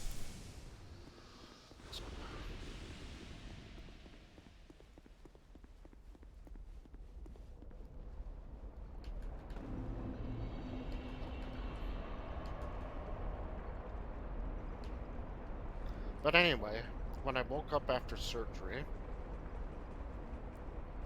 I found myself very weak. No, actually, no. I I was just really tired, and they had this big plate of food right in front of me, dangling it right in front of my face. I say that because apparently I was so tired that I didn't want to eat anything. Like, I wasn't hungry. And I wanted to eat that food, and I couldn't. My body just didn't want it. But the day after, oh my god, I was in so much pain. They were giving me, like, painkillers. But it was, like, in smaller doses. And I would have to press this button to keep getting more. But they wouldn't let you overdose. The machine wouldn't let you do that. And,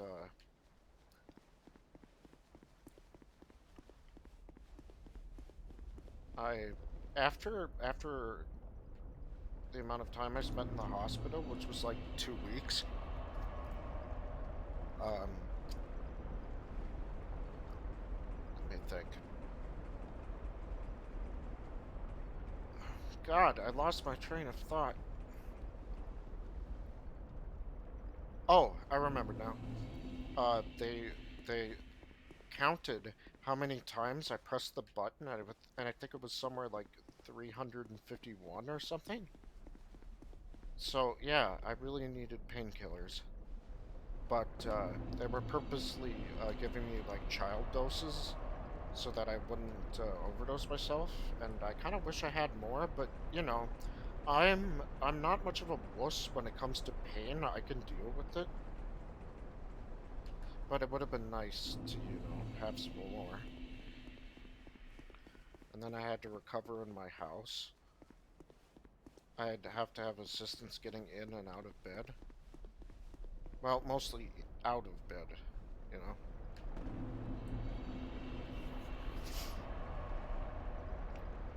Like, even my staff came to visit me in my house, and it's like, you know, we watched the Onion movie, which is based on, like, the Onion paper, the satirical news article site. They apparently made a movie for some reason, and I don't really read or listen to the Onion anymore. I prefer the Babylon Bee because, well, the Onion just isn't as funny as it'd been before. Like, the funniest article I've seen from the Babylon Bee so far is this article where, they're like, IGN reviewer excited to finally play a game after he's done reviewing it. And so many fucking journalists, video game journalists, got so fucking angry, and I loved it. You know, putting those fucking degenerates in their place. Well, maybe degenerates is the wrong word. It's more like lying, biased pieces of shit. Because video game journalists aren't there to tell the facts. They're just there to tell you what they were paid to tell you.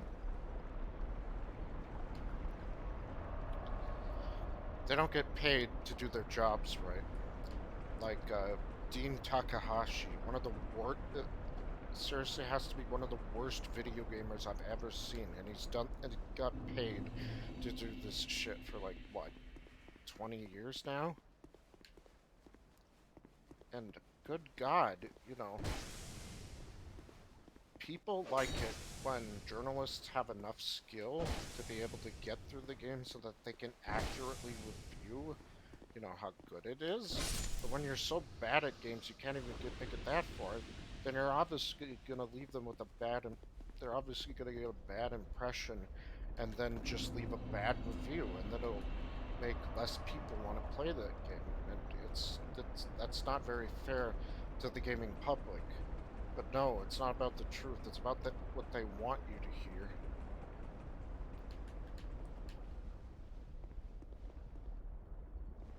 hear. It's... the state of things is very sad.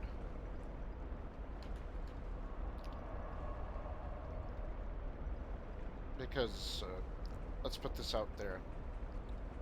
It isn't just video game journalists. Regular-ass journalists also lie, have a bunch of bullshit. You know, they don't care about the truth anymore. It's not like Frank West trying to uncover the secrets of the military and Willamette Mall anymore. It's people just having biased opinions about why you should believe in, like, feminism or some shit like that. You know, people don't want to hear about that. People don't want to hear about that.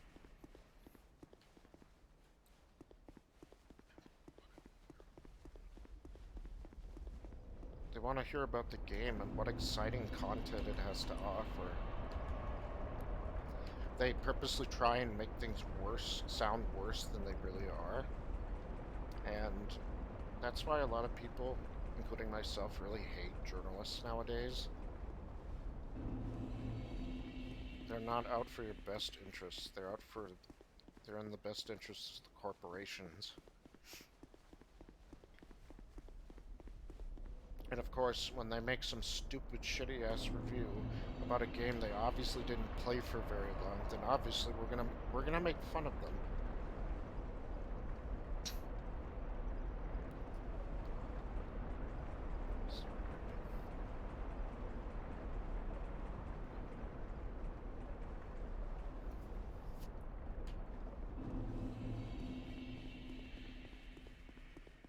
And they personally, these journalists type people, but it's not just them, it's the majority of people nowadays. They believe that they're, like, free from criticism, and if you say anything about them, even if you politely ask them to, like, have an interview with you or something like that, they'll claim that you're harassing them.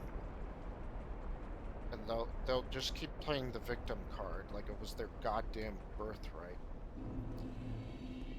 They're spineless cowards, and will be treated as such.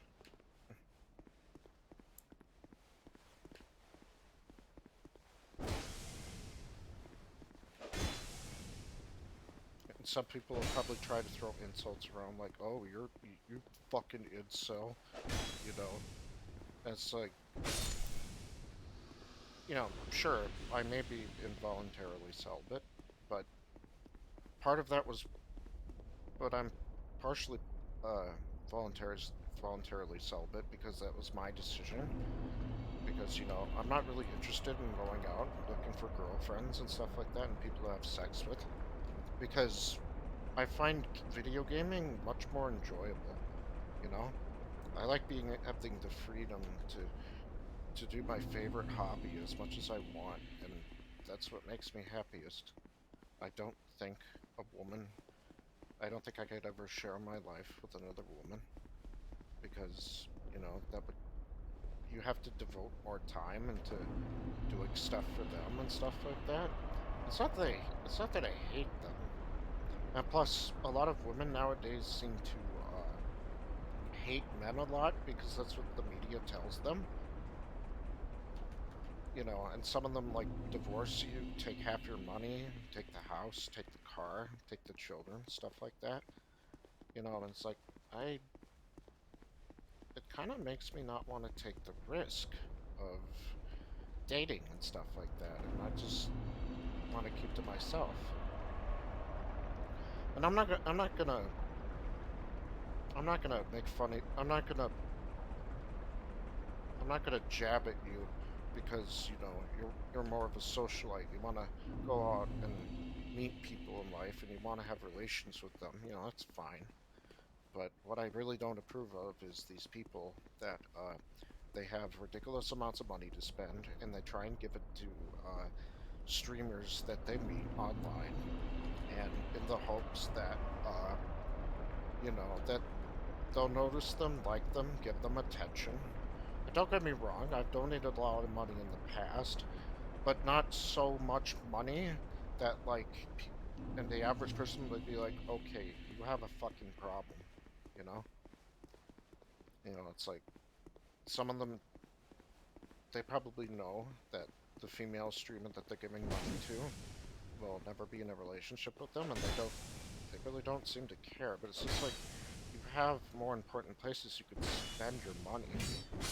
Now, I have nothing against people, like, subscribing to people, sending them bits here and there. You know, I don't mind that at all. It's just, it's like Zentrea says, don't do it in excess. Because, you know, you want people to be financially stable. Because that's a good thing. But it seems like, I don't know if it's because the men have been demasculinized, or they've been brainwashed or something. But it's not a good situation, and the ones benefiting off the situation the most are the female streamers. Now, I'm not saying female streamers don't deserve money, but it's like they're getting paid to show like tits and ass and stuff like that. It's like I don't want to see that, you know. If I wanna look at porn and see that, that's, you know, that's more preferable to donating money to someone to see it. Because, you know, porn's free unless you're one of those idiots who pays for porn.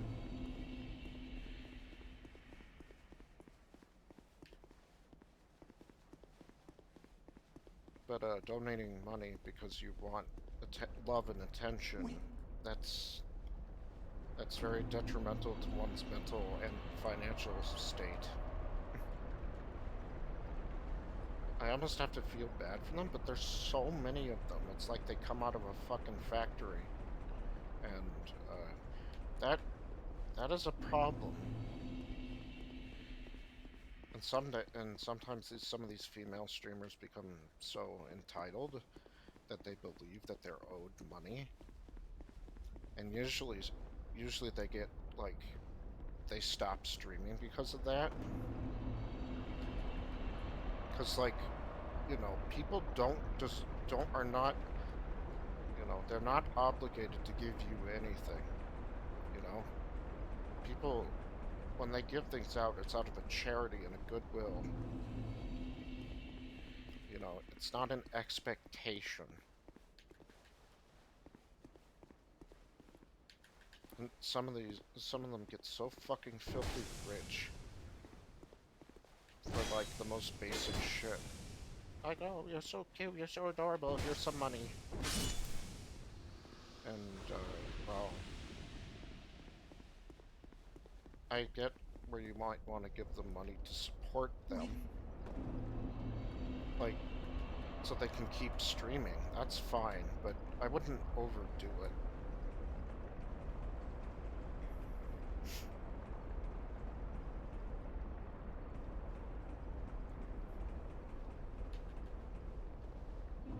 Boy, I've been talking for a long time, like longer than I usually do. Mostly I just talk about the game, what's going on in the game, and what I'm trying to accomplish. But I just got talking about, you know, some things like politics, some parts of my life, world events, current events, shit like that.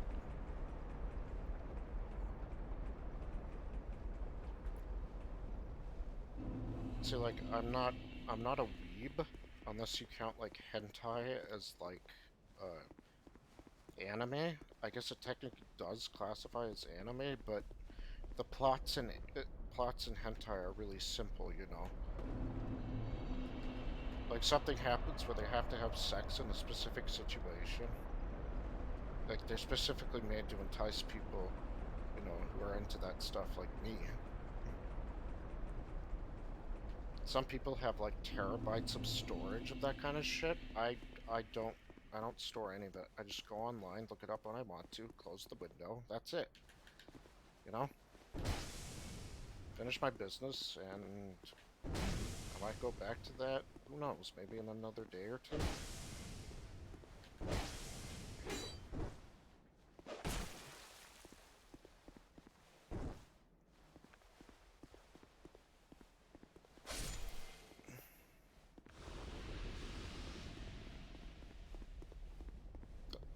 Because, like, it's not a huge part of my life. I would not want to invest that much storage space into keeping material like that I'm gonna have to waste all this time to manage. I'll just go online, look up what I want to, and that's it. Doesn't need to be complicated. Some people prefer, like, you know, like regular porn to that kind of stuff, and I'm not gonna fault them for that, but I just, it's after a while of, you know, looking at 2D fictional anime characters, or just anime girls in general, or anime monster girls or whatever, I just find,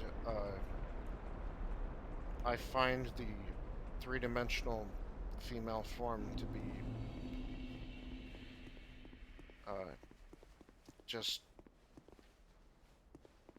I mean, you know, there are times where it can look good, but they're not comparable. You know, one is just absolute perfection and the other, you know, sometimes has flaws, and that's fine. You know, humans are not perfect, but that doesn't mean I don't find a real world of women attractive. I just prefer the other one. I just prefer the fictional ones more. And some people might think that's kind of sad. You know, and I'm not gonna, you know, I will accept whatever you have to say about that. Oh, it makes you a fucking degenerate. Hey, do you know about this thing called V Shoujo? And these girls that are part of it, like Iron Mouse, Vebe, Silver Veil, Project Melody, and all these girls, they're the biggest fucking degenerates in the world, and people love them. So, you know, if calling me a degenerate is not going to make me feel bad about myself or what I watch, you know. Oh, don't forget Zentrea. Can't forget about her. There's also the Hololive girls, but they're more, they're not necessarily as perverted, like, Pikami and Guara. You know, the little shark girl. They're more on the, they're more on the family-friendly side. Like Pikami. It's so fucking hilarious when, like, Pikami, she gets to a hard part of a game, and she tries her best to be family-friendly and not swear, and she's like, God damn it, oh, fuck! And then it's just so goddamn funny. Like when she's playing, like, Happy Wheels, or, sometimes during the Legend of Zelda Ocarina of Time playthrough that she did, I fucking, uh, but sometimes I get a little annoyed by VTubers when they're too fucking loud and scream all the time. And it's just like, you know, too much sensory overload. But, you know, that's just who they are. I'm not gonna change that. I don't think I ever could. You know, I'm not gonna demand people to change. That's, you know, that's up to them.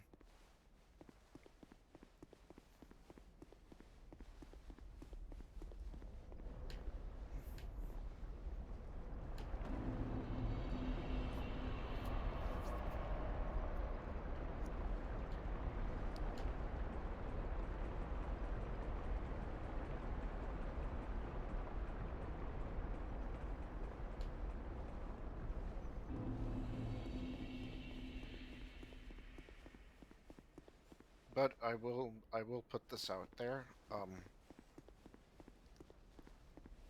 I don't really like the fact that Project Melody has an OnlyFans. And I know that some people, you know, they're like, oh, that's their business. Why should you care? And it's like, well, I, it's kind of a gray area, I suppose.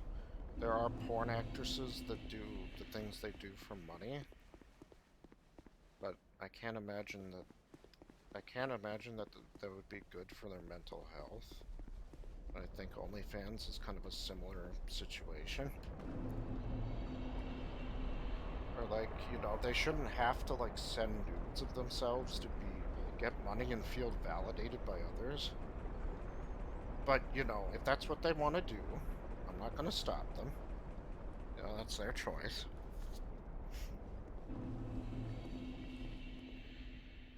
I just think that the people that do that kind of thing might not have the highest self-esteem.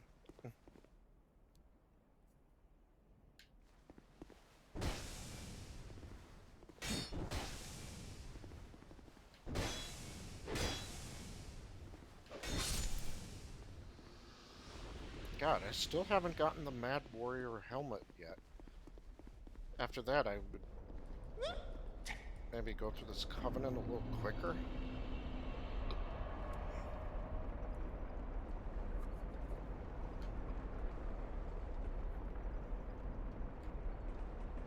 I've got a good life, good family, and I wouldn't trade that for the world.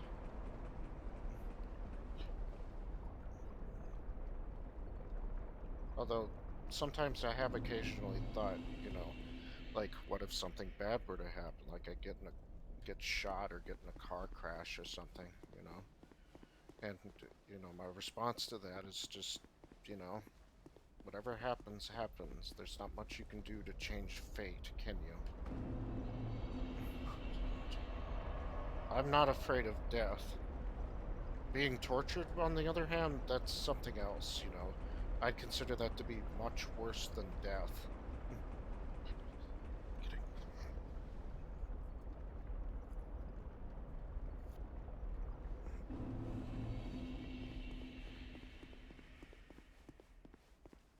There are a lot of other things that are worse than just simply death.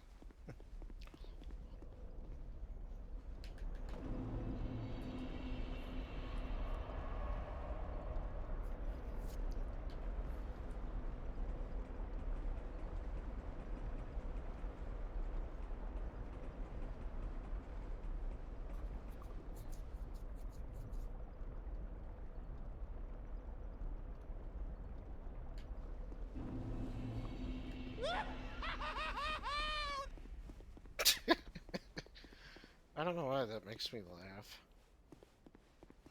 I guess laughter is infectious.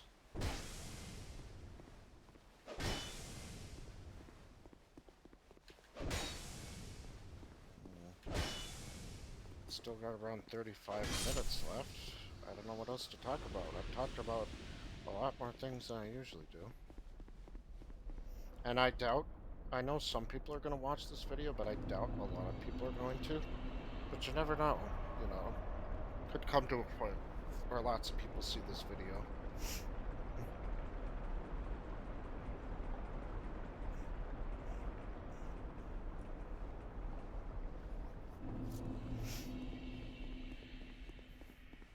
But yeah, now you get to know a little bit more about my thoughts, my feelings, a little bit about who I am and what I do.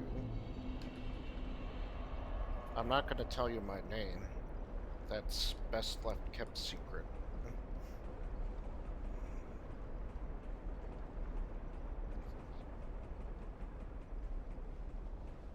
And I know Mr. Crabominable can be a handful. So if you don't want to say that, you can always just say Mr. Crab if you want. And no, not like Mr. Krabs from SpongeBob.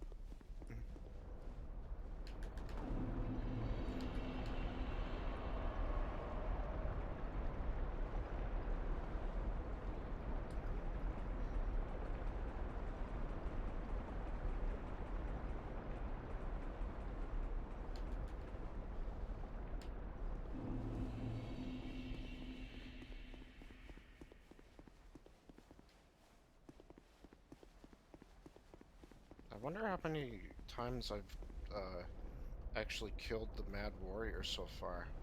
I'm probably not even halfway there yet, but who knows? I have been talking for a long time.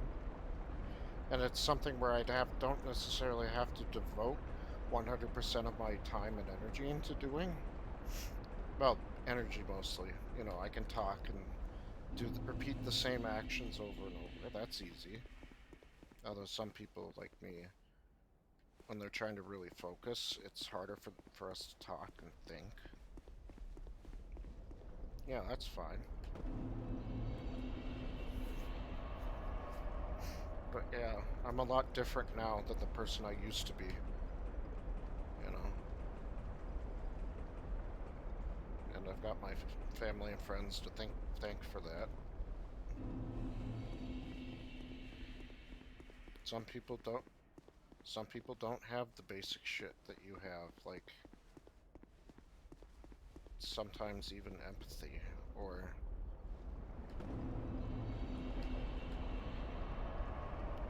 you'd be surprised how many fucking people lack the very basic things that I have. Or maybe even you. It's quite sad. You know, because some people are very ignorant and very apathetical. It's like, what's worse, ignorance or apathy?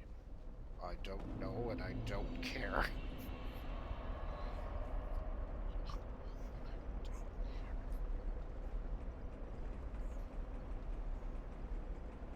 But, you know, for those of you that are listening and watching this video all the way to the end, thank you. I really appreciate it.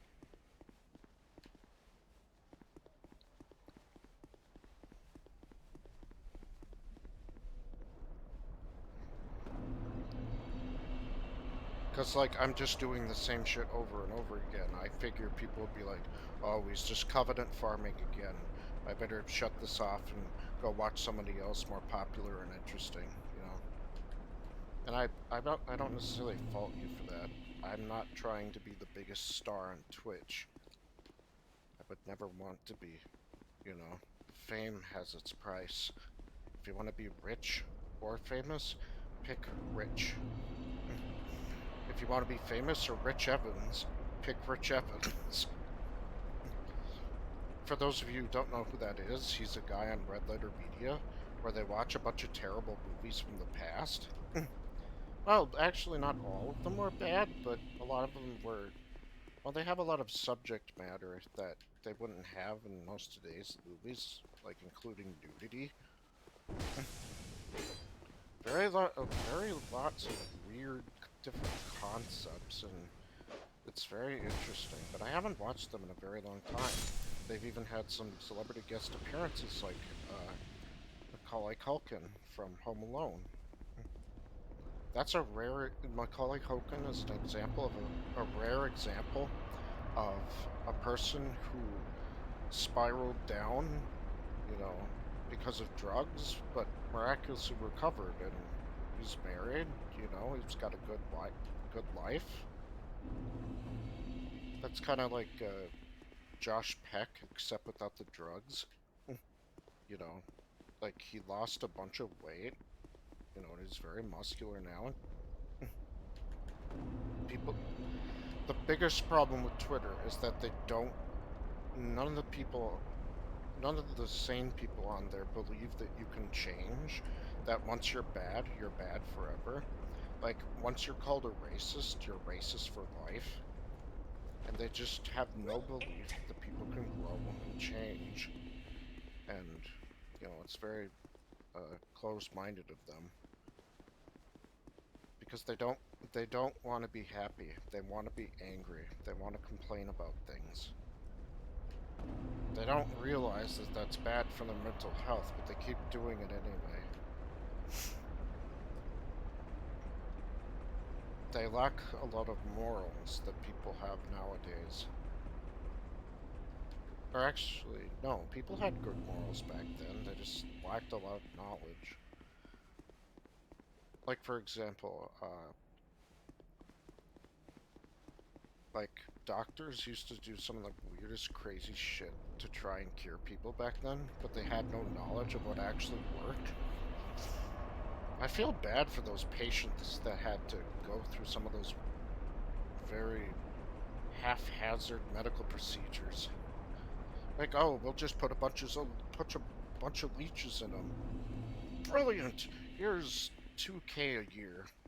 Or some shit like that. I don't know how much inflation has changed the prices of, you know, how much doctors were paid back then to now, but you get the point.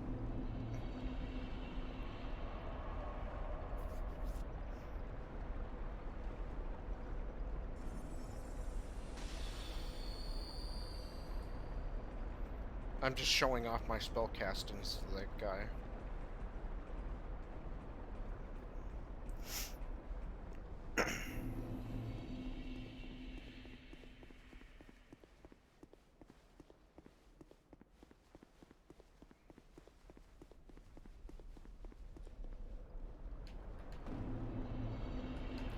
But just because something was okay back then doesn't mean it's okay now. You know, we learn from our mistakes. And people like to say, oh, you know, whites are the biggest slave owners to ever exist. And it's like, I hate to tell you this, but, you know, lots of other races of people have had slaves ever since, like, the beginning of history. And it's been going on for a very long time, all because people consider other people to be lesser than others. So white people were not the first, and they certainly won't be the last. Egyptians had lots of slaves, if I remember correctly. The point is, slavery is bad, you know? And yet people still keep doing it. Just because they have the idea that some people are superior to others. Such as the Nazis. Or these people that think that white people have the greatest privilege and they get all the money and they get everything they've ever wanted in life, which is not fucking true by a long shot.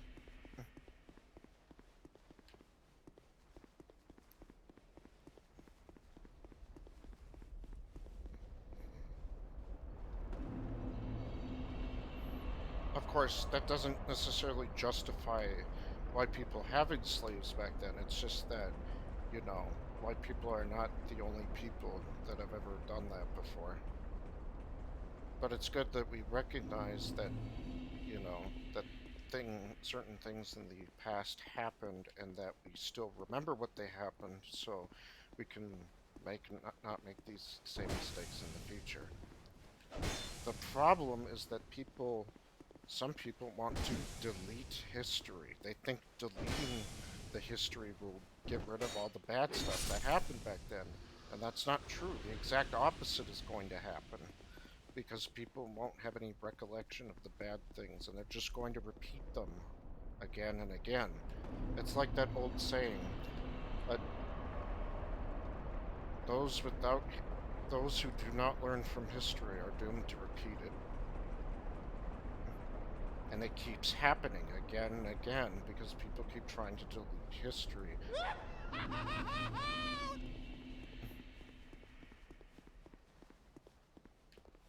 Like with book burnings and shit like that. A lot of our knowledge is being lost, all because it was either destroyed or because it was altered by people who are biased. And so it's becoming increasingly difficult to find out what information is true and which information has been made up. So I don't really know how to solve that problem. I guess you have to put them into practice and see if they work, I guess.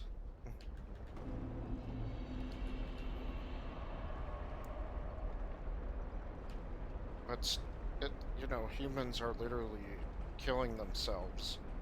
Well, more or less each other, but sometimes themselves. And it just keeps getting worse. Like, how am I supposed to fix the world's problems? I'm just a simple gamer with a simple life. It's like, oh yeah, why don't you do something about it? Like, I'm not in a position to be able to do something about that. The people that can make the biggest difference in this world are people with a lot of power and influence. But they keep using that to put themselves on a higher platform rather than help people, you know, to increase their economic and social standing.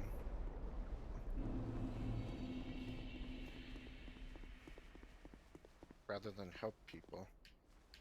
Don't get me wrong, there are people with not a lot of money or fame that can make a difference sometimes. You know, like saving lives and stuff like that. And, you know, that's good. I just don't have that kind of drive.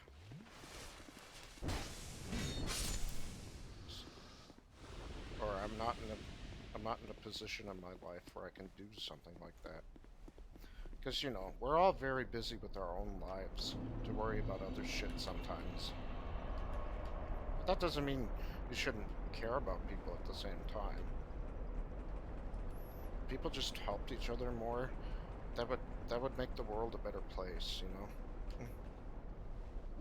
Like, it doesn't have to be something complicated, like paying off someone's debt or something. It could be just as simple as doing little things, like holding the door open for them, or helping them out of a bad situation. Like, oh, I don't know, trying to push their car out of a fucking ditch or something, you know?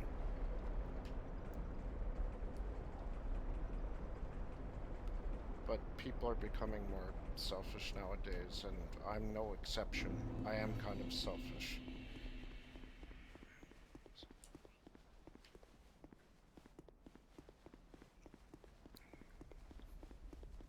That doesn't mean I don't care about other people.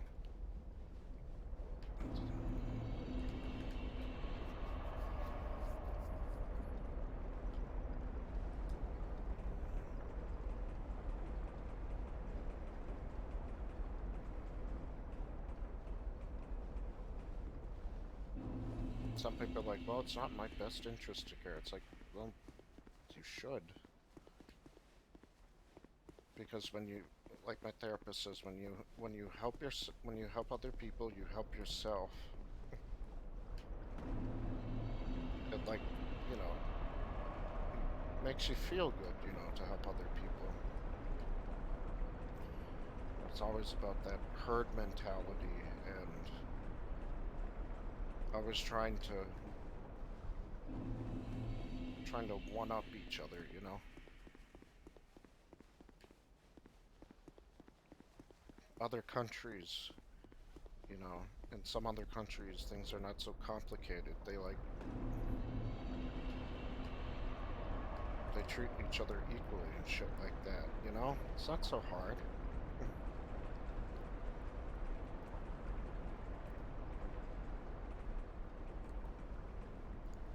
You know, it's like if they can do it, why can't we?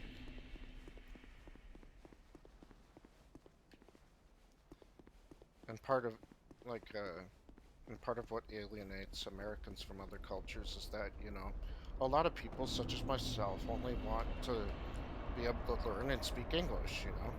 And we expect others to do the same, but not all of them do.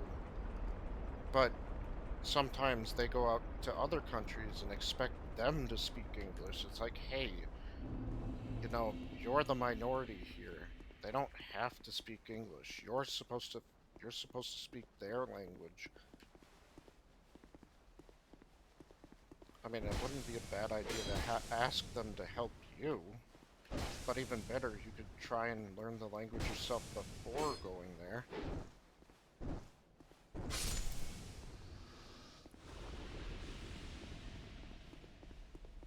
That's another thing I don't like. This cultural appropriation bullshit. It's like, you can't do that. This is part of this culture. You're not allowed to mix cultures into your own.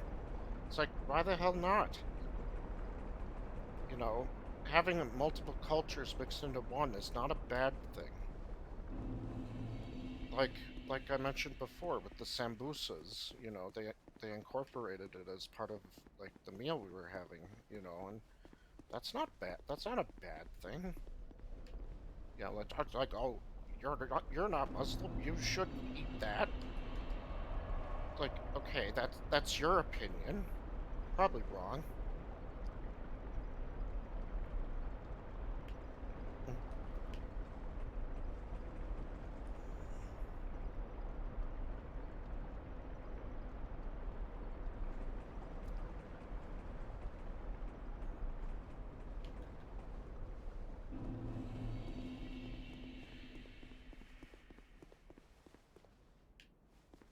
Okay, I don't know exactly what that means.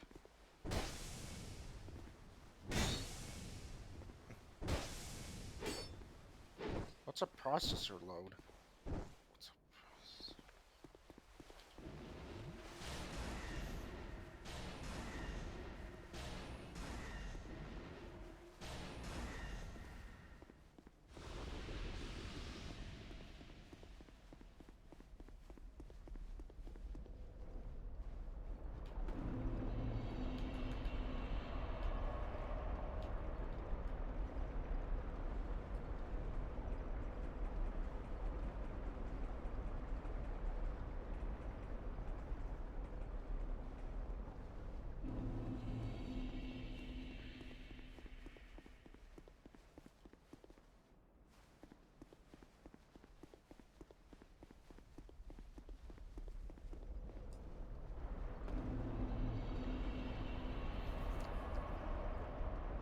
I still don't know what, that is. Is it like something I'd have to check in settings or something?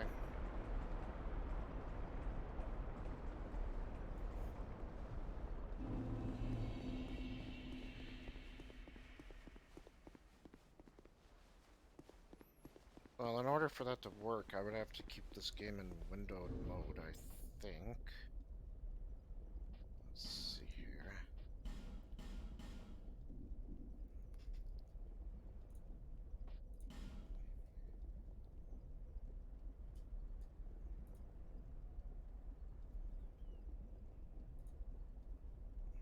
Let's see.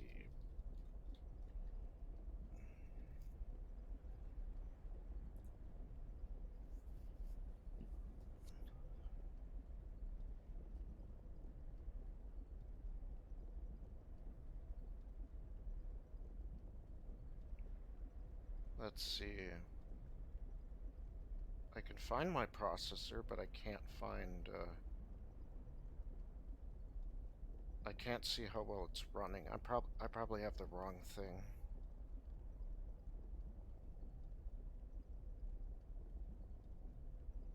Hmm.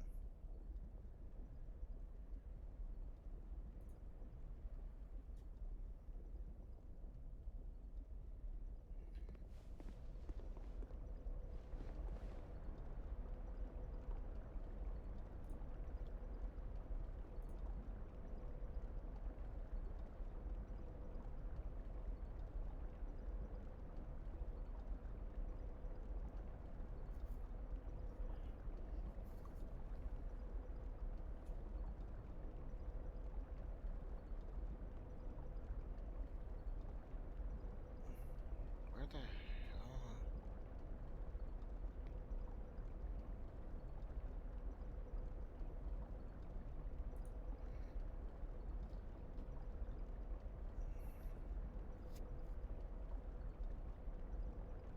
Control panel? Or is it like computer management or something?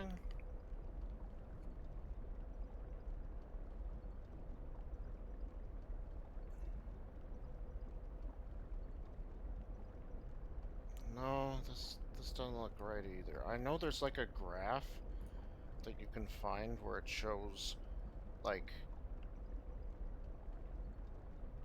what's running or something like that.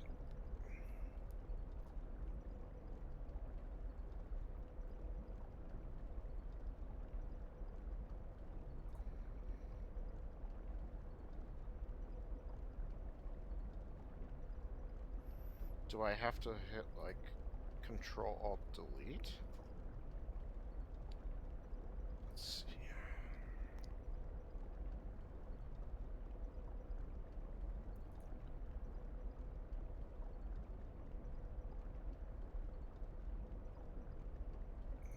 Okay, I can see. Let's see.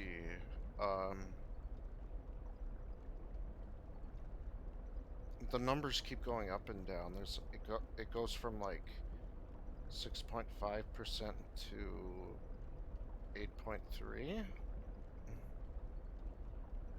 Oh wait, now it's going up to like 11.4. Let me see.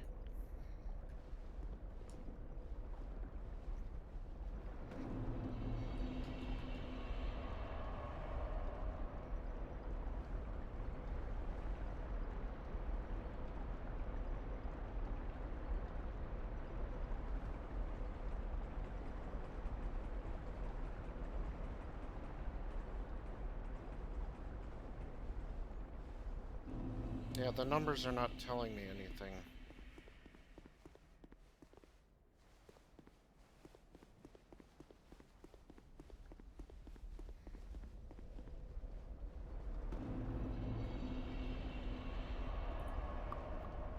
Let me look up performance. Maybe that's it?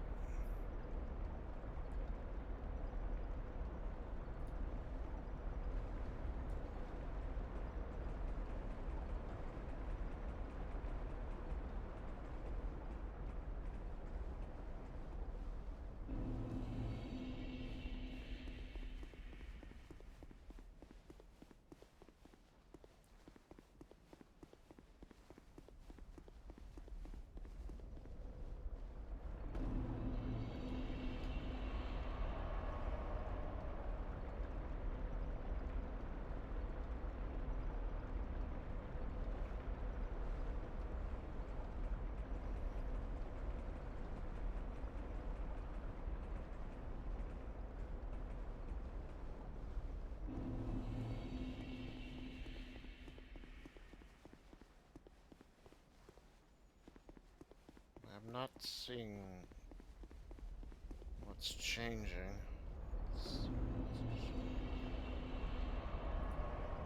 It's like there's processes and then there's performance.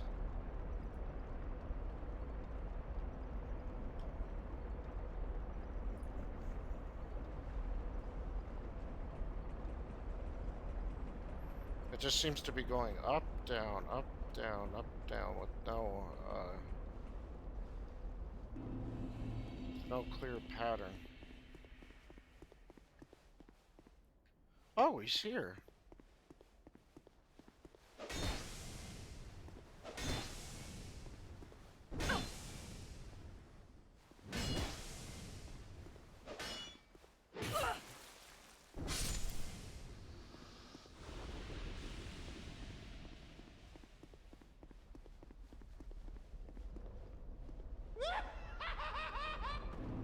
Still at rank 2, still need to get to rank 3. So I've killed him at least 30 times. But I still need the Mad Warrior helmet, and I haven't gotten that yet. Let's see here.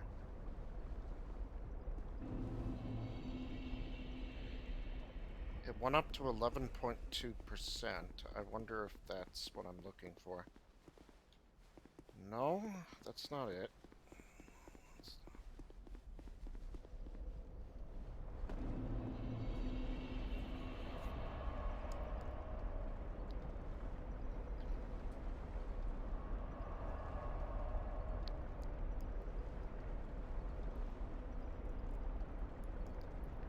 Oh, I see. Well, I appreciate that you're trying. Like, when I'm looking at the percentages, are we talking about the room that I'm in? Or are we talking about the area that I'm going to? Like, when it loads?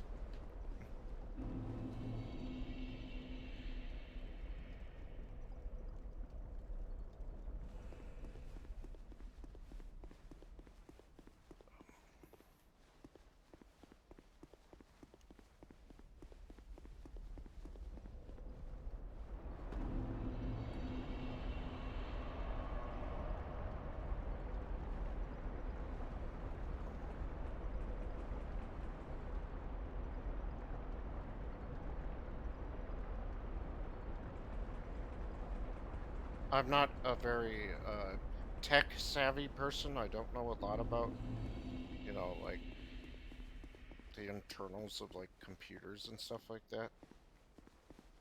Or actually, no. Maybe it's, like, how they work.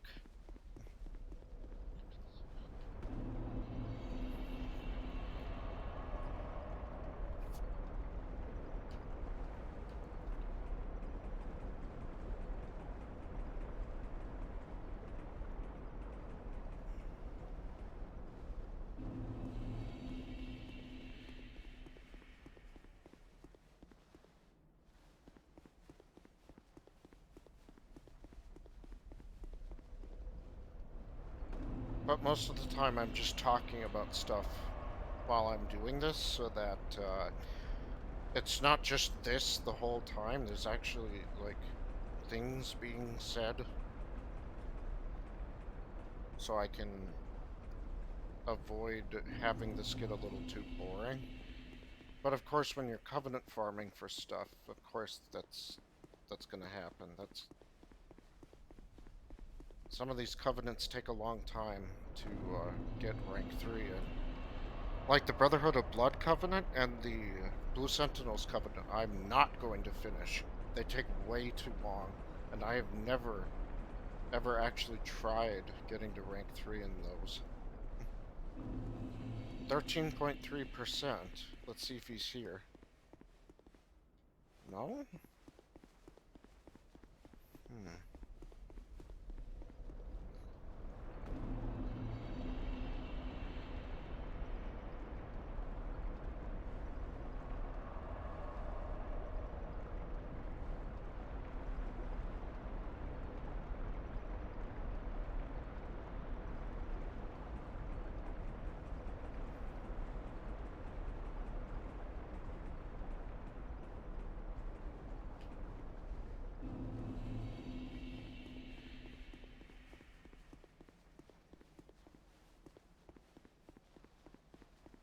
Oh yeah, I know there's this NPC that invades you called Prowlers.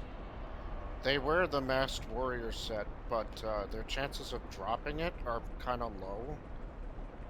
Which is why I prefer just coming up to the ladder and killing this guy over and over again.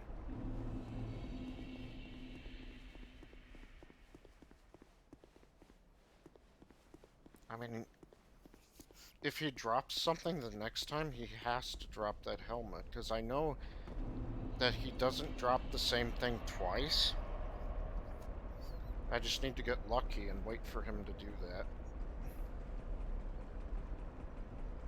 I'm not sure whether his chances of dropping it are influenced by luck-boosting items, but it's worth a shot to at least try. I love that laugh. There he is.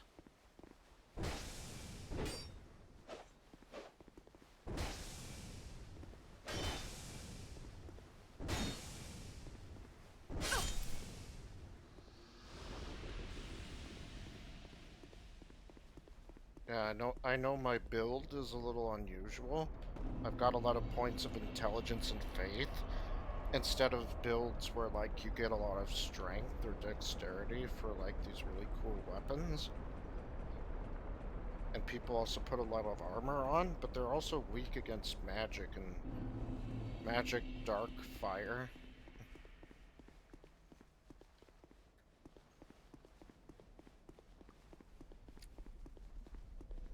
Maybe I need to look up how much percentage of the CPU is being used. That might help me.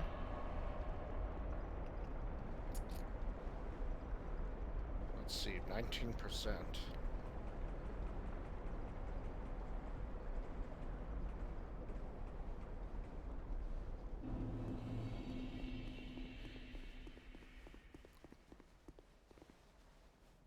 No, that's not it.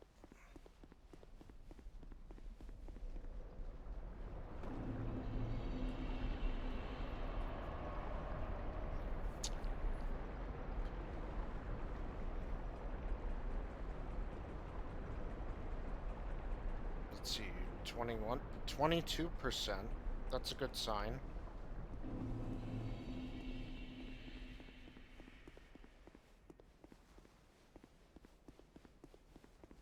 I'm probably just not looking at the right thing.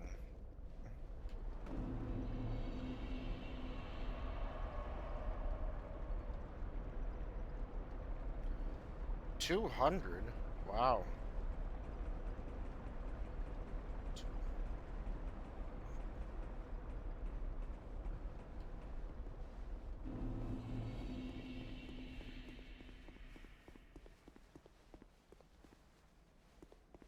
And of course I'm playing later at night, because, you know, if you do that, your chances of getting invaded are rather low. I prefer to avoid fights if possible. Although I've had to knock out some people.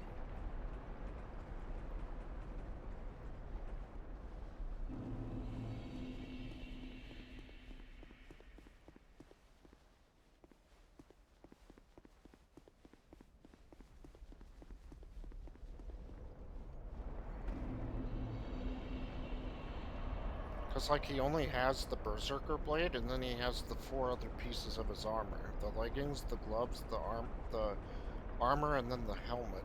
I still need the helmet. But, he seems to be a little reluctant at dropping it.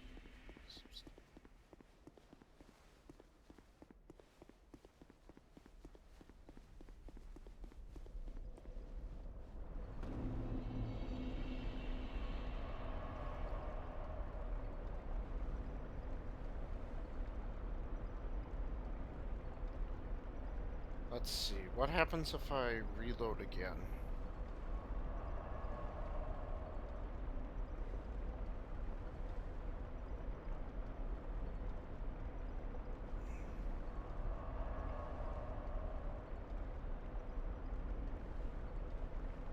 %.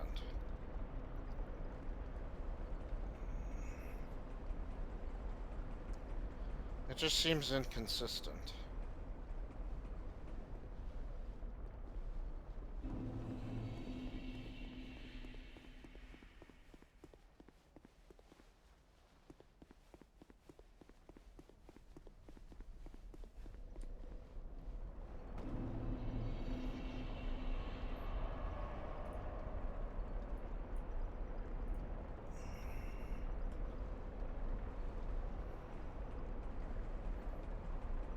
No, I've never heard of this method before, but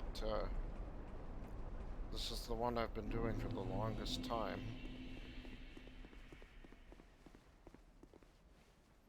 God damn it.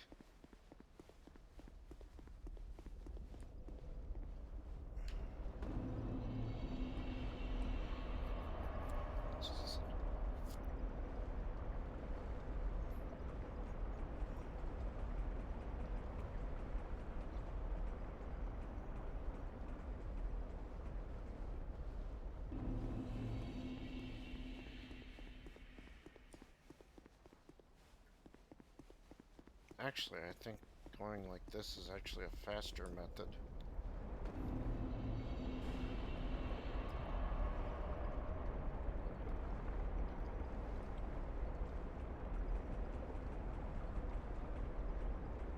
If I remember correctly, I think Yamfa is Russian too. But he's very good at the English language.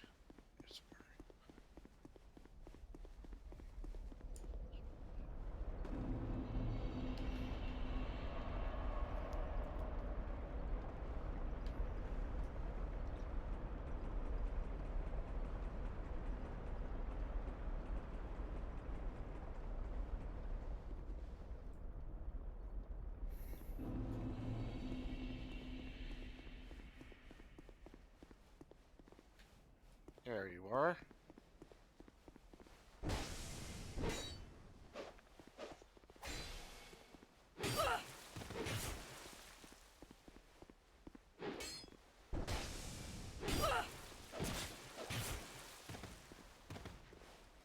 Wow. What was that, like 1 HP away from death?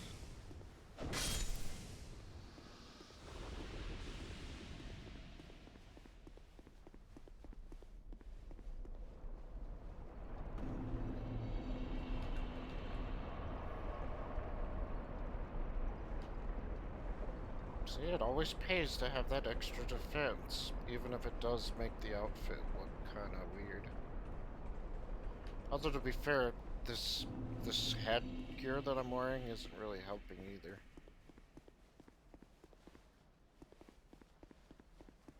I don't think I've made it to 100 kills yet, but I can always keep checking.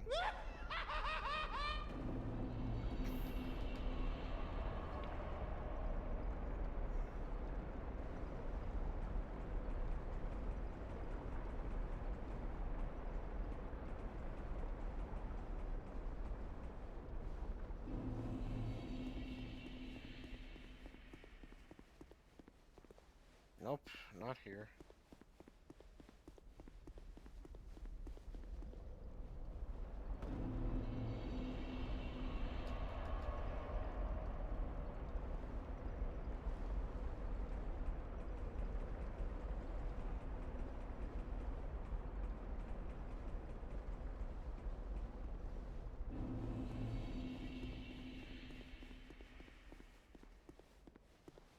Wait, why am I not doing my strategy I just discovered where I walk a little bit to the left instead of straight ahead to get to him faster?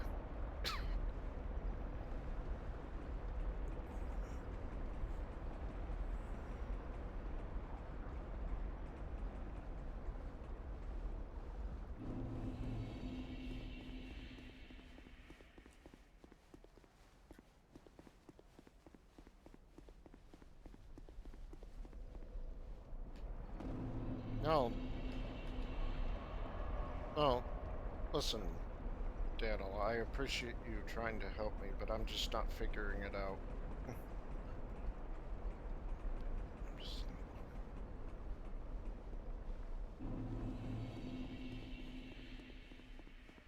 Look at him.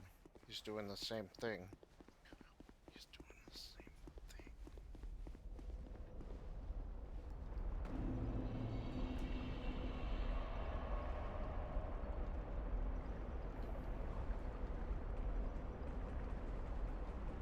But yeah, I'm gonna find the Mad Warrior one last time. And I think I'm gonna call it for tonight. Well, what do you know? There he is.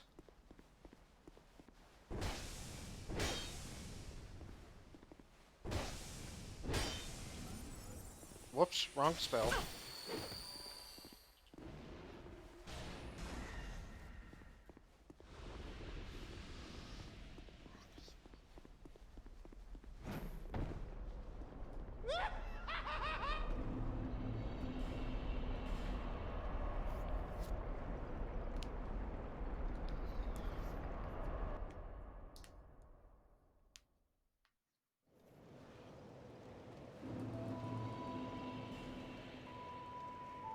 Yep. 50 intelligence, 50 faith. Pretty soon there's not going to be a single spell I can't cast.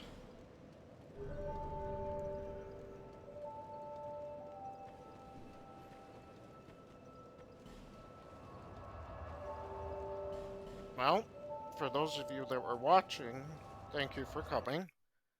And for those of you that are going to watch this video after it's been made, thank you for watching. And I guess I'll see you guys, well, let's see. Like maybe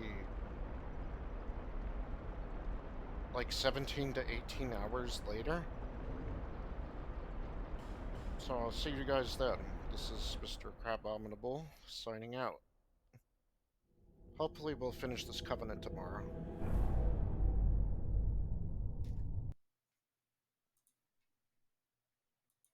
Oh, right. I turned the fucking mouse off because I wasn't using it. There we go. See ya.